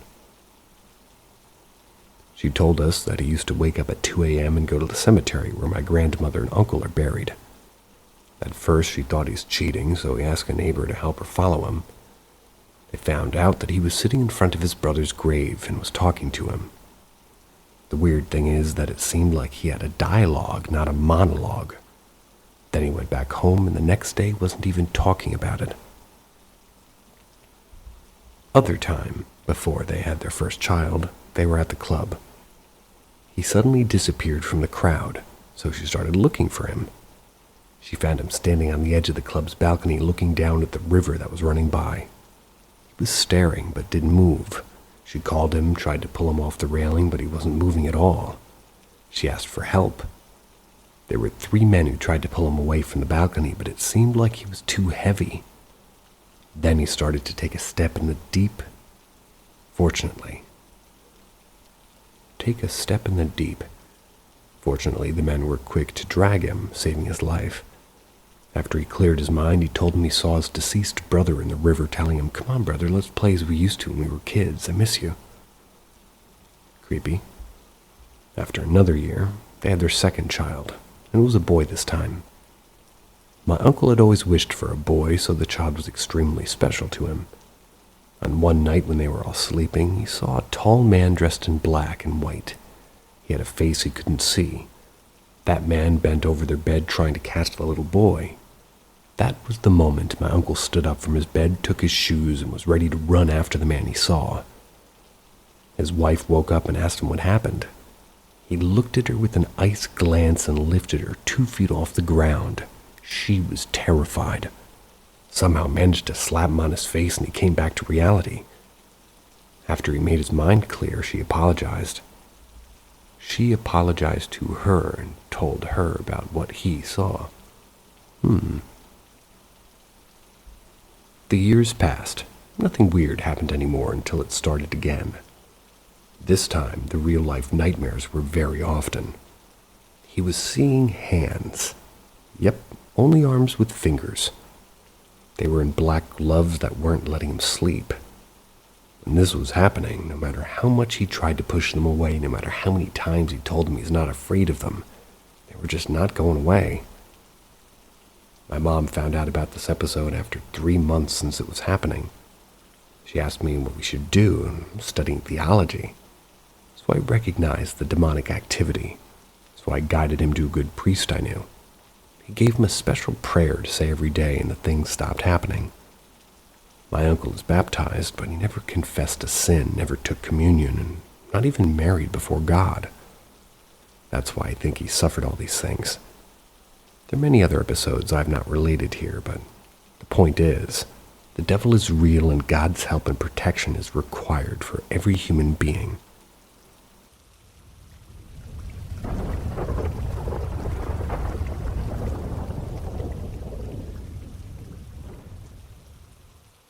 Just happened. Voice over phone from house. Anyone else have something similar happen to them? My wife and I just moved out of our house in Appalachia, but we still own it. Our neighbor is looking over the place for us and goes over there once a week or so to make sure everything's all right. Here's a background with what happened this morning at the bottom. The entire time we lived in that house, we'd never felt alone. There was also an energy that kind of sucked us in, if that makes sense. We heard footsteps, voices, smelled odd smells like perfume and cigarette smoke. Our first Halloween there, in the dead of night, a loud bang woke me up from my sleep. I just hung screen doors on the porch, and it sounded like one of those had opened with the wind and slammed shut. I grabbed a flashlight, went downstairs to the latch, tried to close the screen door to learn that they were already latched. There was no wind whatsoever outside. By this time, my wife had woken up and come downstairs as well. She walked into the bathroom and noticed a mirror that was nearly bolted and flew off the wall and landed on the floor and shattered during the early morning hours. We immediately cleaned it up, took the mirror outside to the trash. Another night I was out of town for work. My wife was awoken by footsteps coming up the stairs. She was half asleep, so she thought it was me. Then she woke up and felt someone was standing on my side of the bed staring at her and the dog. The footsteps were so loud the dog even woke up. When she turned the light on, no one was there. This, paired with a few other smaller things happening over the past few years, just creeped us out of bed. But this morning takes the cake. So this morning, we're 2,000 plus miles away now. Our neighbor who looks over the house called us with a couple of questions. My wife's on the phone with her, but she's on speaker and we're both talking to her, answering her questions.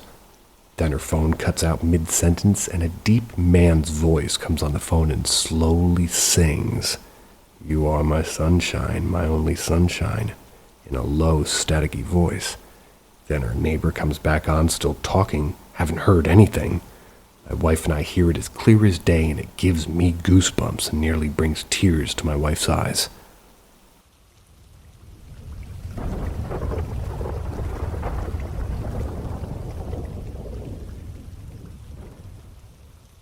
Cowboy. This happened about a year ago. I was 16. I've always been referred to as a psychic or a medium. This runs in my family, as my mom and sister have special abilities as well. I was with my mom and my sister, and this took place at my cousin's place. For this story, you need a little context into the layout of my cousin's house. As you walk into the house, the stairs to the second floor are right there.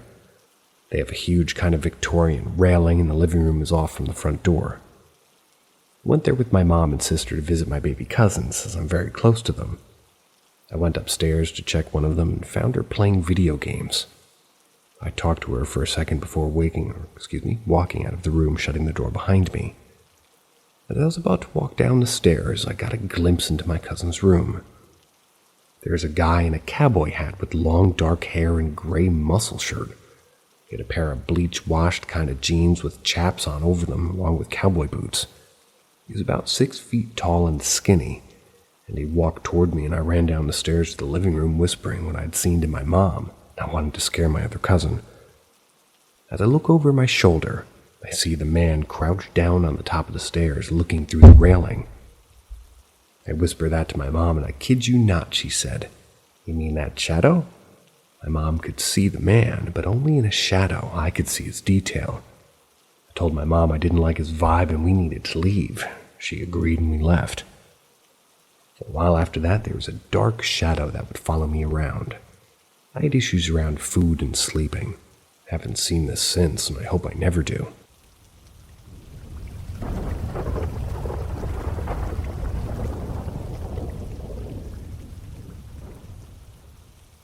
Haunted school. Let me get right into this story. I was about 9 when I started going to an elementary school that my mom went to when she was younger. It was a huge school with 4 floors and a playground out front. I only went to the classroom on the first floor. We had a weird thing where we would have this one teacher all year, but they would teach different subjects throughout the day. I think that's normal. Anyway, I need to use the restroom, so I asked my teacher to go. She, of course, said yes, so I got up and went to the bathroom. It's important to the story for you to know, that the lights were motion censored. That was all throughout the school. As I was walking down the hallway, one of the lights shut off and I got a little freaked out, just because I was 9 and scared of the dark. I quickly walked to the hallway and it flashed on. I felt relieved and went to the bathroom. After I was done, I walked out of the bathroom and the light was off again. I was about to rush back down the hallway when suddenly it turned on. No one was there, and I could see the whole hallway from where I was standing, and it just was me. Got freaked out when suddenly it shut back off, and there it was. A huge black figure, except it wasn't standing. It was slithering around the floor like a snake. Freaked out, ran straight to my classroom, not looking back. Left that school when I was 11. And the school was demolished a few years later and turned into apartment buildings. I remember kids talking about it being built on a burial ground, but I don't know if that's true, but I did learn one thing. Never build on a burial ground. Isn't it normal for before middle school for you to have one teacher teaching all the subjects, or is that just me? I learned something.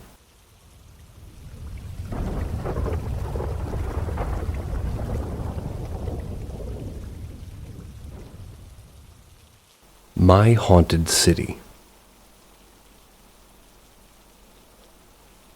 I live in what is known as the original Sin City, otherwise known as home to Bobby McKee's. Living here means you hear stories and theories about the city. The first house I lived in, only 4 blocks from Bobby McKee's, by the way, was the worst. The first day I was in the house, me and my sister and my mom were unpacking. And I was walking away from the TV. A big blue vase was thrown across the room at me. I tried to recreate it to see if the floor was on level or shifted, but nothing happened. The stand the case was on didn't move, even when we would jump by it. A few nights after we moved in, me and my siblings were upstairs sleeping. My cousin and my mom was watching a movie downstairs when we heard running up it. My cousin thought it was us messing with them, so my mom came in and checked on us, but we were asleep. When my mom went downstairs, it happened again, so my cousin decided to scare us, still believing it was us. So she crept up the stairs and jumped out to scare us when she heard footsteps get close. There was no one there. My mom said that she's never seen my cousin run so fast in her life. This house was a 3-bedroom, but you'd have to go through me and my twin sister's room to get to the other rooms. Kind of weird, I know.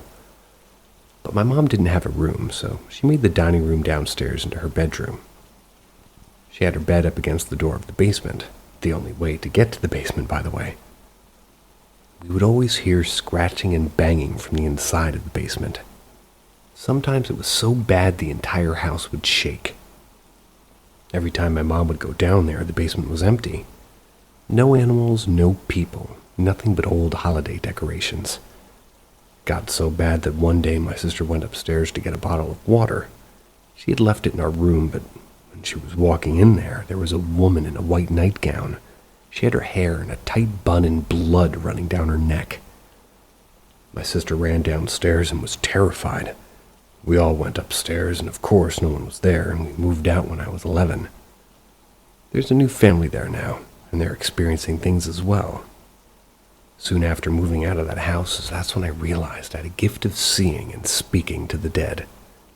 I don't know why I have this ability, but I'm not the only one. My mom and sister have a gift as well. I don't think the spirits in the house were evil except for the one in the basement. Other than that, I think that they just wanted to help and answers, which I hope they do get one day, but until then, I'm convinced they'll keep trying to be noticed by the living.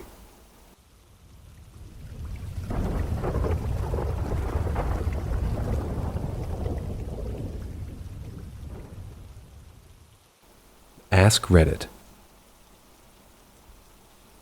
When I was growing up, my family moved to a cul-de-sac. When I was around 8, my brother was in a ballpark of 9. We immediately befriended 2 girls who lived next door to us who were basically our exact same age, so we hung out with them every day. We would frequently go down to a bike path located behind the circle of houses that occupied our street to ride around on our skateboards, walk to the nearby shopping center it eventually led to. It was very long. We would basically just hang out. The bike path went through the woods and went in both directions for a long time. We would often wander into the woods and play in the creek and catch crawfish and frogs and all that Huckleberry Finn kind of stuff. Well, the first or second week we lived there, my brother and I, these 2 girls, were playing around in the creek, good ways down from our house. We went exploring into a short sewage pipe. It was barely 20 feet in total, and you could easily see both ends, which drained into a collection of large rocks. Well, after we had sufficiently crawled around in this sketchy rainwater runoff pipe, we started climbing up the rocks to leave. My brother noticed something in the rocks, picked it up to discover that it was a small, wallet-sized and relatively recent portrait of himself that had been taken at our school for the yearbook the year prior. It had signs of aging and water damage and seemed to have been there for a while. I think our initial reaction was to laugh at my brother for looking goofy or something, but looking back, I can't believe I didn't see how sinister it seemed. kept going back for a long time, and it wasn't the last creepy thing to happen on that bike path or in that neighborhood. We continued to hang out on the same bike path on a regular basis for the next 2 years or so. It would have a lot of snakes, and, well, during the summer, spring months, we would run over a lot of them when we were riding our bikes, which would scare the shit out of us. The snakes were usually garden snakes or some such similar harmless snake. One time, with the same group of people, my brother and these 2 girls, we ran over a huge black snake at least 4 feet long. It writhed around in pain and started lunging defensively at us, which we decided to think was dangerous because we were kids looking for a thrill. I'm definitely not proud of it, and I regret it now, but we proceeded to chase the snake down the bike path and eventually cornered it against a tree. My brother ended up throwing a stone, killing the snake. We poked it a while, and my brother was actually ballsy enough to pick it up and try to freak us out with it. All that childish stuff. We ended up getting called into dinner at some point and said that we would meet up after and head up to the local shopping center after we were done eating. When we reconvened, we started to head back down the bike path. When we got a little ways down, we noticed something ahead of us, barely 3 feet off the paved path. It was a cross made of bound-together sticks with the snake draped over the horizontal arms of the cross. We stared at it for a long time. Or at least it seemed like a while, without saying much. A runner eventually came and tore it down hastily, reprimanding us and calling us delinquents and mumbling about blasphemy. At this point, we started getting cautious about going down there at night.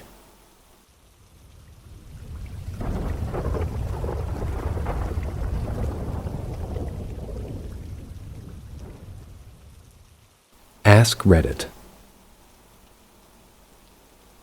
I was dispatched to a house. It was at 1 a.m. for a prowler. We get there and talk to the residents. Long story short, they saw 2 people wearing masks. One Jason-style hockey mask, don't remember the other. In the yard across the street, it was like 2 weeks past Halloween, so it seemed believable. We checked the area, don't see anything. 10-8.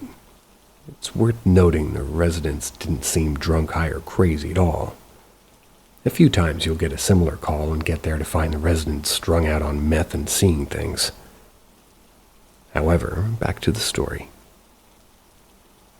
An hour later we get called back. This time we have our dispatcher on the phone with them, and that's while we're surrounding the area. We were about 5 of us. We're in a perfect position. Dispatch tells us that they can see the prowler in the next yard. We start to move in. Dispatch says the residents saw the 2 prowlers wave and move into the shed. Guess where I am? That's right, next to the shed. I give verbal commands, bang on the door, nothing. Fuck it, fine, I'll come in after you. Door is open and empty. I even think to check for a trap door. Nothing. It's raised about 4 inches, so there isn't even a possibility of a door leading out. Again, check the area and find nothing. Talk to the residents. They said I was moving in on the shed, and the 2 put their fingers to their lips, giving a shh sign. Then they both waved. They moved into the shed as I was next to it. We went over every possibility, trying to come up with an explanation. If the seller was just fucking with us, caller was just fucking with us, they had no prior history of it. As in repeated calls for service at the address. I'm not much of a believer in the paranormal stuff, but I can still appreciate a situation where I can't logically explain what just happened.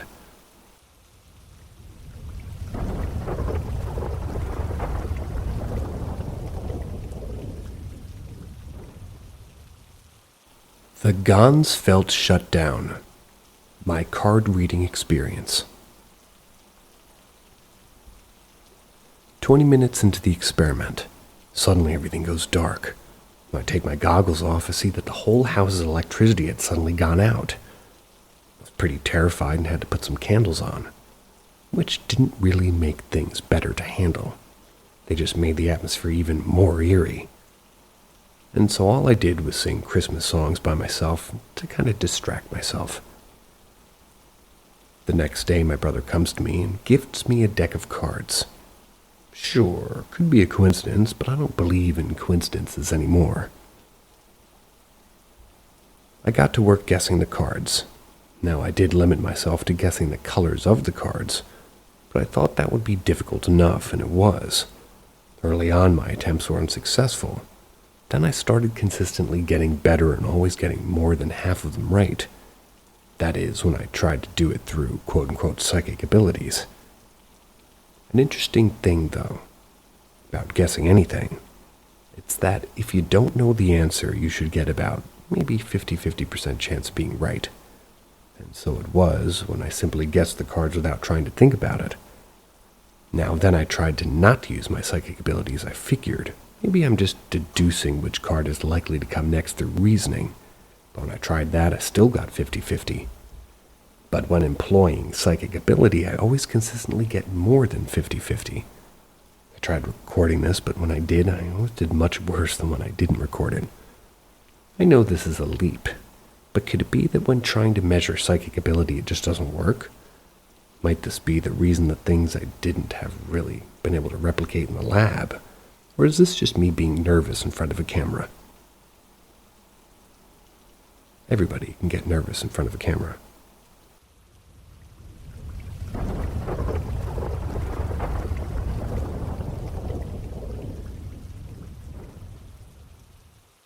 Automatic writing, first try. Although I do not believe it is actually paranormal in this case, as I knew what I was going to write while I was writing it, but only 2 to 3 words in advance. This is an interesting example of automatic writing. I translated it from my original language into English, so it might sound strange. It even sounds strange in my original language in which I was written, but maybe this is a subconscious part of my brain making up a horror story. In any case, I thought, well, someone this sub may find this interesting. The boys that are there aren't just here because of the old men, but the fact that they're here at all means that they're fallen for their own. And in this place, it's not just that it's the case that it only brought them here because they were too gullible, and then they are here forever and cannot disappear, so I don't speak against it. I have to accept their fate like the others who are still here. My name is Robert Lampert. My wife's name was Elizabeth Lampert. Now I'm here and I have to stay here, and I can do whatever I want, and I will, because I've paid my price, and now it's time to have fun. I'd like to talk to you first and really get to know you. I'm really looking forward to it. I'll also include that there's things I've previously gotten in the form of an image, although you probably won't be able to read it, as it's German. Can't even read it myself. You can see it in the attached image. I've also tried asking questions and getting answers by telling the entity if yes, move the pencil up slightly, if no, move it down. I'll include a transcript if you're further interested in that. The questionnaire was conducted by me before I got this first message in this post. Did you die? Yes. Do human souls exist? Yes. Do you have a name? Yes. Tried going through the alphabet to get its name, but no response, so I asked. Can you tell me your name? No. Is it dangerous for you to say your name? Yes. Were you ever human? No. Are you a ghost? No. Are you male? Yes. Are you female? No. Are you lying to me? No. Then I tried to verify any supposed paranormal activity going on by holding playing cards behind my back. So without me seeing them, he should move the pencil up if the card was black, and down if it was red. He did that 5 times, each time getting it right before stopping communication. I'll keep you on track if I'm able to eventually verify anything, and I'll record it if I'm able to. I'm also interested in what, if it was a real entity, what it could have been. As it said, it did die. It's not a ghost and never was human.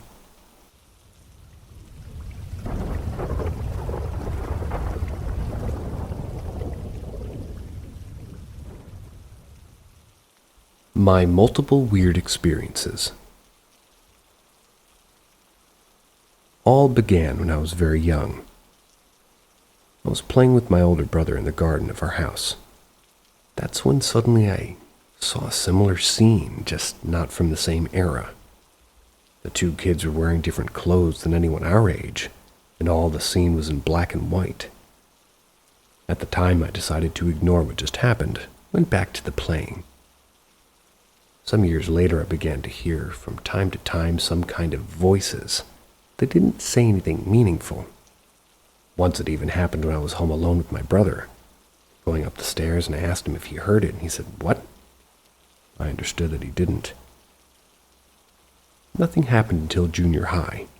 Once I was on the bus home, I saw a very fast-moving bright white form which looked like a book. Some weeks later, when I was walking, I saw a bright light white humanoid female form holding the same book from before, and I saw her countless times after. Close to the end of junior high, once I was in bed, not sleeping, not even going to sleep, and I saw a series of flashes. It showed me places and people I didn't know. I even saw a plane. Like they were sort of at the blooming of aviation. It looked like it was freshly out of a factory. All the flashes were very fast, but one lasted longer. I saw an old man standing in the front of a building, in front of marble columns. It was like in the point of view of the photo camera. Suddenly he smiled, and I felt like he was smiling to me, like he knew I was there, and then the flashes stopped. Then I didn't experience anything like that until university. I was then studying very far from home in a city that we'll call O. Once I was walking in the city when suddenly I sensed a presence, and a few seconds later I saw a bright green humanoid form running. It runned so fast that it soon disappeared. I then saw 3 times some more bright humanoid forms, 2 black forms and 1 red form. Nothing more happened for now. I'm going to run so fast to sleep now. See ya.